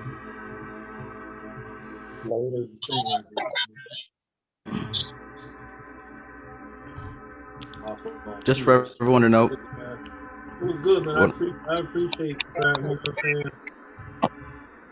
I always speak how it is. You know how I am, how I do. You know I done told you that shit, the same shit over and over, but yeah, man, you're doing the job. We appreciate it because it makes us go into our study. And I know personally that you is going to change, is going to have some sort of definite change in your life to where you will not be able to be in the same realm you was in at one point. But that's the whole thing. You got to accept. And I think even stuff said earlier, you're gonna have to cut some things off. You're gonna have to sacrifice some people and some places and some things. Yeah. Get to where you really trying to go, or it's not gonna work. It really is. It's not gonna work. You're gonna have to really become, and that's the path of the tarot, because you have to go through the path of the hermit. That's a particular expression along the fool's path. Because, we want to look at the tarot. The tarot is the path of the fool. Mm-hmm. one of the manifestations of him through that chain of tarot, I don't know if that's only going to be for one particular deck, but we know the Hermit card is there. That is a particular attribute of the Fool. Mm-hmm. So we have to be that. We're gonna have to be a Fool, the Hermit, each and every particular point to make it through. So I think, man, that like I said, with the training modules, that the stuff that I don't even know, there's other stuff that you're doing with other classes that I'm not even a part. I don't even know. But those are teaching modules. I always said that I know, that the major society, that right there, you got to make sure that craft got a hold of that. That's your business. You know what I'm saying? Yeah. Because you've been on social media for a long time. You see how YouTube has changed a lot, man. You know what I'm saying? People got to go in different directions, and I appreciate that. Big change. I appreciate it. And chop it up with everybody. Definitely, though, to end it with that belief. It goes. Even the Bible said belief without works is dead. So you can believe all you want. If you're not doing nothing, then you just delusions of grandeur is what right. Right? You don't really believe it if you're not doing anything. To believe something, your behavior has to match the beliefs. It has to. What I'm saying about, so some people are in the delusion of grandeur where they think that it's going to really just manifest by just contemplating it. That's all you have to do is just believe and contemplate. But you're not going to do anything to actually draw in the financial or sexual or whatever favor that you're seeking to reciprocate from the universal power. He was given nothing but a plate of, maybe some cinnamon or, you know what I mean, and stuff like that, which is good because there might be a sacrifice, but at the same time, you're gonna have to do something with your life. You're gonna make some kind of vow. You know what I'm saying? Everything has to be a spoken vow, and I think that that's when people speak a vow unto themselves, or how Christians always say, "Well, I declare and decree a thing," but nobody is. That we in the occult, and that we know that we're speaking in Heka, we're speaking Hekas, or we're speaking words of power. Many days. So if a person is not speaking words of power over their own self, and actually maybe going, because you got to have nature in your life.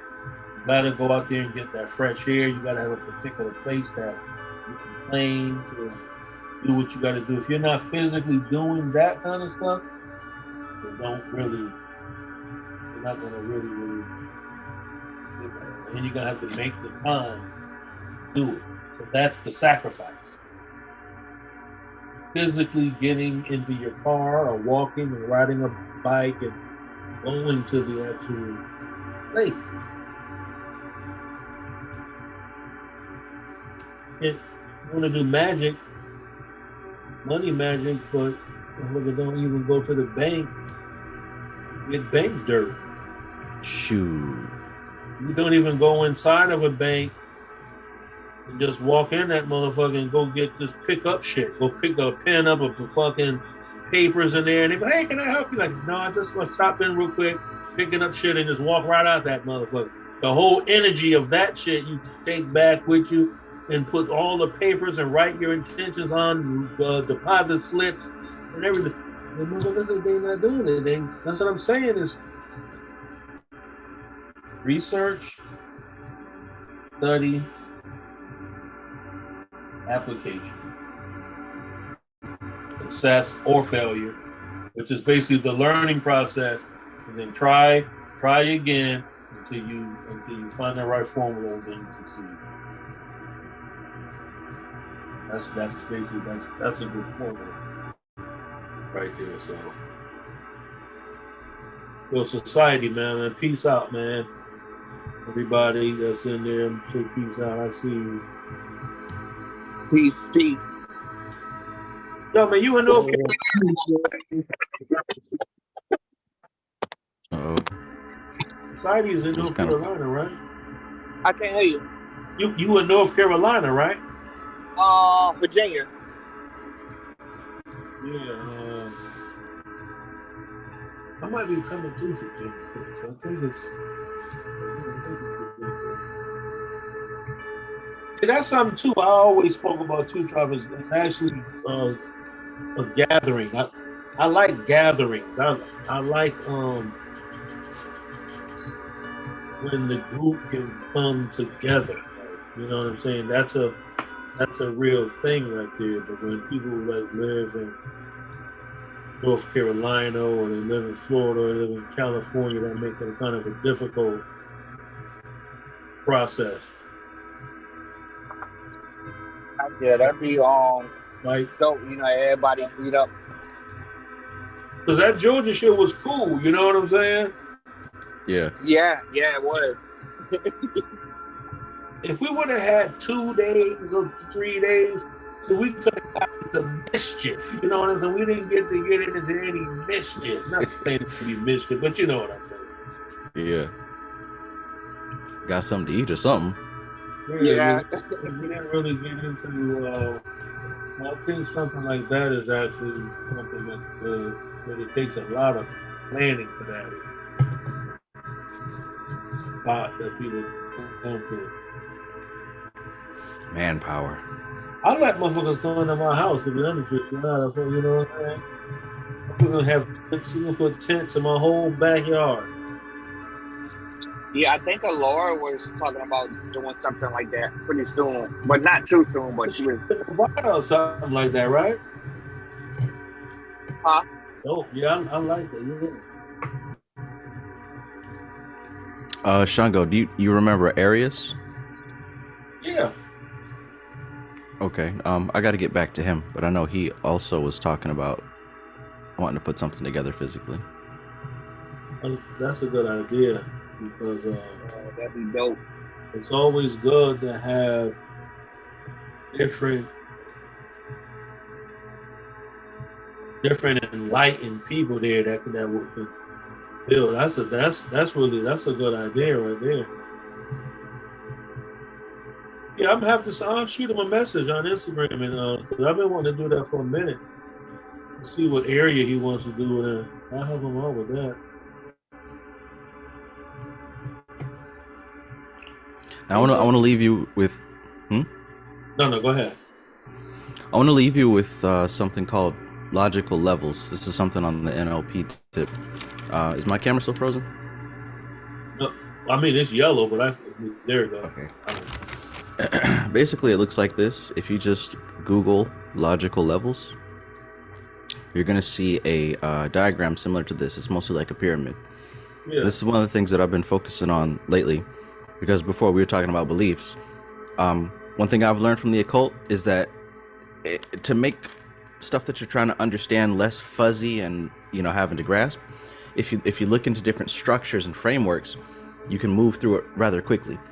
So in particular, what I'm doing is like just analyzing some of the things about myself that I want to change or improve, and then looking at how it stacks up on this chart. So for example, the environment is the end result, right? If what I want is, like you said, with the money or the sex, what behaviors do I need to adapt to get that? What beliefs and values do I have to adapt in order to behave that way? And who do I identify myself as in order to do that? So that might be something that you definitely can find value in that. I'm looking at it. I'm seeing it. The environment, behavior, capability, or competence. You know what? This just triggered me. It was I got the notes somewhere. So now you're gonna make me go.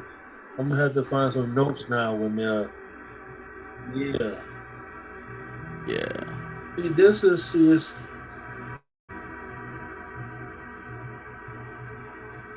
And that's what I'm saying. This is the module. You can build a module from this that people can understand that each particular aspect, like you said, you analyze yourself when you want to, it's not necessarily change, it's improve to a more efficient behavior.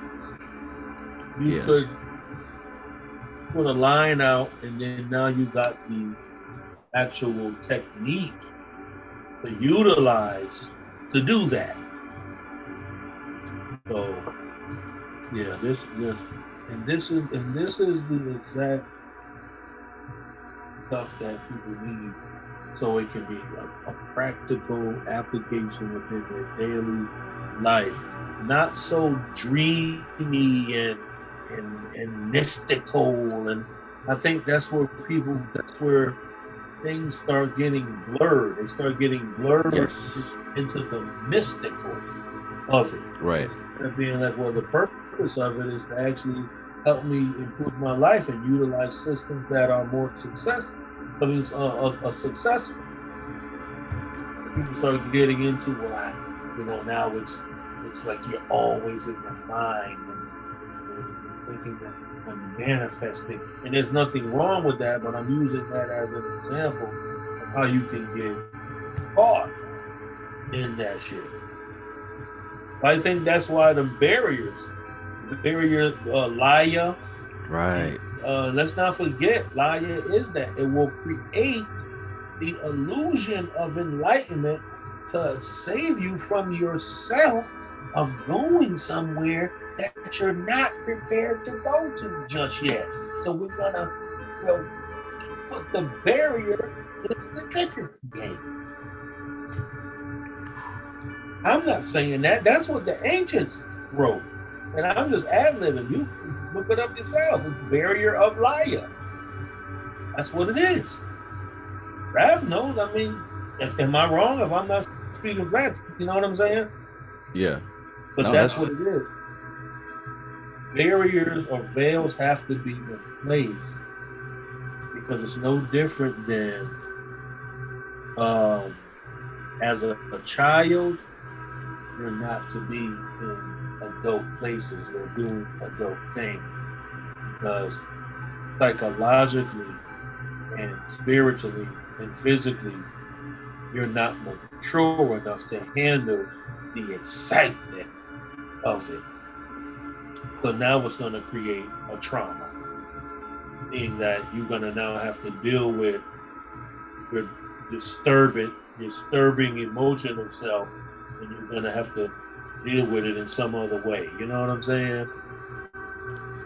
Or you'll end up, you're not prepared to make certain kinds of decisions that have certain kinds of effects. Yeah. Right? Like these higher levels, the decisions made here have long-term impactful effects. So it's better for you to be confused and lost wandering around than tinkering with that level of your operating system. Yeah. And here's something, I'm gonna end with this for real. That being able to handle when you start probing into these systems and personalities to purify yourself, it starts causing like a disturbance. You know, if like the water be clear and you go into the bottom and it's gonna make things muddy. So it's gonna make you sensitive to the energies of other people. So in times of you working on it, now people who gotta still go to work and shit like that, your co-workers are with the shits now every fucking day. And it's not that they really with the shits, that you're becoming sensitive, more sensitive to the energies. So it's becoming more and more aggravating to your ass. Mm-hmm. You almost can't. You be like, God damn, I'm at home. God damn, I'm washing and soaking in sage bubbles, and I'm doing what I'm doing. But God damn, I come to work and You got to always stay mindful, but that's how it works. It's not that they're changing or some demons are coming after. No, you're becoming more sensitive to the energies of your interaction with other people based off of you're becoming positive energy, a positive force. So that's something that people really, really probably find because I've gone through it myself. You understand what I'm saying? That Yes. How to actually deal with that level. And that's basically what I mean by the inner resistance. You know, it makes you don't even want to deal with it. Goddamn, if it's gonna hate shit stir up, then maybe I don't even need to be fucking with it. So that's the resistance. I go flip on, and they want to fuck with a particular type of energetic spirit, which ain't nothing but a psychological aspect of their mind, and they haven't purified anything but go directly to like the basement where the dude was found frozen at, like in what we talked about earlier in Groundhog Day. You got to deal with, you didn't open up, as I say, a can of worms now. And now when you start feeling depressed because you think you're a fucking Sith Lord now, feeling you thinking because you're the aggression that you're feeling this fucking power and energy being energy, and it's really arrogance and fucking ignorance and being you stirring up power, and really what you're doing is looking like a idiot. I hate that. I hate that. That's what I'm saying. Basically, and I'm gonna say goodnight, is that it's knowing what technique and methods are best used when that happens. Yeah. Is this recorded? Yes. But this this is mandatory what you're saying, because I ran through that when I first started working with Travis. You know, I started unlocking shit and doing the chakra shooting, and you know that I was going crazy. I was unlocking all these different type of emotions and shit. But you know how I did with it? I went through the course and just went through it. But like you say, some people can lose their fucking mind, or it can go bad for people. That's why they had to in the lessons. That's why they had to run the devil across the hot burning sands to get them away from the righteous. See, most people think that those are literal stories, that they didn't took these white people and brought them across the Sahara Desert into the fucking cave somewhere. But no, that's actually a psychological story. You're supposed to take these demons within your own mind, and you have to tame them. You can't ever destroy them, but you have to put them in their place. You know what I'm saying? You have to organize the pieces. That's why you have ancient systems called Samkhya. Samkhya means pieces or methods and organization, you know what I'm saying, numerization of the system. So once you learn the differentiations of the different particular workings of your system through patience and proper study, then you'll be able to have the methods and techniques to battle your own inner demons that they have in great stories of Leviathan and fighting the Gorgon and all of that. That's basically now you trying to destroy what you call the lower self. You think that motherfucker going down easy, my nigga? No, that's an ancient fucking old god that you didn't fuck. Now this nigga gonna stand up on your ass. Like that Doctor Strange movie. It's that shit. You think he gonna come over here with that Doctor Strange shit and me not get my shit off on you? Yeah. Fuck out of here, motherfucker. We both can die right now. That's what it really is. What level of gangster are you particularly ready to go through with your ego to get your shit together? Are you willing to put in the fucking work? Look at it like that. Like Stuff Dog said, what particular level of work are you trying to put in to destroy all the things that you don't like about yourself? Trav can't fucking He can give you the methods and the techniques to get it, but he can't do it for you.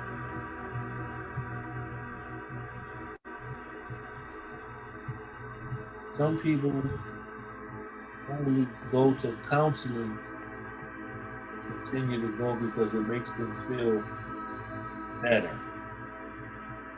But they go home and do nothing. Eat or go to sleep or take their medication. And then they go to counseling because it makes them feel better. And they do that for 20, 30 fucking years. And they never do anything. They don't practice any mindfulness. They don't practice anything that they can do to help their self along with the therapy that they receive.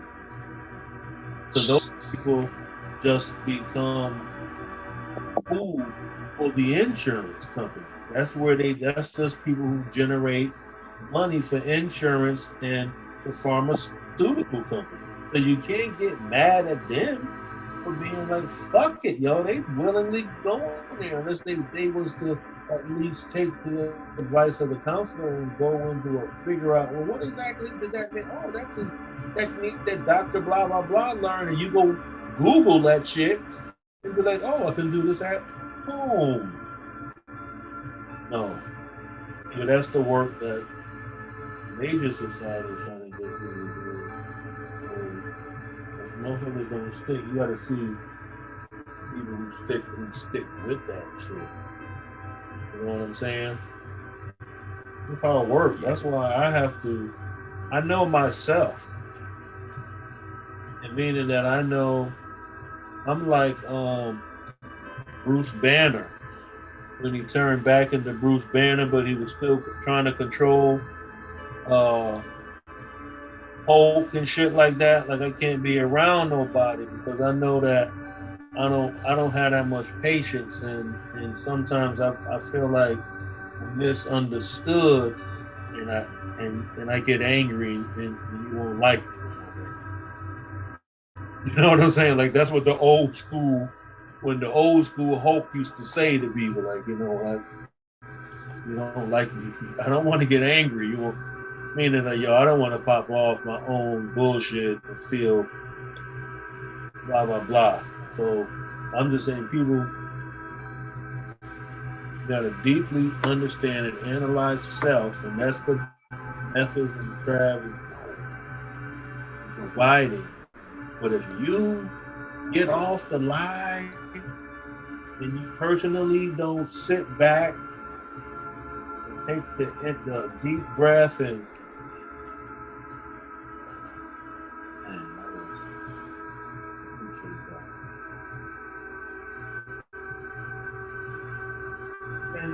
you deserve what you fucking get in life. You know what I'm saying?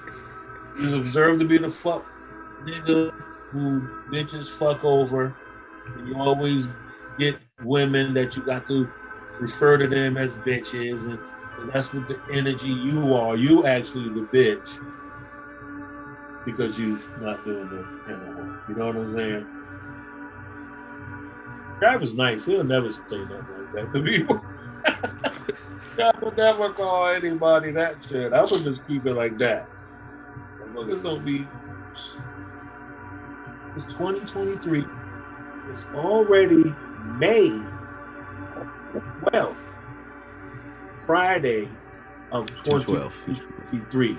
Once it hits June, we're 6 months in to the 12th-month cycle of the Gregorian calendar of 2023, and we're going back into the underworld again.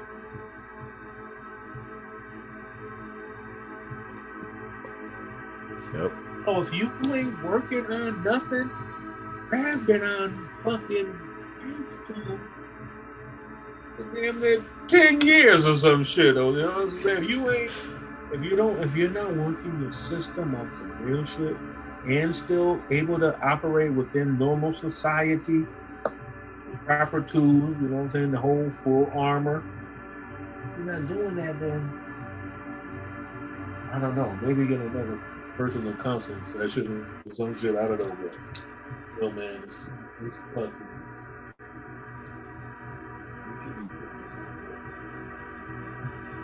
should at least be amateur boxing. You've been sparring long enough.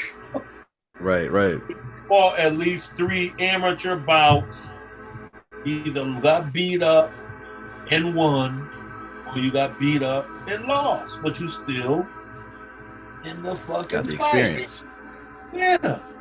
You didn't say fuck it and go become the bum dude who on the block and keep talking about, man, I used to spar with Mike Tyson, you know what I'm saying? I mean, one time, man, I hit that nigga. Like, motherfucker, it's 2023. You did that shit in 1987, motherfucker. Yikes. Yeah. Or even worse, never passed the sparring stage and then jumped to making videos about how to be a amateur boxer. Right. And you never got out of being a living punching bag and a dodging punching bag for champion fighters. You never had your own fight at all. You just, as you said, you don't want to be that kind of spiritual person. That's all. That's why I'm just yapping the way it is, because I'm trying to just spark something to let motherfuckers know. Besides the mystical essence of what we see as what's called arcana or occultic or subculture, gothic or whatever we want to determine it to be, that it's really real. This shit is not just a look. It's not an aesthetic. It's not a trendy. This shit has to become a living science. You have to become a stone worthy of the master's use. A lot of stones out there.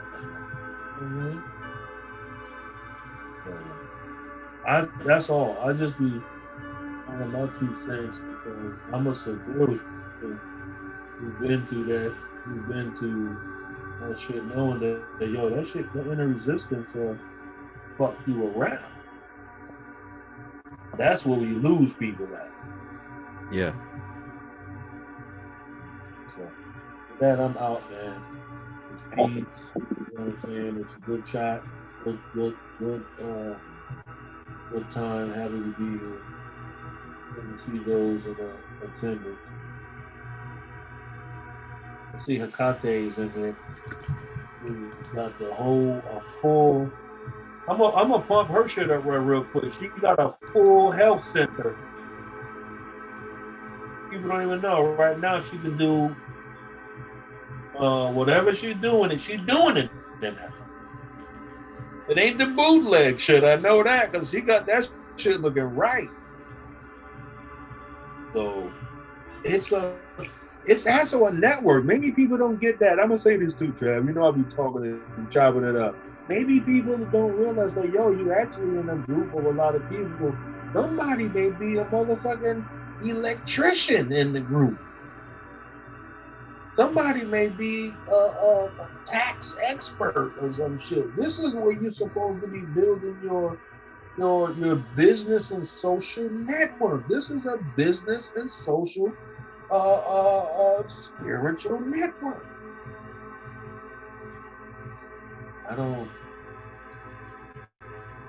Don't lose sight of that, because I know that, you know what I'm saying, at a particular point, you're gonna try to pull the fucking plug on the way we connected. So it's always gonna be somebody against the resistance. We're gonna finagle it. Don't forget, they literally fucking washed us away from MySpace. That shit was like, MySpace was like Facebook on steroids. Yeah. I forgot about MySpace. And they took it away from you because you was being educated. Because you had the code to put that shit wasn't easy. Right. Right. MySpace was on, Oh my God. network programming. You're right, Shango. It was on all of that shit. It had video. You should have music. You could have your whole self on that motherfucker. Yep. This on some dumb shit. All kind of. And it was still messages, and they took that.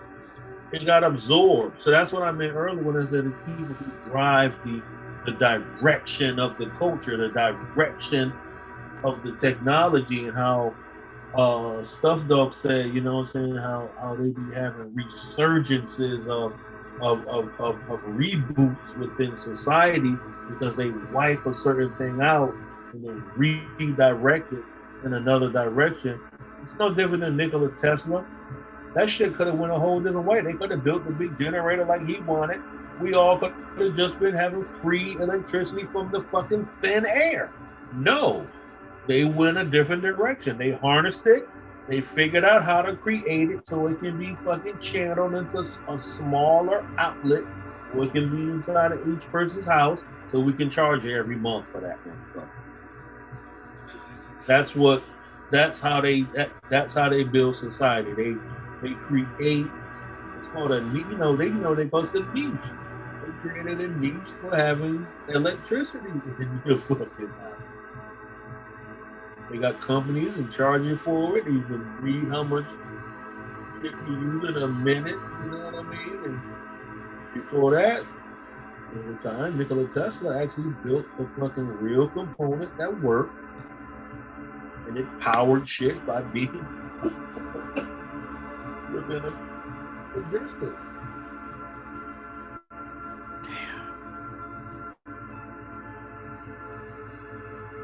Just take that and really going. Take that and Trav, you read all of these Beyond Fortune and all of them. But you don't think the spirit, as we can say, or the energy of Beyond Fortune wasn't in the presence, where 2 or 3 are gathered in my name? Is it, well, what name? Nigga, who? What the name? Is the name of this Jesus? That's the only name we know. That motherfucker name is so scrambled up. Greek and all of this shit. Greek. I don't give Greek culture nothing because Greek culture was such a hodgepodge of other people's shit based off of them always traveling and then bringing it back to their, and I'm not saying they didn't have a system of intelligence, they just didn't develop it themselves. Mm-hmm. They were influenced. They were inspired by other people, and you can read their books, they said it.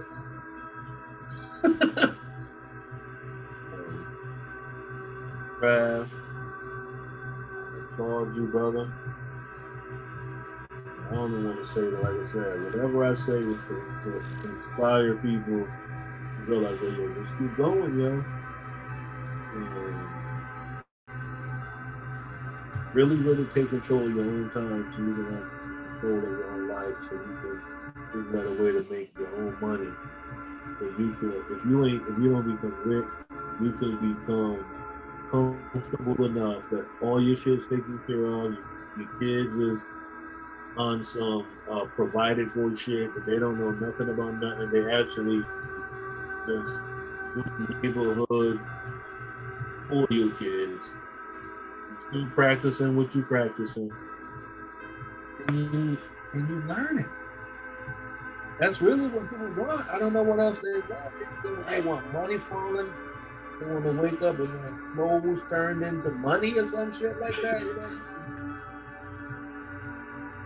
You can right now, the computer right now, if you're smart enough, I'm gonna just throw this out here. If you know how to fucking work this AI shit, nigga, that shit right there is the new internet wave. If you don't get that right now in your time, my time, I experienced the internet. This is what I mean. I experienced internet come into reality. Didn't know what that shit was, especially didn't know how to invest in it. The people who invested in the internet was brand new, and everybody was like, I don't know what that's supposed to be. The motherfuckers ain't worked since then. They were millionaires since that happened. This is the actual same pattern that's happening again, but it's artificial intelligence. Artificial intelligence is the new evolutionary technology. That's the next step to just going to fucking Google. If you still going to Google and you don't realize how different that shit is right now, maybe because I've been for years, Google is so corny now. You have to go beyond Google. You know why? Because they didn't fucking censor that shit. They didn't zap that. They didn't suck it out. That shit is so modernized and gentrified. Yeah, it did get worse. They got greedy, it seems, with all the ads and everything. They tried to screw it around so the person that paid the most for the ads gets the best results, and it's like they can't fix it now.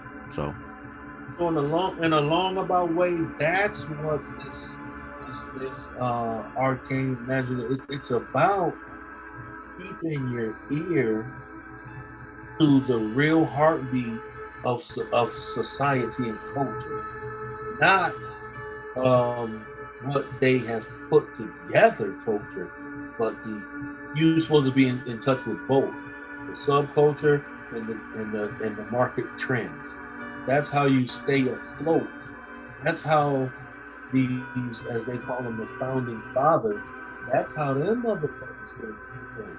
They're playing the politician, elite, European games, but at the same time, the motherfuckers at the Green Dragon, drunk as a motherfucker, plotting tyranny, motherfucker, against the British.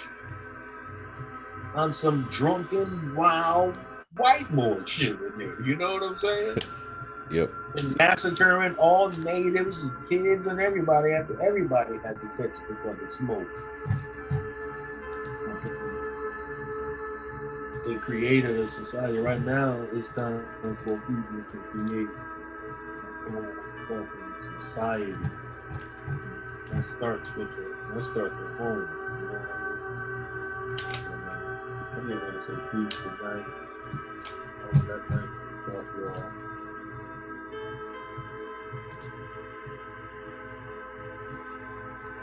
That was a real drop right there, because I personally feel like everybody should already know, especially if people are younger than me, they should already have a pulse for the trends that going on right now. Mm-hmm. I feel that shit. I'm proud of that shit. I'm 50 fucking years old.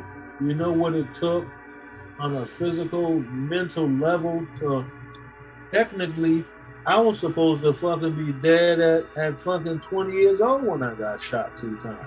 I was supposed to be dead before that, statistically, based off of the economic situation that was my reality coming up. So to actually be 50, I'm a living fucking dinosaur. I'm like a fucking KRS-One. Like, oh shit, these niggas are supposed to be in a fucking museum some fucking way. Yeah. Like, I mean this respectfully. Like, every time you talk, I see my dad generation, you know? Like, I see that energy, that authority. I see that energy when you talk, you know? Like, they were talking about bringing that Freaknik shit back out. I had so many fucking calls from my niggas like, yo, man, didn't you go to that Freaknik shit? I was like, yeah. And I was like, yo, man, that shit caused my homeboy to have a full divorce after we came back from that Freaknik shit. Yikes. He was the one taking all the videos and all the pictures. This dumb motherfucker, but we go back home. I was telling him to give this shit to me. He was like, no. You know what I'm saying? No. He let his fucking wife find him in the house. Caused a full... I think the police and everything had to come to his house. She fully went into attack mode, and then they got a divorce behind the Freaknik pictures, man. Yikes. Yeah. One of the most incredible experiences that I've ever had in pure debauchery, savagery, sexual hedonism, beauty, ugliness. It was fucking everything, man. It was, if you don't understand. That's what I'm saying. So many things happen within my personal life that I personally that I am a living fucking relic. I'm like a 90-year-old to me. There's this man that I know, his name is Arnett Allen here in Ocala, Florida. Ocala, Florida is like 50 miles from Rosewood. Mr. Arnett was living and experienced Rosewood.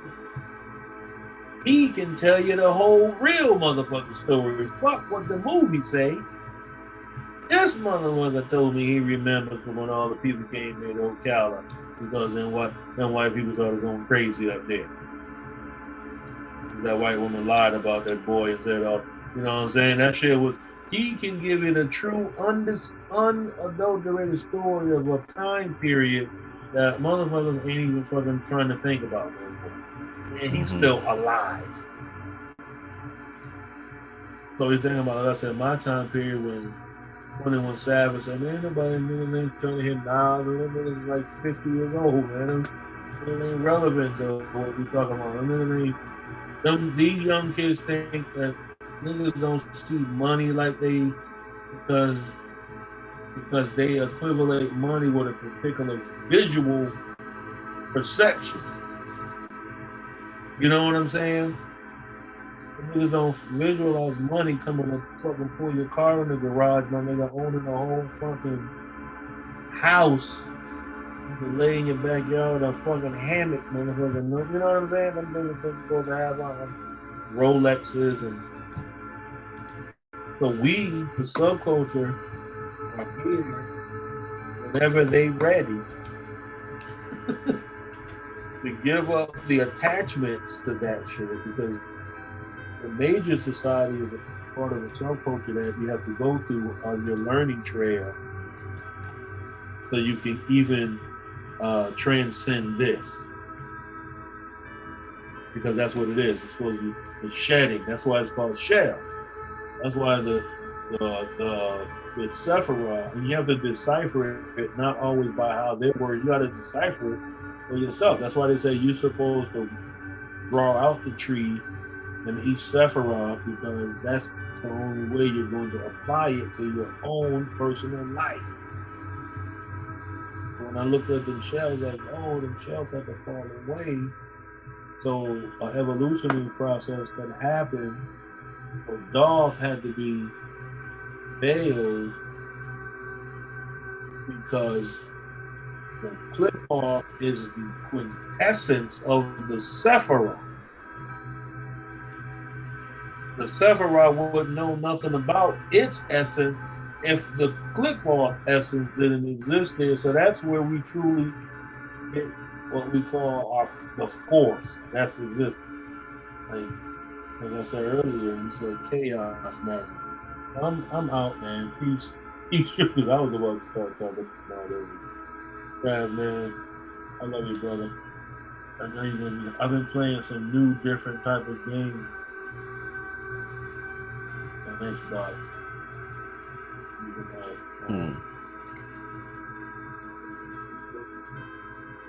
What was it? I downloaded a couple of games. I didn't download a game called Man Eater. I'm a shark. Going through all the water, eating stuff, evolving.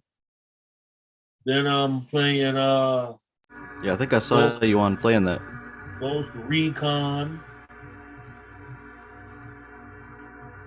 Some really good graphic games, man, without, you know what I'm saying, that they got it lined up there, so.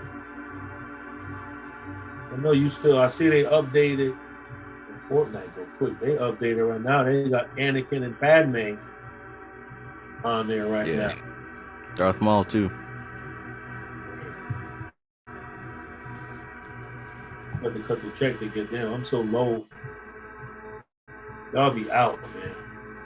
Anybody, I'm gonna throw this out there, and I'm really, really good. Anybody want to play with Trav on Fortnite? You better have your shit together, man. Bring the easy lobbies. That it's an equal exchange. Trav and them niggas, Trav will play with you and everything, but them niggas will fucking drop on an area, and you'll be trying to find weapons. Oh man. What he was think about you, and he was like, especially what's her name yelling at Shango, this was Shango. Like, yeah. I don't even have a weapon because y'all took them all. Like, man, look, it was funny like last time because Shango was talking, you know what I'm saying, on the mic explaining some stuff. And me and the other teammate, we dropped on the other side of the map, got killed. So when you die, the camera goes to the last teammate alive, which was Shango, and he was still talking to us. And I'm like, come get us. We need help.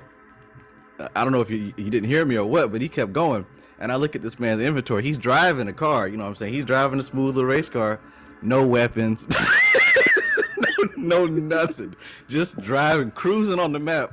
Like, yeah, come back this way, Shango. I was like, I'm gonna drive over here and see what this is about. Traveling and be all the way in the. I'm like, how did y'all get over there? So yo, I'm just throwing. If y'all ever want to play Fortnite with Trav and his crew, you better get shit together because you try to. If you want to come rock with me on Grand Theft, we can rock with that. That's my shit. But Fortnite, I just feel like I'm out of place with Trav. Their rank is mad high. I don't even know what mine is. I'm so low. So you can't even do certain stuff when your rank is low like that game. Your rank affect the effects of the game? Nah. Just what you unlock. So you're saying I'm trash. The rank just unlocks stuff that you can download. Say I'm trash. Nah. Everybody's at their own level. I play with workers for real. Trav be doing his thing. I'll be like, they run straight into the firefight. They stick around and hang in the storm. I be running my life out trying to get away from this. It's just ticket for one. When they were like, hold up, just stay where I was like, yo, I get in the car and leave them and just drive out of there because they still in the storm. Yeah, man. Trav's a good guy, yo. You know what I'm saying? But don't fuck with him with that Fortnite if you're shitting. Fucking right. Yeah, man. Good night, y'all, man. I'm out, man. All right, man. Peace. Good to see you. Peace. KP says, Trav, do you play Elden Ring?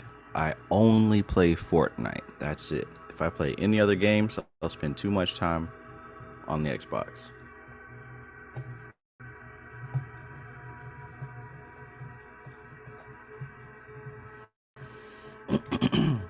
All right. Well, if you want to play with me on Fortnite, just look up Travis Magus because literally everything that I'm on is Travis Magus or LVX777. But yeah, seriously, if you're interested in having some type of daily consistency with this practice, I'm revamping the membership. It's going to start next month. And what I have so far is like every week it's going to unlock something new. So it's going to have some content about Kabbalah, content about tarot. I was working on a tarot class, but I decided maybe it'd be a cool idea to just implement that class into this membership. So every month, just unlock more info about the cards. Take it slow. That way, you can really let the patterns of tarot sink in. But yeah, Kabbalah, tarot, astrology stuff, and some NLP stuff, and some Goetia type stuff. But yeah, if that is the kind of thing that interests you, that's what we will be doing. And like I said, if you have any suggestions for something that you think would be a great idea, and maybe not even for content, maybe just for like how it will be delivered, let me know.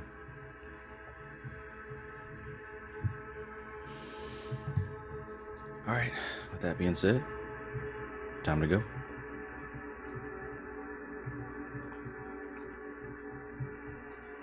Time to go. I am that I am says Travis Magus, am I blocked? I didn't block you from anything, so I don't know. Blocked from what?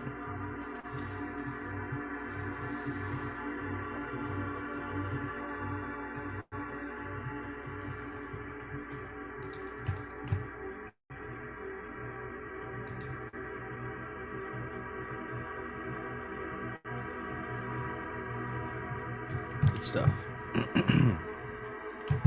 All right, everybody. I'm out. Get back to work a little bit. Peace. Have a good night. Keep on, and yeah, the astrology content. So I decided to kind of test that out with the moon stuff. How you guys like the moon content? Is that relevant? Is it useful? Knowing where the moon is and its potential effect.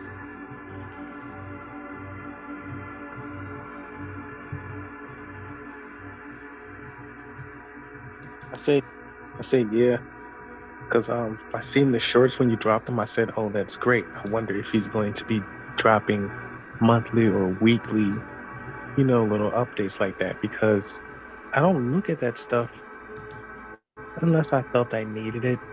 But as of now, it's like a great little, oh, this is the energy right now, or oh, this is what certain people are going to be on right now, because we're all not in control. We're all still here going through the Prakriti and what notions and, like we said earlier, waves that we go through. So it would always be great to have that thrown in there. It's something that we go to because we all jump on our social media, so why not have it work for you? Right.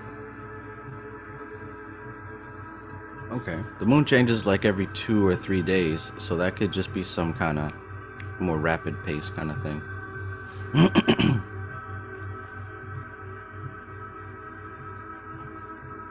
Cool.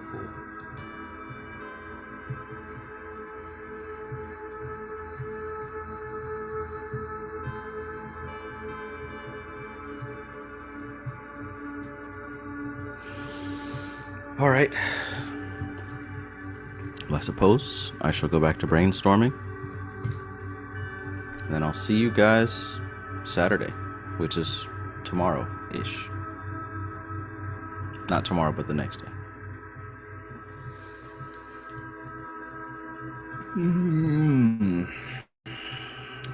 All right. This is TK Trev, aka Travis Magus, here with LVX777. I love you guys. Peace.